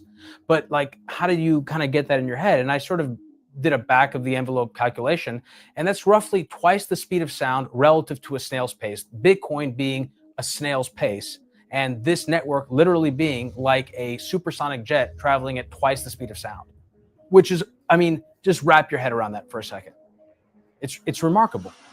It's not even like within, so you can see the difference. It's tremendous. And understanding, of course, that the speed of the network, the reason why Bitcoin is so slow is because they have to make it slow. Because if it's not slow, it would fall apart. It would branch off everywhere. You would never have consensus.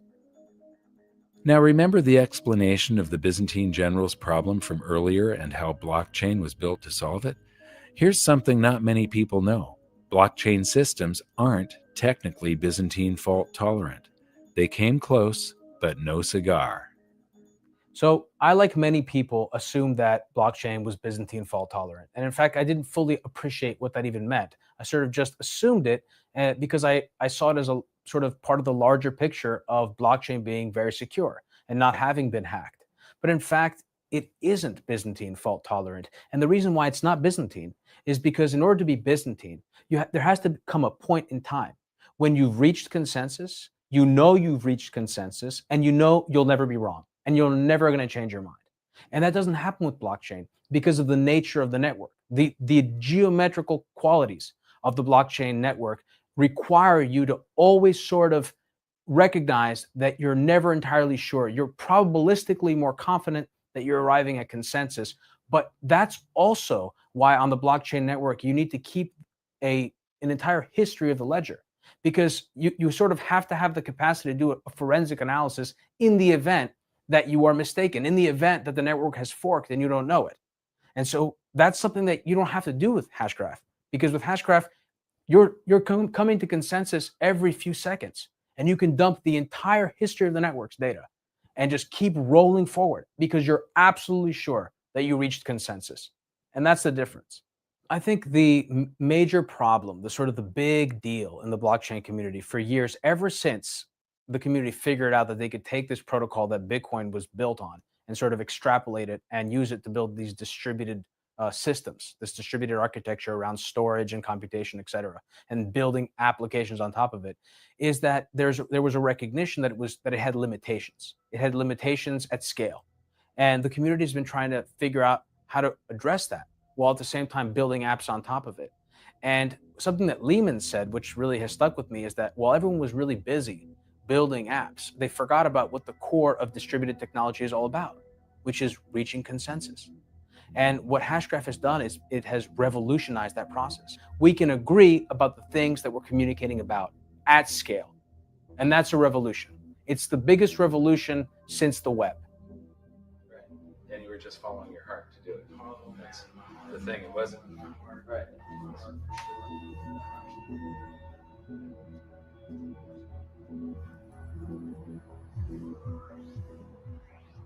So we've been looking at this amazing new technology for about a week now.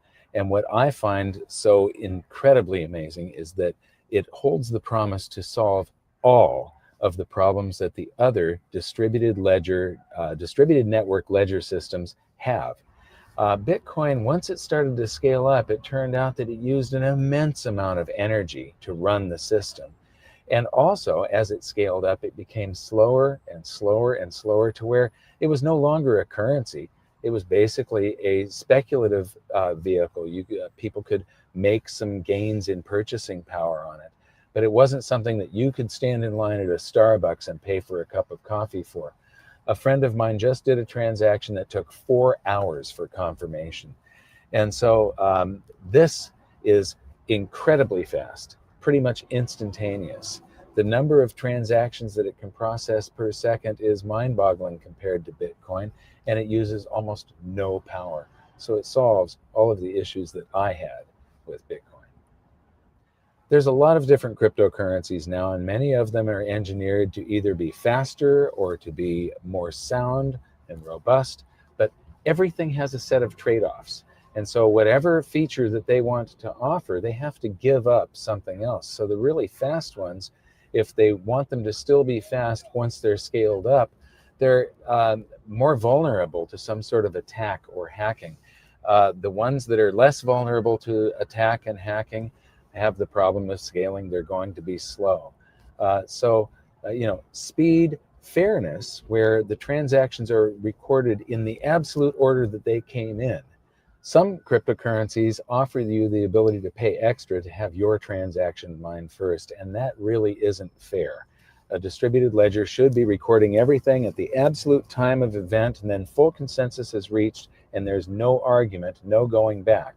This is set in stone forever. So now we're actually on our way to talk to some of the team at Hashgraph and learn more about this.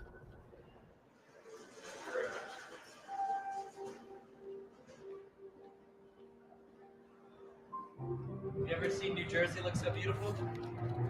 No.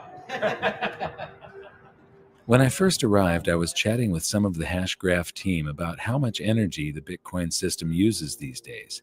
It has literally gone through the roof. If Bitcoin were to replace the entire world monetary system and financial markets, it would use more power than the entire world produces. It's completely unsustainable. This is one of the reasons I'm interested in Hashgraph, its amazing efficiency. The other reason, these guys already have commercial customers using their technology at an industrial scale.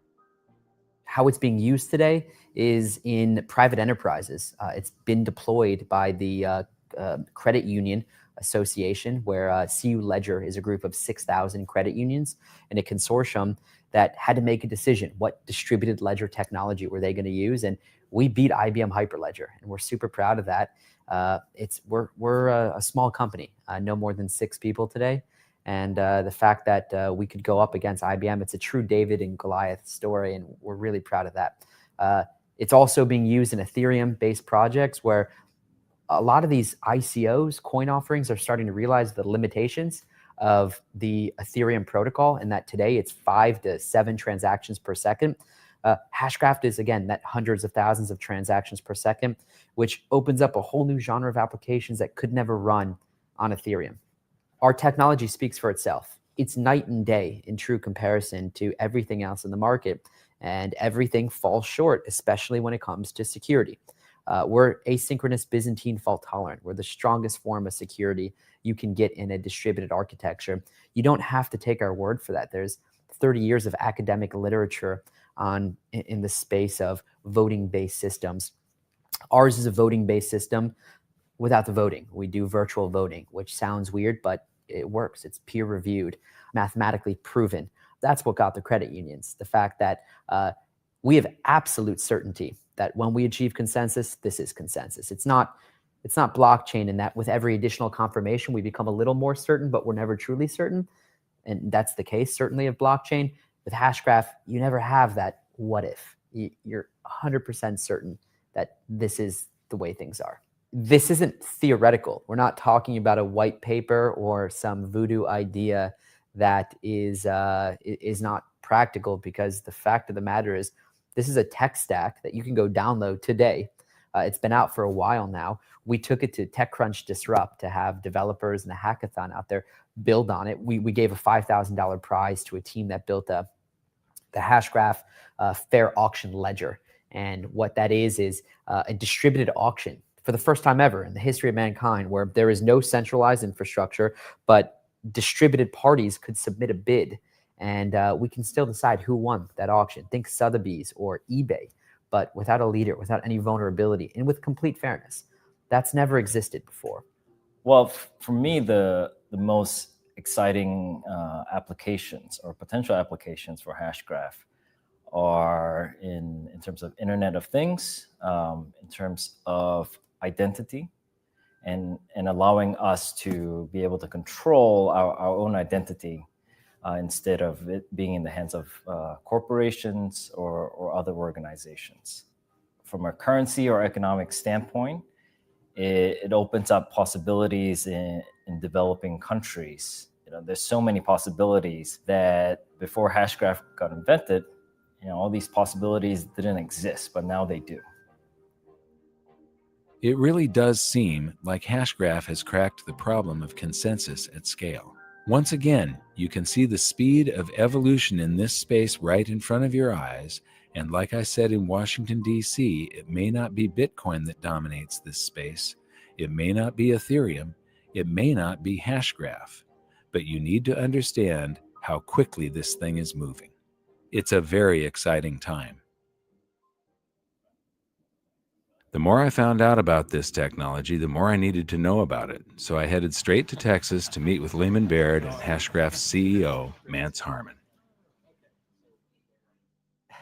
We both lived in the same town. It was actually a suburb of Austin, Texas, Cedar Park, Texas. And there's a Starbucks on the corner. We would meet there after kids have gone to bed and would sit at this Starbucks until they would close. And very often until late in the evening after they've closed. We would often watch the people at Starbucks bag up all the trash and throw it over into the dumpster. And Lehman and I would be sitting there talking about the latest thought and the latest evolution of the hash graph. That, what's the latest rabbit hole that Lehman was going down in terms of exploration of how to solve this problem. And so there are a great many memories of this process in that particular location. It's clearly the case that we're wanting to change the face of the internet. We're wanting to make the internet what it should have been from the beginning, but nobody stopped to figure out what's the right way to do this. And the internet grew up in such a way that there are serious architectural flaws and security flaws, and there's a lack of trust in a very real sense. And we see the opportunity to fix that problem. And there's a general understanding across the community that what we're doing today in the world of distributed consensus is sort of equivalent in many ways to what happened in the mid-90s with the introduction of the World Wide Web and how that changed society in fundamental ways. And so we're not alone in this. It's obvious to the community. We just happen to have the best technology in the market at the right moment in time. And so we've been given this privilege of being able to be on the leading edge and perhaps usher in this new trust layer on top of the existing internet. And there's a certain camaraderie that comes along with wanting to do something as bold as say we're going to change the internet. So it's funny, the ledger field is very broad and people come to it from different directions. Some people 30 years ago were coming to it from making computers not have faults, but they're also concerned about how to create cryptocurrencies or how to create smart contracts or how to create stored information or how to do databases. The database world has been doing this for decades. My interest was slightly different. What I wanted to do was to enable collaboration. My goal is that we should have anyone on Earth at any moment can just wave their hand and carve out a chunk of cyberspace, carve out a world of their own without having to pay anything, for free, create a world of their own and invite some friends. And now we have a shared world. Anybody should be able to create this shared world. And in this shared world, you and I should be able to create documents and create movies and create 3D objects, and we should be able to collaborate with each other and talk to each other. We should be able to interact in ways where I'm not the dictator of the whole world. I can't delete everything arbitrarily. We should have rules enforced. So maybe it's a fair world where I can't delete things you create. Or maybe it's a fair world where we vote on things. Or maybe it's a world in which we have a stock market and you can make sure that the first bid gets matched up with the first act, not the later ones.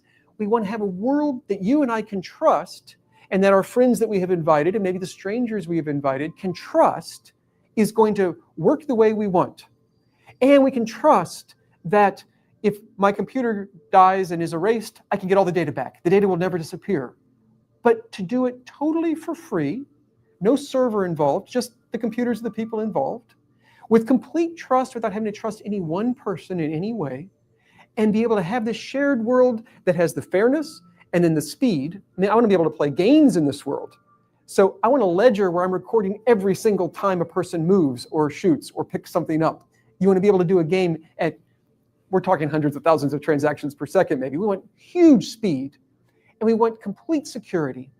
We want privacy. We want no one is spying on us. This isn't funded by advertisements. You want to spy on me so I have better advertisements. We want it just to be something that appears out of nothing, that's just living on our computers. And then when we're able to have a shared world, we want to have multiple shared worlds that connect to each other. So maybe you and I and a few friends set up a little stock market just for ourselves to send things back and forth. The banks do this. They're called dark pools. It's like a little tiny stock market just for a few players that trust each other, sort of, but not entirely. I don't entirely trust you, and there have even been problems with dark pools where maybe banks are taking advantage of some of the information involved. Maybe one bank's hosting the server, but they can manipulate the timing a little bit, and we have to worry about this. I don't want that. I want a completely trustworthy stock market that maybe you and I and a few banks set up, but then I want to have a different short stored world that maybe keeps track of a cryptocurrency, and I want them to be able to link so that that cryptocurrency is used to buy and sell our stocks. I want to be able to have a game world that links to a Wikipedia world where it appears that pieces of Wikipedia are actually part of our world, and as they change in the Wikipedia world, they change in our world. You want to have shared worlds that are interlocking with each other, that allow shared trust even across these things. This is the vision for what we want the internet to be. It will change the way we even look at what cyberspace is, what the internet is, what are networks, even what are computers. This is what's going to happen. And 20 years from now, when the children who are born then are growing up, they're not even going to think about websites and emails as a separate thing and internet and many of the hacking attacks that we have today. They're just going to take it as a matter of course. Anytime I want to, I can wave my hands. I get a shared world. It's free. It's easy. It's trustworthy and reliable. I can invite 2 friends or 1 million friends, and it all just works. And it will change the way we think of what the internet is. That is what I started being interested in building. And this is the direction that we're going. And this is what distributed ledgers do, is they will ultimately allow us to do that. And there's a lot of rough edges. We have growing pains in distributed ledger technology today, but we'll get over the growing pains. We will get to a world that really is fast and secure and fair. And we will be able to then have this vision of shared worlds, big public ones, little private ones, everything connected. That was the idea. That was 5 years ago. So I like playing with math. So I kept playing around with how would you do it? And I convinced myself, yeah, it's impossible. You can't do that. There's no way that you can have really high throughput because, and also have all these security and fairness properties. You just can't do it because ultimately you end up having to tell everybody what you think and then tell people what other people thought, and then you can have millions or billions of extra votes and receipts on votes floating around. It just doesn't work. So I was able to convince myself it's not possible.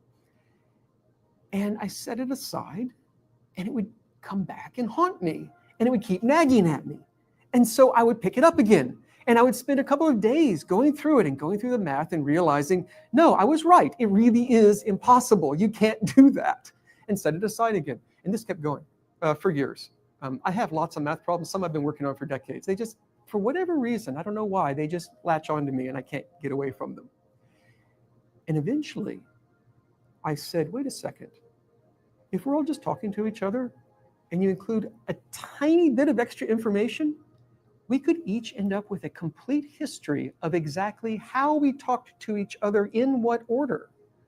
But if I had that, I would know exactly how information flowed through our community. I would know what you know. I would know when you learned it. I would know what you know about what Alice knows, and what you know about what Alice knows about what Bob knows, and about when they learned it. I would know so much that I could take one of those huge, impractical, impossible, too slow voting algorithms and do it with no votes at all. I could just sit here and say, oh, I know how you would vote, so don't bother voting. Don't tell me your vote, I know it. I'll just pretend that you voted, and I'll just pretend, and I'll just get to the conclusion. And so all we do is we just talk the way we would talk anyway to send out our transactions. We had a tiny bit of information, and it gives us this entire history. The history is called a hash graph.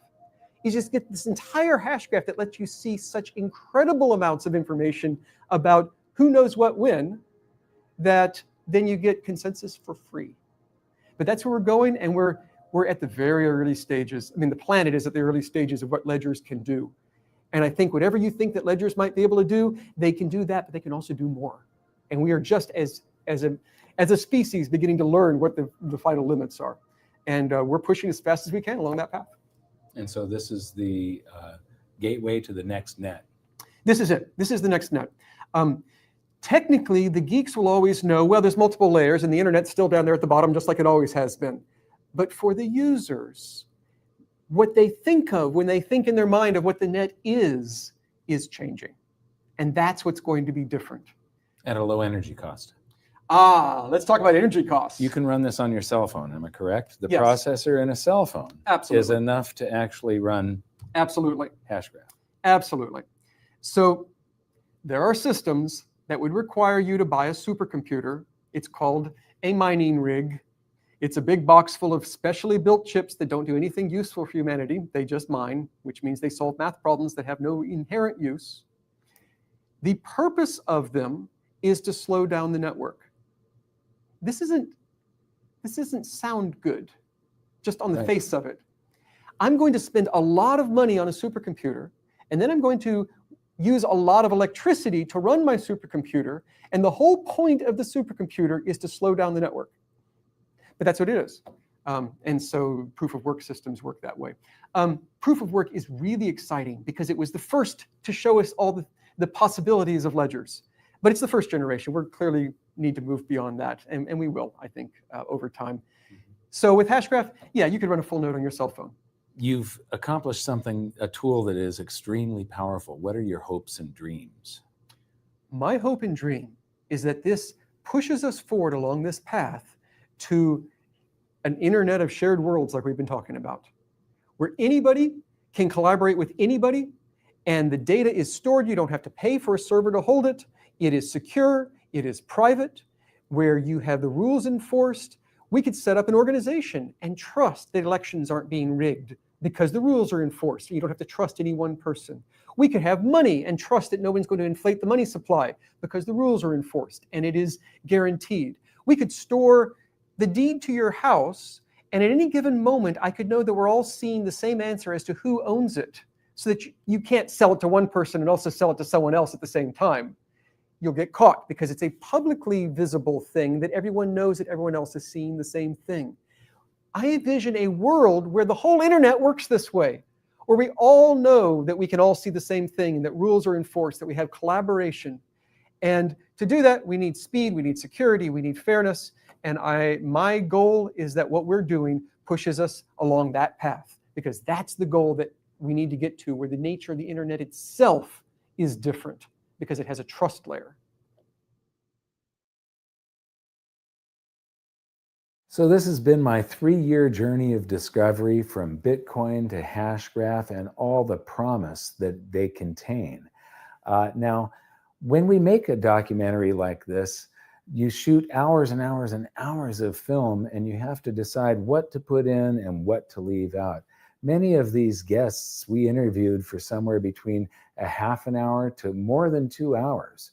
And they said amazing things and stuff that you really do want to learn. And so we're going to make all of this available as bonus footage on hiddensecretsofmoney.com.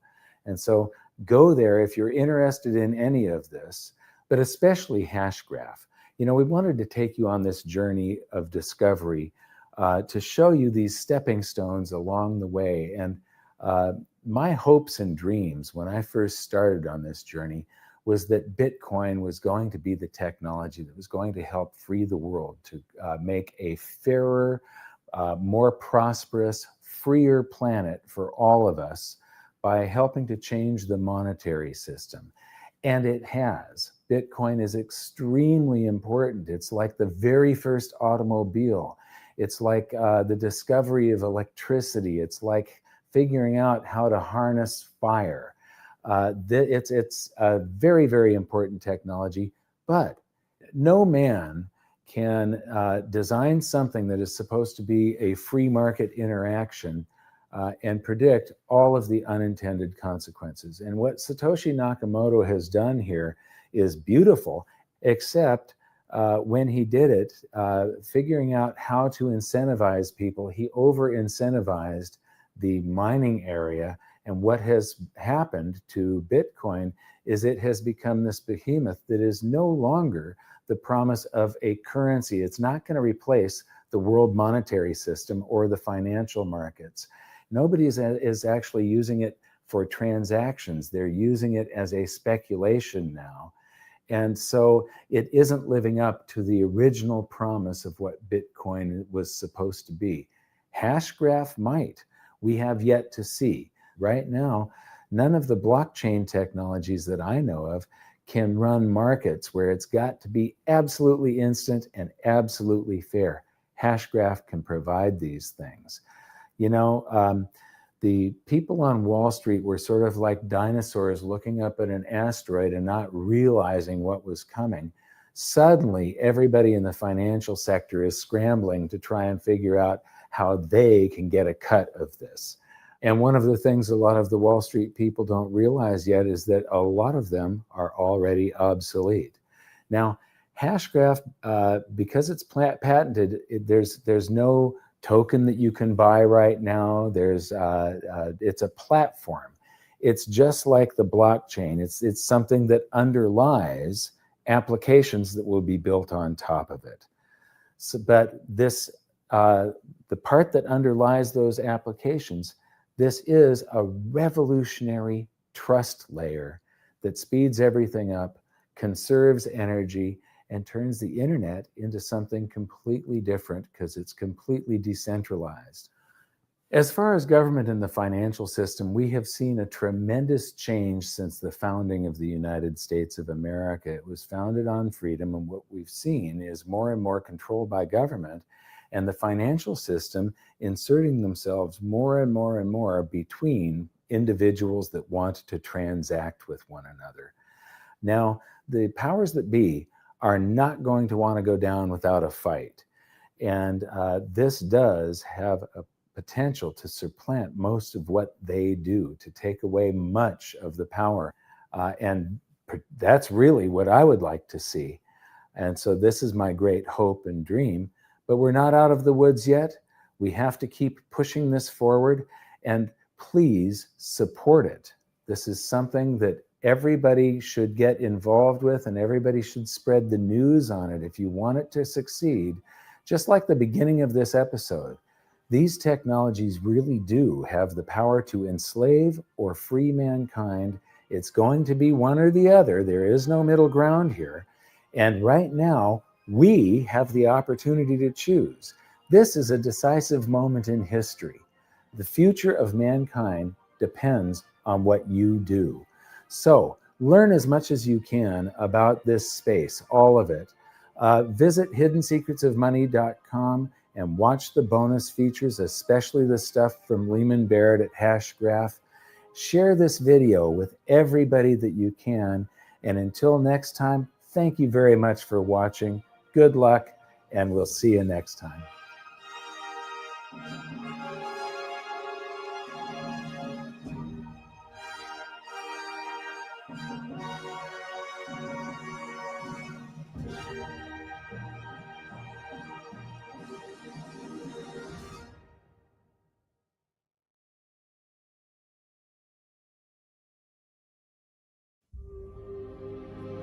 Right now, the world economy stands at an alarming precipice. But would it surprise you to learn that the events of today are nothing new? Give me the next few minutes, and I'll show you that there are cycles to history that can not only allow you to see the future, but to make preparations for the very predictable outcomes. You're about to discover that huge financial gyrations, inflation, loss of personal freedom, and out-of-control government are all things that we have been warned about for centuries and are the direct consequences of the monetary system itself. In fact, most world history is determined by monetary history. So what lessons can we take from the past to help us navigate the perfect economic storm that awaits us?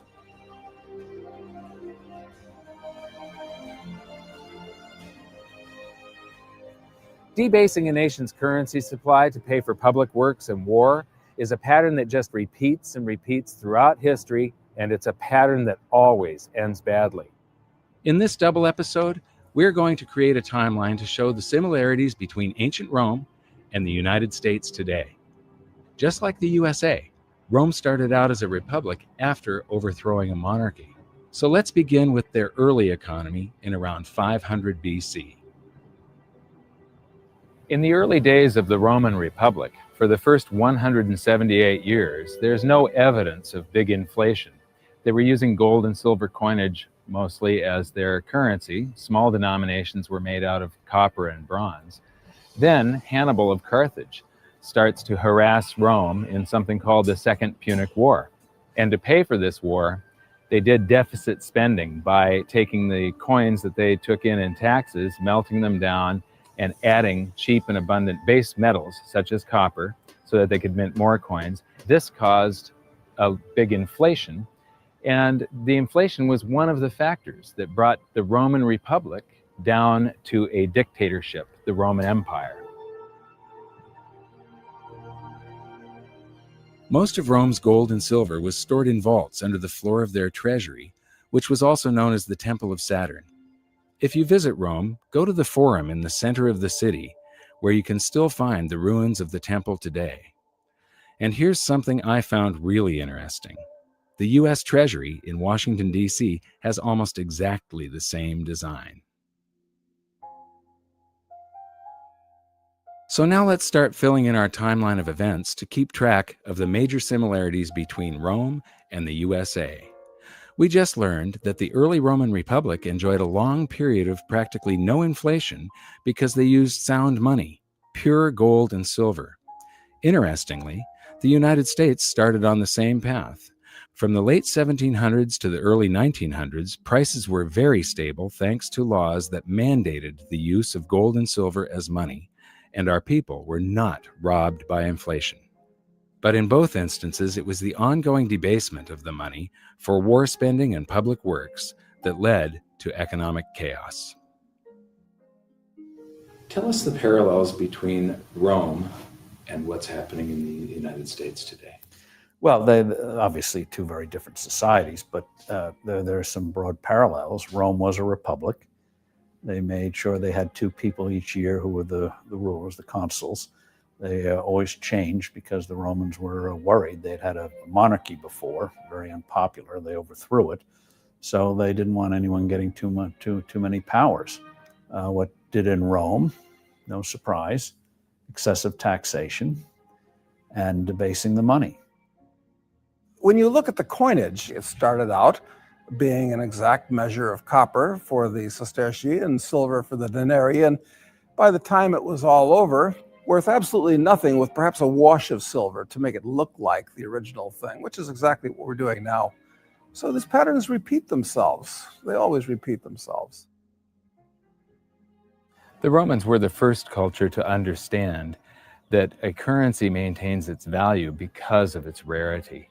Julius Paulus once said, "This device, being officially promulgated, circulates and maintains its purchasing power not so much from its substance as from its quantity."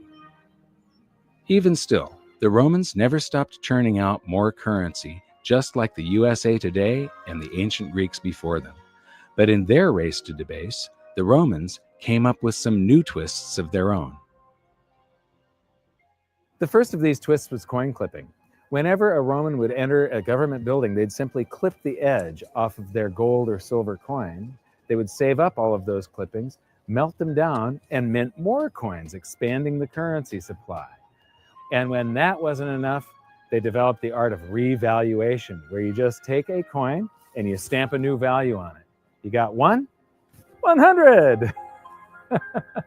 That simple.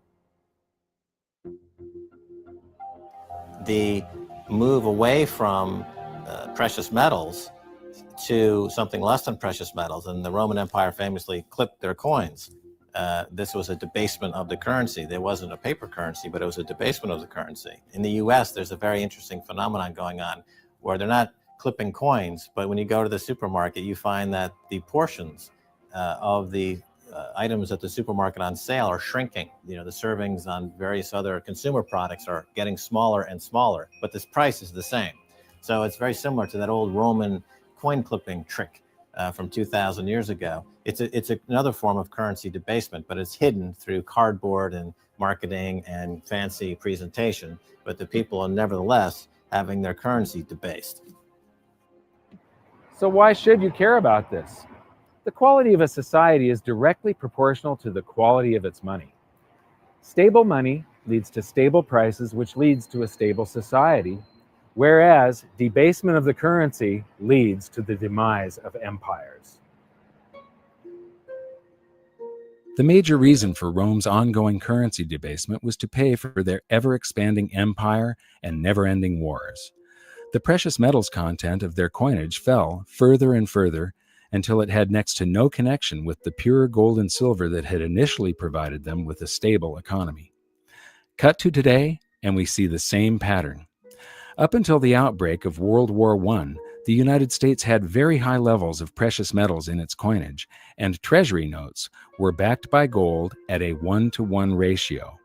From there, the USA debased its currency more and more to pay for World War II, the Korean War, and then the Vietnam War, until finally, the link between gold and the US dollar was severed completely. For those new to the series, let's revisit the pivotal event that has managed to sneak under the radar of modern historians as nothing more than a side note, even though it will have repercussions for generations to come. It was an unprecedented act of global debasement by a modern wannabe emperor that would make any Roman ruler hang his head in shame. Most people think that President Nixon's criminal activities were limited to wiretapping and spying on the competition. But his greatest crime came on August 15th, 1971, when he severed the last ties between the dollar and gold, when he ended the Bretton Woods system. I have directed Secretary Connally to suspend temporarily the convertibility of the dollar into gold or other reserve assets, except in amounts and conditions determined to be in the interest of monetary stability and in the best interest of the United States. The Bretton Woods system tied all of the world's currencies to gold through the US dollar. But instead of running out and hanging the guy when he took the world off of gold, the world just yawned and accepted that we were now on a fiat currency system, that we were now on this infinitely expanding system, that we no longer had money, we had currency. Money should be a fixed measure of value. It's like 5,280 feet in a mile, or 12 inches in a foot. I gave the example. Imagine trying to build a house, say 2,500 square feet. If the foot changed each day, it was 12 inches one day, 10 the next, 20 the next. Very hard to do if that's changing. Well, or the clock. I like, yeah, this. The 60 minutes an hour. Imagine if they floated the clock. So you had 60 minutes an hour one day, 30 the next, 90 the next. You'd soon have to have hedges, derivatives, futures to figure out how many hours you're working. You're baking a cake. I love this example.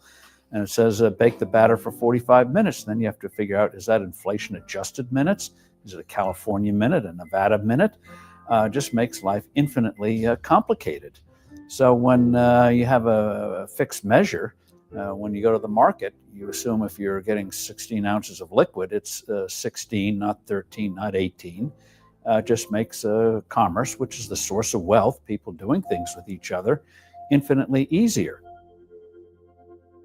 It is very odd that we've established a situation where what people do is scramble to borrow liabilities. Certainly, I guess the most attractive liability in the world, or put a different way, the most attractive free trading lie on the planet is the US dollar.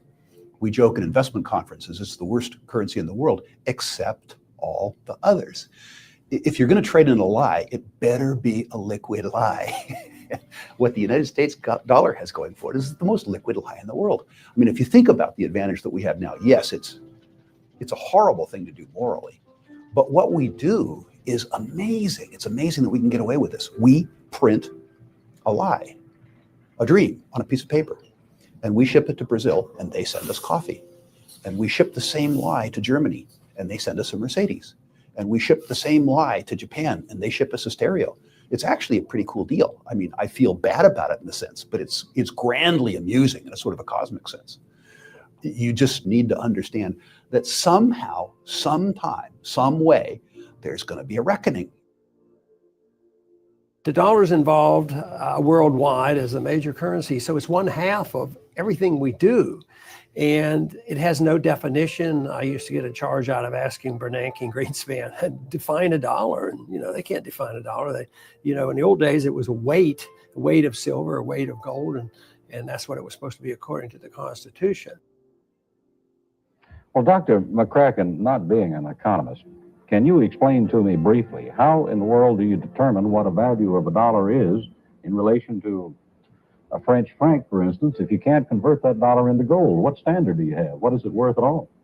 You determine that's going to be determined in the marketplace, just as really largely it has already. So well, what is this going to do then to, for instance, the speculator in gold? How is this going to affect him? Is the price going to drop or rise? The official price of gold, of course, has not been changed. That was not a part of this program at all, nor is that contemplated. Well, Maybe they should have contemplated what was likely to happen, because for anyone who had studied history, the outcome was perfectly clear. Rather than help the economy, Nixon's actions made things a lot worse, and the public started feeling the effects of inflation much more acutely. It was hard for savers to keep their heads above water unless they had saved in the ultimate stores of value, gold and silver. Just as it had always done throughout history, gold once again accounted for the expanding fiat currency supply by rising in price to cover that supply. Gold had done this as recently as 1934, when the USA's debasement really started heating up and gold was revalued from $20.67 an ounce to $35 an ounce. Now the process began again as the public bid the price up from $35 an ounce in 1971, climbing all the way to $850 an ounce in 1980, easily accounting for the massive quantities of currency the USA had conjured out of thin air now that Nixon had removed all restrictions. Gold had once again held an out-of-control currency to answer. Getting back to the Julius Paulus quote about the value of a currency being decided by the quantity rather than the content, one of the biggest economic hurdles that mankind repeatedly trips on is that we have never been able to control the quantity of currency. And this is one of the reasons why gold has always been the ultimate money. It can't be printed and it keeps us in check. Today, I think cryptocurrencies are a very exciting development and have tremendous possibilities. The bottom line is that governments have a long history of trying to cheat gold, either through debasement or manipulation of the markets. But here's the thing. In the end, gold always wins. And that brings us back to the Romans, who went through many cycles of currency debasement for war spending, then inflation being felt by the public, then revaluation of the currency, then more debasement for deficit spending on war, resulting in even more inflation being felt by the public. The cycle repeated again and again. Those who were able to hold gold outside the official system maintained their purchasing power. Those who did not suffered greatly. In 270 AD, Emperor Aurelian took power and had the now worthless official coinage recalled and minted again to contain a small amount of silver, just 5%. This act brought a new vitality to Rome, but unfortunately it was short-lived as government after government gave in to the temptation of spending beyond their means. Eventually, wars were funded by levying huge taxes on businesses and the rich. This only had the effect of closing down many essential businesses. The more meddling the government did with the economy, the worse things became. The government started confiscating private property by force to fill their empty state coffers. Rome was sliding into ruin. And that brings us to Emperor Diocletian. His actions are the first recorded example of the following hidden secret of money. Wage and price controls do not work. He came to power as inflation was surging, but his decisive actions only added fuel to the fire. So because the economy was getting worse and worse, Diocletian created a whole bunch of great government solutions. He created a bunch of works projects. He hired a bunch of the homeless and people that were unemployed, made them soldiers and government employees. And this caused deficit spending to just go out of control, and inflation raged into what is known as the first documented hyperinflation. So to get inflation under control, in 301 AD, Diocletian issued his infamous Edict of Prices. This was a massive volume of a list of all of the wages and the prices people could charge for goods and services. And it was all enforced under the penalty of death. So what happened was instead of risking your life to sell something at a profit so that you could stay in business, people just closed up shop. Instead of doing a job that was listed in the book that was below a living wage, people quit their chosen career and tried to pursue a job that wasn't listed in the book. The result of this was that Diocletian came out with a law that said every son had to go into his father's business under the penalty of death. When governments start meddling with an economy, the result is always the same. Prices become distorted. This is a huge danger because prices act as a signal for an economy. They indicate to producers and buyers where true value lies. The outcome is always economic turmoil, shortages, and black markets. We've seen what happened to gold when Nixon started his economic interference. So now let's go back and see what happened when Diocletian started his jumbo-sized meddling with the economy. We know when Diocletian created the Edict of Prices that the price of gold was 50,000 denarii per pound. And then we also know from transaction receipts around 50 years later, the price of gold had risen to 1,200,000,000 denarii per pound. That's a 42,400% hyperinflation over a 50-year period. That would be similar to if gold was $35 an ounce 50 years ago. Today, 1 ounce of gold would be about $1.5 million. Another analogy that I can make is if an average family car was about $2,000 50 years ago, today it would be selling for $85 million. Just imagine 85 million on the windshield of a car at a car lot. That's the type of inflation these poor people suffered through. Well, wage and price controls upends an economy, gives more power to the government. What are price controls? Prices are supposed to convey information. That's what markets are about, knowledge and information. So a price will tell you something is dear. Oh, get out and produce more. The price is low. Maybe you're producing too many of it. So it's a way of conveyance of information. So you devote your efforts to something that people want, not what a bureaucrat dictates. So when governments trash the money and your prices, nominal prices are going up, the government response is, oh, they're greedy speculators or merchants or whatever. And so you say you can't charge as much. Well, what that means is you get a black market and you hurt the production of the thing.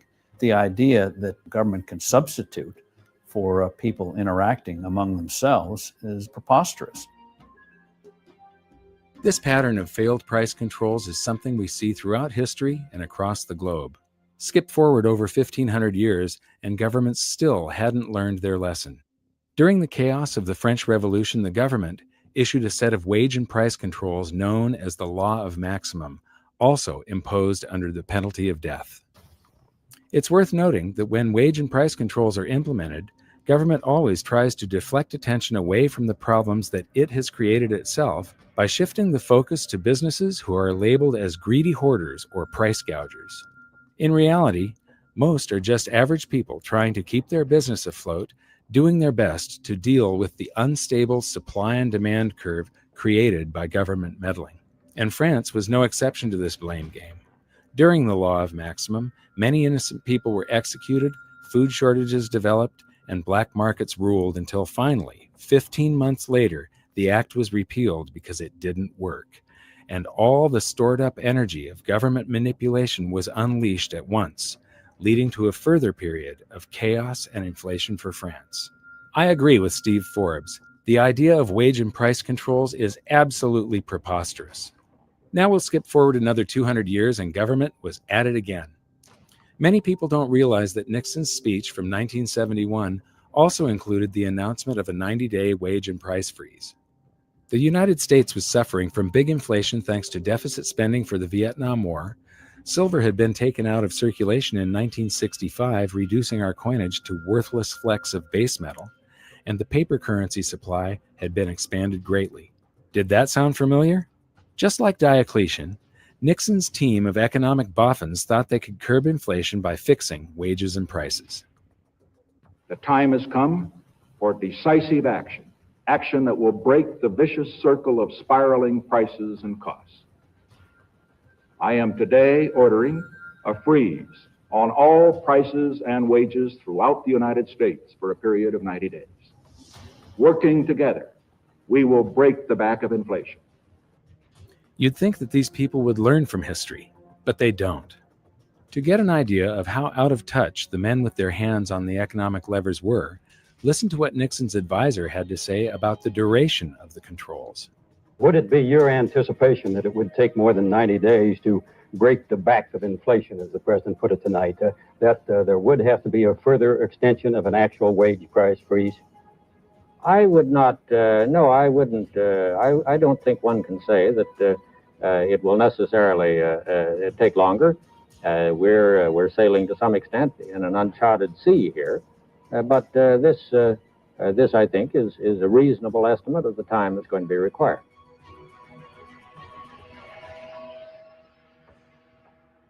Dan Rather. President Nixon is expected to speak for about 15 minutes on his new economic policies.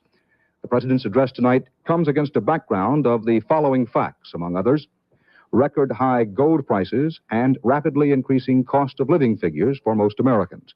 The wholesale price index rose by 2.1% during the month of May. The index of industrial commodities in the last 3 months has risen at an annual rate of 15.9%, the worst since the Korean War 20 years ago. All of that part of the general background of the president's remarks tonight. Every American family is confronted with a real and pressing problem of higher prices. And I have decided that the time has come to take strong and effective action to deal with that problem. Effective immediately, therefore, I am ordering a freeze on prices. This freeze will hold prices at levels no higher than those charged during the first 8 days of June. It will cover all prices paid by consumers. What was Albert Einstein saying? What kind of an idiot would do the same thing over and over and expect different results each time? And it's the same pattern that's happened repeatedly, cycle after cycle after cycle after cycle for thousands of years. A country borrows itself into bankruptcy. It creates more money to try to pay its debt. Prices go up. People rebel. The whole system falls apart. And I'm scared about it. Countries collapse over this. They go to war about this kind of thing. Rebellion in the street, overthrows of government, the whole 9 yards. There is nothing to be gained from inflation and everything to lose, and we're going to lose everything. Around the world, people don't seem to realize that government intervention always makes things worse. It's the government manipulating things. Whenever you manipulate something and try and control it over here, and not allow the free markets to balance everything all by themselves, something comes squirting out way over here that you just don't expect. For instance, the dot-com bubble popped in 2000. Alan Greenspan lowered interest rates to try and get the stock markets back up again, and he accidentally created a real estate bubble that's now devastating the world. Back during World War I, they inflated the currency supply tremendously. The Federal Reserve was born just at the beginning of World War I. We added to the currency supply by adding bonds to back our currency along with gold. Then there was this big, it's called the Depression of 1921. It's the single greatest deflation that the US has ever seen. It's bigger than the Great Depression. The contraction of the currency supply was huge. The reason nobody knows about the Depression of 1921, they only know of the stock market crash of 29 and the Great Depression, is because the government did not rush in to save us. The Federal Reserve didn't try to suddenly lower interest rates down to zero. They didn't manipulate the free markets. They let the free markets work.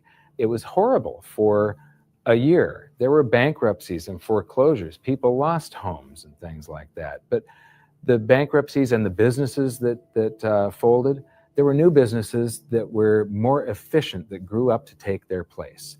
And when a home gets foreclosed on, it gets resold to somebody else. And yes, it was horrible, but the people that were leveraged out, or the people that weren't in full control of their finances, or the inefficient businesses that were just hanging on by a thread anyway, yeah, they went under.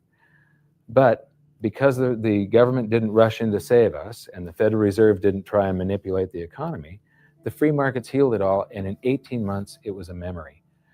In fact, 10 years later, nobody could even remember the memory. It was gone. Mark Twain is often quoted as saying, "History doesn't repeat, but it sure does rhyme." And as you've seen from this episode, that sure rings true. The wage and price controls, we will probably end up trying this in the United States sometime in the future. And, you know, they tried it during Diocletian. It didn't work. It destroys the economy, and eventually they have to repeal the act. They tried it during the French Revolution. It didn't work. It ruins the economy, and they have to repeal it.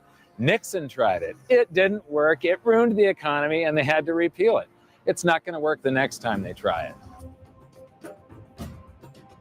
This stuff just keeps on happening over and over and over again. And part of it is caused by the 4-year election cycle. All of the politicians are worried about what's going to happen on their watch, and they push all the problems forward to the next administration. They really don't care what's going to happen out in the future. They care what's happening, how they're remembered. So I'm expecting this to happen in the United States sometime. Right now, I'm expecting a deflation. But when we get to big inflation or hyperinflation, you can pretty much count on the fact that they're going to make the same stupid mistakes because politicians do not read monetary history. This is just the beginning of the similarities between ancient Rome and the USA. In the next episode, we're going to focus on some more amazing events that are echoing throughout history to today. And we'll see what the future holds for the United States if we continue down the same path so many societies have gone before.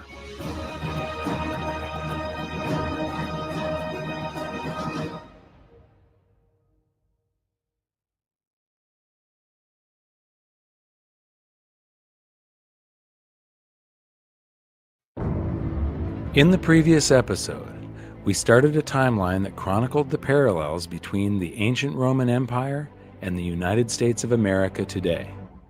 When we left off, the Roman Empire was deteriorating thanks to the inflation caused by deficit spending on war and public works. Their government was constantly making things worse by meddling with their economy. Now, their empire was stretched to its limit and under constant attack from barbarians. The ongoing cost of war, plus the huge amounts of deficit spending, was bringing Rome to its knees.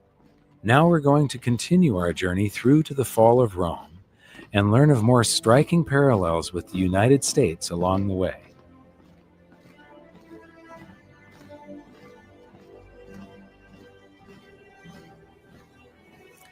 The Romans were the first culture to have social programs. The Athenians had great public works, and they had the expense of war. But in Rome, they had the expense of all their great public works. They had the expense of massive armies occupying foreign lands, and they had the expense of social programs. During the end of the Roman Empire, Rome's population was approximately 1 million people, and 200,000 of them, 20%, were receiving daily distributions of wheat. That's welfare.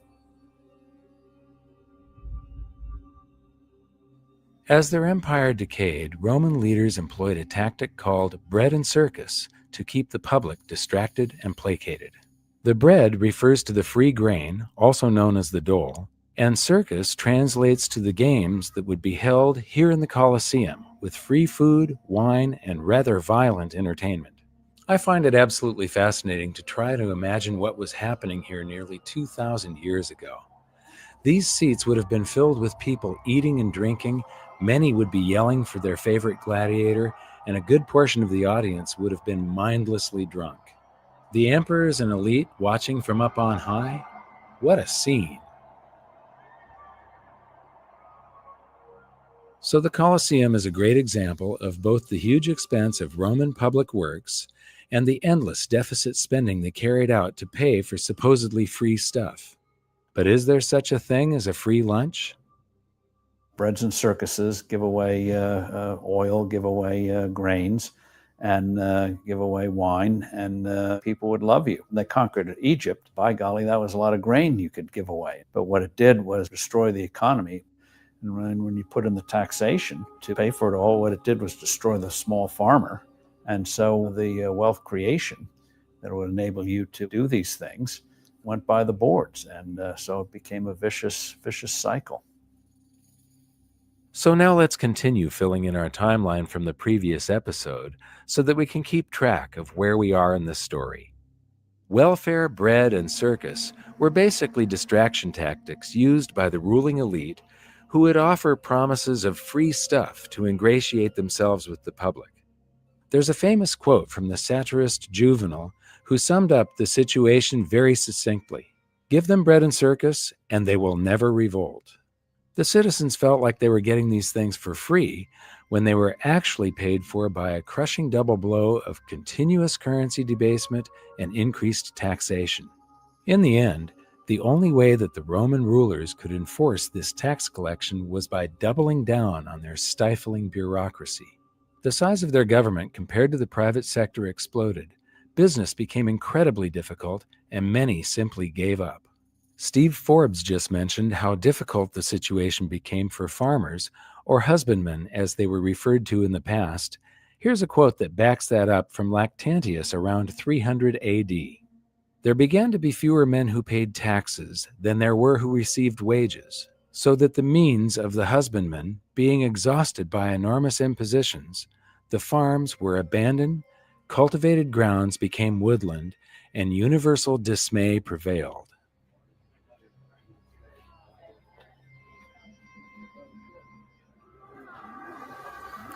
All of these tourists go through the Colosseum here, all amazed at the ruins of a great civilization. And I have to ask myself, are they asking themselves, what happened to these people? Why did this thing fall into ruin? Everybody goes and they buy these trinkets at the gift shops and postcards and books, and they have their pictures taken here and there. I don't think any of them are thinking about the fact that most countries on the planet are doing exactly the same thing today. Most of what Americans know, I fear, is what movie stars are doing, what sports stars are doing, and what occurred on the last installment of Jerry Springer or some other reality show. And the food stamps are not even food stamps anymore. They give you a credit card that you can buy your food with, so that you look like you can actually afford to eat, as opposed to living off the dole. It's very similar. People's relationship to money in a country like America, the biggest economy in the world, is based entirely on the benefits they get from consuming and consumerism. And right now, you have an era of popularization of drugs that are being used, like Prozac and other drugs, that people are taking massive quantities of while they're consuming popular culture for instant gratification. So instant gratification enhanced by drugs with a consumer culture with easy credit. So people are literally high all day long. They're consuming, they're on drugs, they've got cheap sugar, they've got cheap high fructose corn syrup in America, thanks to those massive government subsidies. So they're basically spinning their tits 24/7, 365. Now, as soon as that value proposition changes, and you're not getting high as easily as you did yesterday, the cost of getting blitzed out of your skull on cheap drugs, cheap sugar, and cheap entertainment tips to an actual cost where you've got to actually put in a day's labor, then you're going to see social unrest. Then you're going to see real change, because those people suddenly are going to be facing reality without the benefit of being on drugs. And that's going to be a day when suddenly this economic model of consumption at the expense of humanity comes to a screeching halt. So the ancient Romans had welfare, bread, and circus. Today, the USA has welfare and mass distraction. We've had the Colosseum-like venues for our games and theater for a long time, and now we also have people filling these Colosseums to watch digital gladiators battle each other in virtual esports events. These sporting and electronic spectacles, along with mindless entertainment like talk shows, are piped directly into our homes on TV, or now even to the cell phones in our pockets. We have the same politicians who constantly make impossible promises of free stuff, and a good portion of the population are hypnotized into believing them thanks to our modern version of bread and circus. Just like in ancient Rome, the USA has increased taxation in an attempt to pay for all of the so-called free stuff. And not surprisingly, we are now also burdened with a stifling bureaucracy in order to enforce the ridiculous amount of rules, taxes, and regulations. The size and scope of government has gone past anything that the founders of our country could have imagined in their worst nightmares, and now we face the same problem as ancient Rome.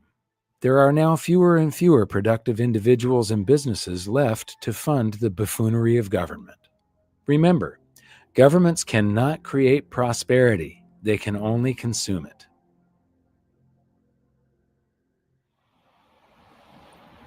Now we're going to take a side trip so that I can show you some of the real-world effects of all this excess bureaucracy. We're going to meet a new friend who belongs to the group of people who suffer the most under burdensome laws and taxation: small business owners and entrepreneurs. These individuals are the lifeblood of an economy, and when a government stands in their way, it stands in the way of progress, choice, and a higher standard of living for us all.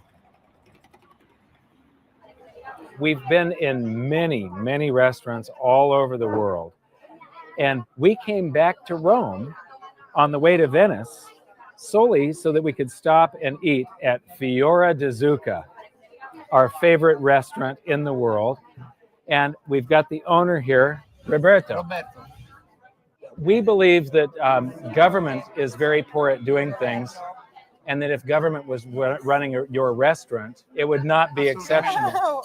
We agree. He agrees, and I do too. One of the things that we feel is sort of difficult and dangerous these days is that people are very upset with the economy and they want the government to do something about it. And I believe that the best thing that government could do is to make it easier for small businessmen like you to do your job.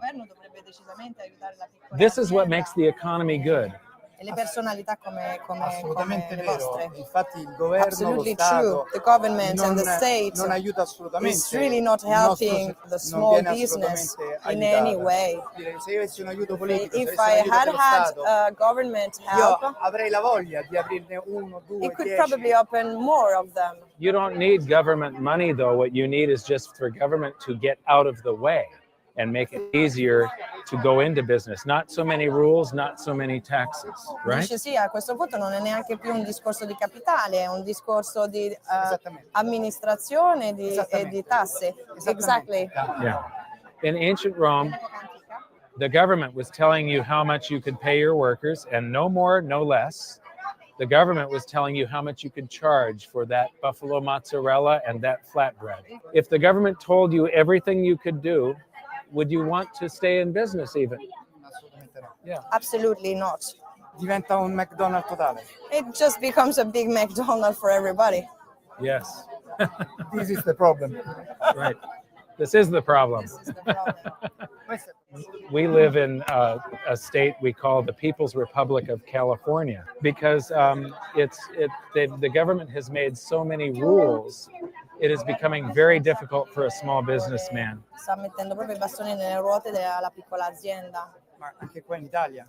Here Anche qua in Italia. it's the same problem. Ci stanno portando via dall'Italia per quello che mi riguarda. Cioè, se It's io like avessi they are trying to do everything to take us away from this country. di andare in un altro If you had the courage to go somewhere else, you probably would do it. It's a struggle to stay here. I have all the same problems on the other side of the world.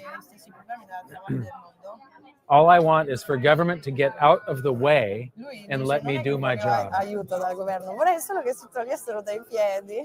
Sono perfettamente I d'accordo. feel like I have found a brother. Agree. My brother.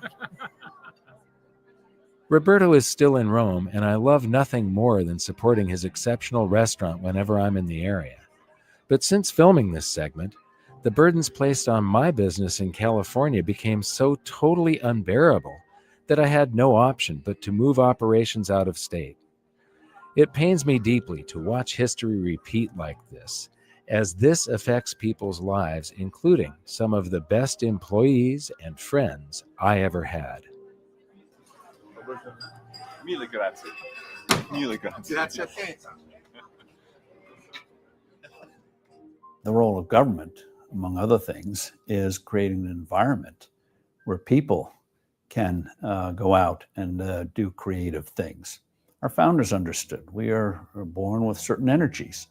Question is, are those energies going to be directed in a positive way or a destructive way? You know, there are two ways you can get ahead. One is to steal it from your neighbor, and the other is to go out and provide a product or service that somebody else wants, create something that hadn't existed before, out of your mind. You take the risk and you do it, and we all benefit from it. And that's why it's so important to have that proper environment. And what makes up that environment? Well, you don't have to be a PhD. In fact, it'll probably get in your way. One is the rule of law, where you know what the rules are. Sound money, sensible taxation. Taxes are a price and a burden.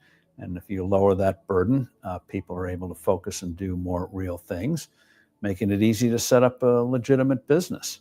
Just basic rules, and people will do amazing things. Amazing amount of creativity can be released. But beware of government saying we're here to help you. Usually they end up harming us all. Government benefits, but not the rest of us. One of the things I've noticed is we keep on putting people in charge that not only don't know anything about monetary history, but they don't know the fundamental economics that a normal businessman would know. Any businessman owner, or just somebody that is able to control their own finances at home. What they hire are people that they're quants that have theories in their head. They've got some book knowledge, but they've never actually hired a person. They've never made the books balance or had to go out and make sure that there's more profit coming in this month than expenses so that they don't go out of business. That's exactly right. It's exactly right. It's this fascination, this love affair that the world has with academic economists for the last 20 years. You know, I think you'll find, like everything else, it goes full circle. At some point in the next 20 years, we'll have central banks staffed exclusively by successful business people who've been brought in to fix the mess that bureaucrats and academics have fostered upon us. Actually, I think an even better future would be a world without central banks, where the free market is left alone to decide what money is. You may say I'm a dreamer, but I'm not the only one. Anyway, back to the story. Let's look at the last two entries on our timeline for both ancient Rome and the USA and see if we can use them to predict what comes next. If you have more currency flowing into the government in the form of taxes, and then multiply that by more bureaucrats, what does that equal? If you guessed the corruption of the political process, you'd be spot on. In ancient Rome, one of the fastest ways to accumulate personal wealth was to hold office and bestow favors on individuals or businesses in return for gifts. In other words, bribery. In the modern USA, I hate to say it, but not a lot has changed. Cronyism is now the norm in Washington. This is where industries and individuals can basically buy a politician to vote a certain way. In some cases, we've seen their influence extend to the highest levels, where outsiders are writing the legislation and having their cronies introduce it. We've also seen the advent of revolving door politics, where politicians may not take cash directly as bribes, but as soon as they've fulfilled their purpose in politics, they walk out the door of public disservice and into highly paid positions in the private sector. How convenient. So, when we take a look at our timeline, the parallels are really starting to stack up. Our political and monetary experiments never seem to end, and I know I'm not the only one who feels like we are accelerating towards something really big. Now I'd like to introduce you to my friend Chris Martenson. He has an absolutely wonderful series called The Crash Course that I highly recommend that you watch. Chris is a scientist and entrepreneur who does an excellent job of clarifying complex systems and scenarios. So I wanted to get his take on why it feels like we're speeding toward the edge of a cliff. Tell me about exponential growth, because this was one of the pieces in your series that I was blown away by.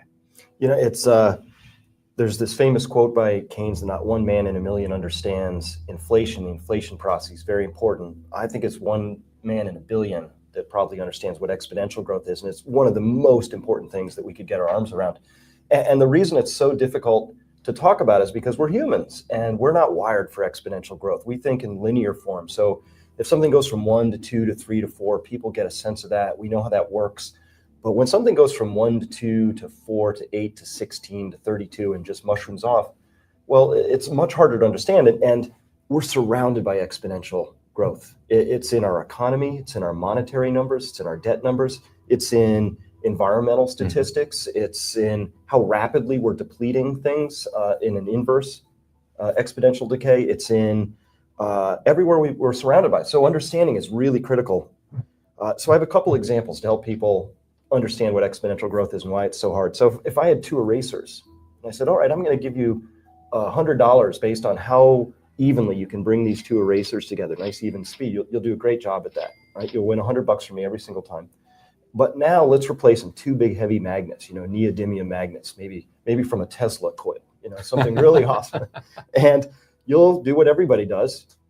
All of a sudden they'll snap together, right? And it's because these magnets are pulling together with exponential force. And even though you might be physically capable of controlling that, your mind and your muscles and your neurons won't be able to wire that up. I'll give you 100 shots and it'll still be doing this because we just aren't wired for that. Another exponential example that really helps bring this home. Do you have a park, like a favorite park that you wouldn't mind see getting ruined?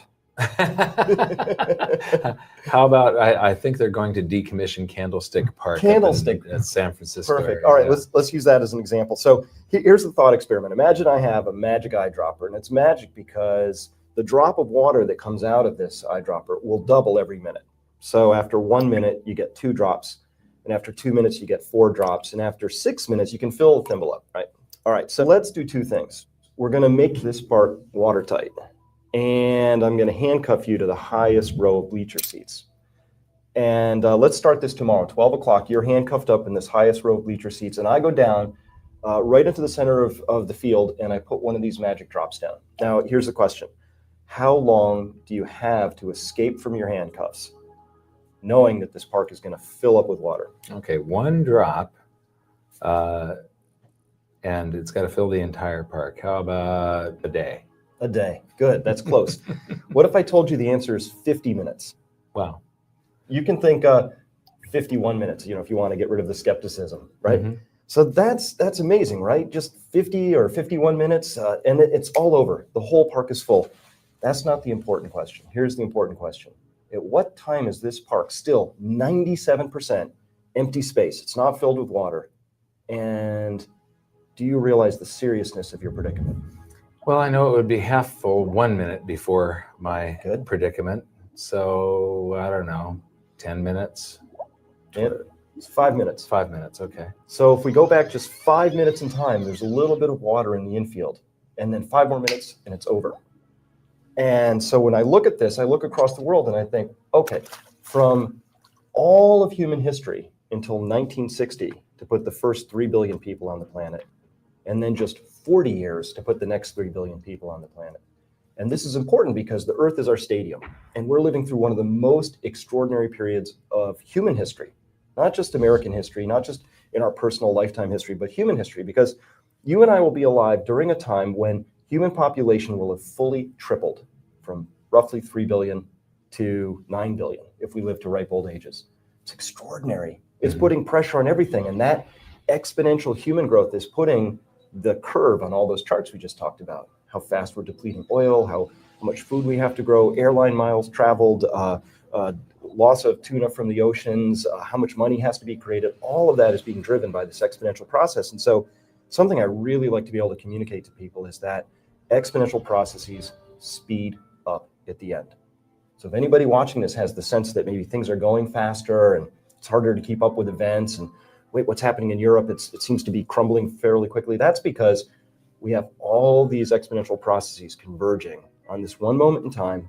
And yes, things really are speeding up here and now. The system they have is failing. It's falling apart. Keynesianism won't work. To me, we're in the beginning stages of what happened to the Soviet system. We may be like at 1987 in the Soviet system, where 2 years later, 4 years later, it was gone. And that could happen to us. And as long as people will still use the dollar, that's going to continue. But we're getting dangerously close. And the end stages of a currency system comes rapidly. So even though we've been slipping and sliding for 100 years, our dollar is now worth 2 cents over 100 years. That's pretty much of a crash, but it isn't a crash in the sense of going off a cliff. And I believe that history shows that currencies eventually can go off a cliff when a false confidence is just dissipated. And we have a confidence, but it's based on all false notions and maybe out of desperation, a lot of rigging. But anyway, it's still working. The dollar, although weaker as an international currency, still works. But that is what we, as a people, and not only the United States, around the world, have to fear, because it will affect the whole world when this comes. And this is why this issue, for me, is so important.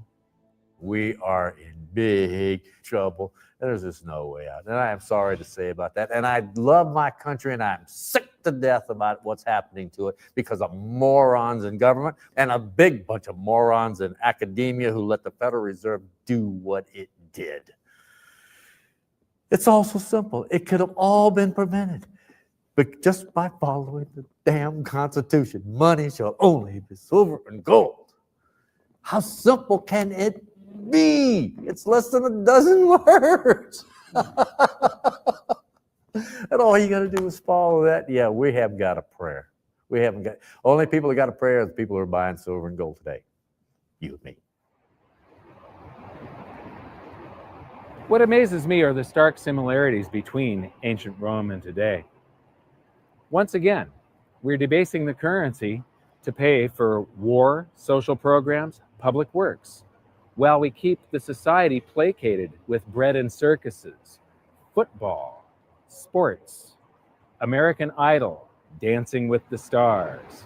Our government keeps on getting bigger as our military aspirations expand our empire. Congressman Ron Paul recently stated that we have over 900 military bases in 130 countries. That is an empire. And that brings us to one of the most dangerous parallels between ancient Rome and the USA, the excessive influence of the military on government. Rome's elite realized very early on that keeping the military happy was of the utmost importance if they were to either gain or stay in power. As a result, the military grew in size and attained high levels of leverage throughout politics. In today's USA, we spend trillions of dollars on our military, and it has grown into a behemoth. Much of the revolving door politics mentioned earlier comes as a result of the massive deficit spending that we pump into so-called national defense. Our country has become a war machine. We are on offense, not defense, and there is now an entire industry reliant on keeping things this way.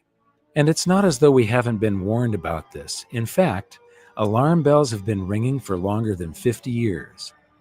I'd like to show you part of a very important speech from the year 1961. President Eisenhower had just served 2 full terms in office, and he was just about to hand over the presidency to John F. Kennedy.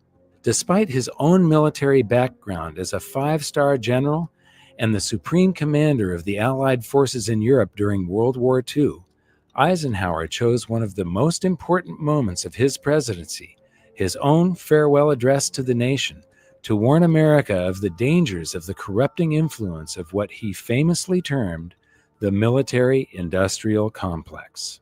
Until the latest of our world conflicts, the United States had no armaments industry. American makers of plowshares could, with time and as required, make swords as well. But we can no longer risk emergency improvisation of national defense.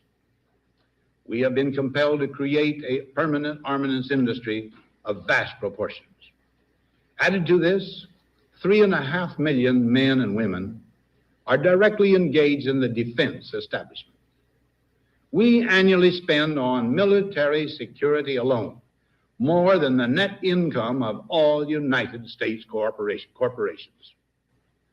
Now, this conjunction of an immense military establishment and a large arms industry is new in the American experience. The total influence, economic, political, even spiritual, is felt in every city, every state house, every office of the federal government. We recognize the imperative need for this development, yet we must not fail to comprehend its grave implications. In the councils of government, we must guard against the acquisition of unwarranted influence, whether sought or unsought, by the military-industrial complex. The potential for the disastrous rise of misplaced power exists. I am an American, Mike, and There's a lot of criticism of our country and where it's been and where it's going, and I'm part of that group. I use a phrase picked up from Chalmers Johnson called sorrows of empire. And what he points out is that when you have what I call forever wars, and that seems to be what's happening since 9/11, wars in Afghanistan and Iraq and Libya, add in Yemen still today, on top of disruptions everywhere. These wars are expensive. We've never had the stand down of our armies. And in the same time, the extended powers of the government have taken away a lot of our personal freedoms. So publicly in the NSA revelations from Snowden, but we as people were built on a country with mild government. Restrictions on what the government can do were the constitutional sources. So you combine wars, personal freedom loss, and a control of us through the deceptions. And you've got a system that feeds on itself and we can't afford. $1.2 trillion if you add the spooks, the hidden parts, the veterans, the energy departments, nuclear operations for weapons all together, and a bit of interest on the debt. It's almost half our budget that we spend on this military. And that's not a good direction. I hope we could go to more peace and avoid the sorrows of empire that are too expensive. And when you spend $1.2 trillion on your military, the effects are destructive on your economy. In other words, the supposed spending for strengthening our country on military is destroying our economy. When we were in Rome, it was to see how a great society, a great empire, can completely collapse and fade into history because of deficit spending and currency debasement, because of all the things that the US is doing today, because they were trying to fund these armies that are occupying foreign lands just like the US is doing today, because they were trying to have bread and circuses, what we call guns and butter, while they were funding all of this war. And all the deficit spending and currency debasement to pay for it is one of the key factors in what brought Rome down. And this great civilization faded into history. And not only that, but they lost for a long time. The technologies were lost, all the knowledge and insight that they had, the standard of living. I mean, we were plunged into the dark ages. But there's another side of this story that is rarely heard or explained. To me, what you're about to learn is something that absolutely cements the importance of sound money and how it is foundational to a prosperous society. As Rome was struggling in the late 4th century, Emperor Flavius Theodosius divided the Roman Empire into two parts, each to be ruled by one of his own sons. The Western Roman Empire kept Rome as its capital. Economically, it was soon crippled beyond salvation by the repetition of the misguided monetary practices you've learned about in these episodes, and it's generally considered by historians to have fallen around the year 476 AD. While the Western Empire crumbled, the Eastern Empire flourished for a further 1,000 years. Its capital was Constantinople, known today as Istanbul. The Eastern Empire changed their official language to Greek, and even though their own people at the time referred to themselves as being part of the Roman Empire, today we know them by a different name, the Byzantine Empire. So why did the Western Roman Empire fall while the East flourished? I believe a major part of the answer is contained in two simple words: sound money. The Byzantine Empire based their monetary system on a coin originally minted on a small scale by our friend Emperor Diocletian. It was called the solitus. It weighed just 4.5 grams, or 1/7 of an ounce, and was made of pure gold. The Byzantine rulers had learned from their own history, and they made a conscious choice to avoid the continual pattern of debasement that Rome had suffered from, with amazing results. They defended the purity of the solitus for a further 600 years, until 1034, when, you guessed it, the same old story started to play out. The debasement of the solitus was gradual at first, but it soon accelerated, and the coin was eliminated less than 60 years later in 1092. A new gold coin, the Hippopyron, was issued in place of the solitas, and its purity was maintained at 85% gold until the early 1200s, until it too was debased. By the 1350s, it had no gold content at all and served merely as a unit of account. Is it a coincidence that this time period matches that of the decline of the Byzantine Empire? It's impossible to say for sure, but I'd like to say once again that I believe that the quality of a society is directly proportional to the quality of its money. There are many factors that all contributed to the fall of Rome, but in these episodes, I wanted to draw your attention primarily to the economics. Because when you study monetary history, two things become crystal clear. The first is that bureaucratic, managed economies always lead to disaster, and the second is that monetary debasement brings the fall of empires. So could this same pattern of currency debasement that we have seen time and time again throughout history happen to the United States? Take a look around. It's happening right now. But the big difference this time is that it's like all those other times in history, times a million. This time it's global. But what concerns me most isn't the loss of our financial wealth, it's the loss of our freedom. All of this meddling in the free markets that they have done and the price that we are going to pay because of that meddling is going to cause a loss in confidence in the free market system and capitalism. We don't have free markets, and we haven't had since 1913. You cannot have free markets if you don't have free market money. The currency is 50% of every transaction there is in society. And if you have a small group of men at the central bank having a meeting each month, in the United States it's called the Open Market Committee, the FOMC, deciding how much currency there's going to be in the system and what the cost of that currency is, the interest rates, that's a manipulated market by definition. You've got a few people deciding what it's going to be. That's 50% of every transaction. Therefore, there is no transaction in the society that isn't manipulated.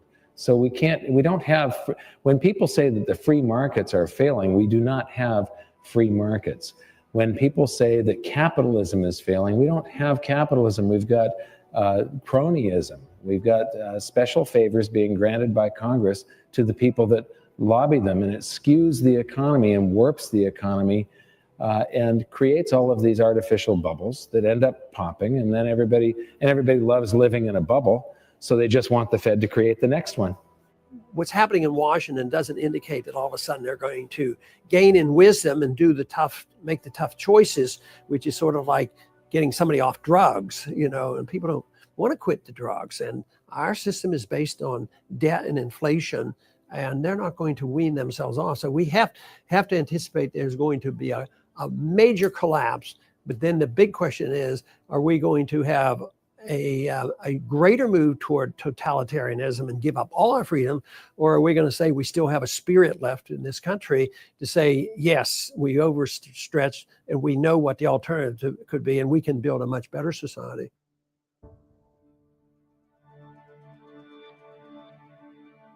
Milton Friedman, the great economist, once said, when government, in pursuit of good intentions, tries to rearrange the economy, legislate morality, or help special interests, the cost comes at inefficiency, lack of innovation, and loss of freedom.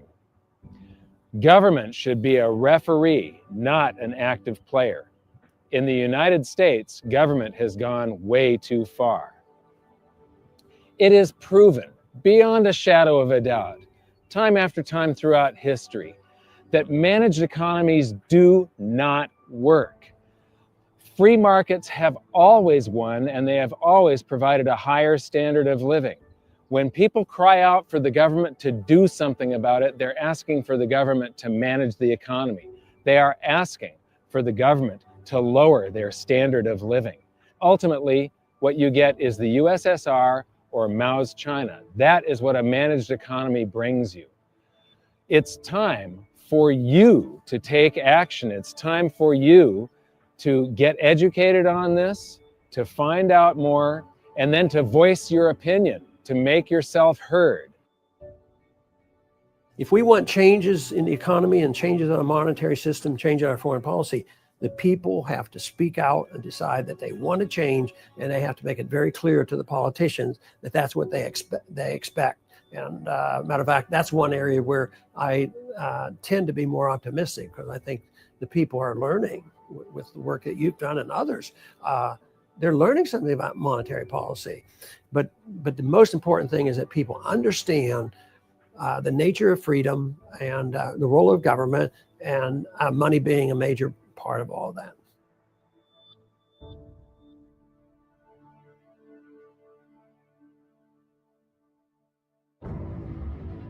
So now that we've seen the economics of the fall of Rome, it's time to take a look at the options in front of us for the USA. Will we choose more debasement, more war, more intrusive government, more cronyism and special interests, more taxation and regulation, and less freedom? Or will we choose sound money, stable foreign policy, restrained government, a level playing field of fair laws for everyone, sensible taxation and regulation, and maximum freedom? I want to thank you for watching this series and for sharing these videos with your friends and family. If you'd like to learn more, join me at hiddensecretsofmoney.com for more interviews and discussions. Much of this episode was based on material from my book, and you can download a copy for free. Until then, thanks for watching, and we'll see you next time.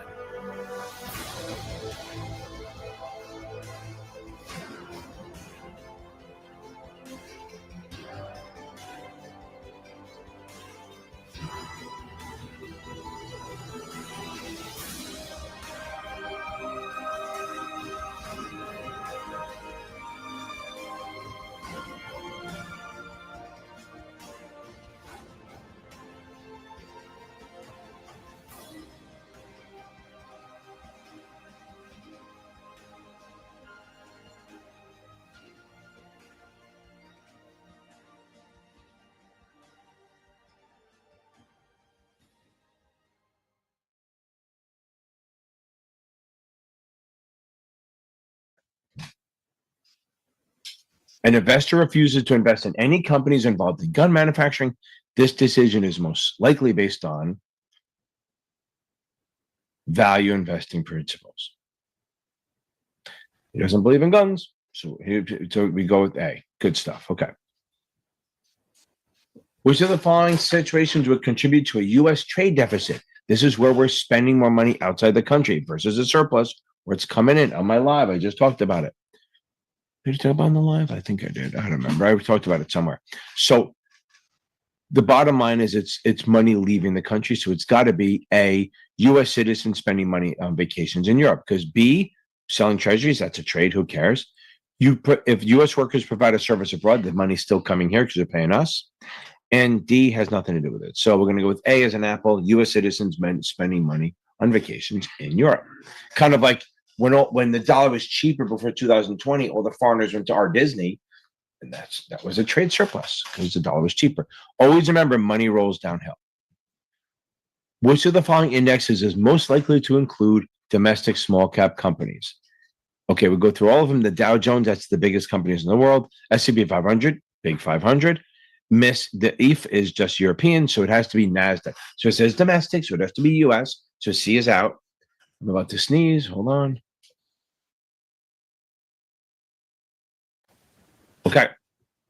So that's the only one that it could possibly be is the NASDAQ composite, because it's the only one that has big and small and all that. Good.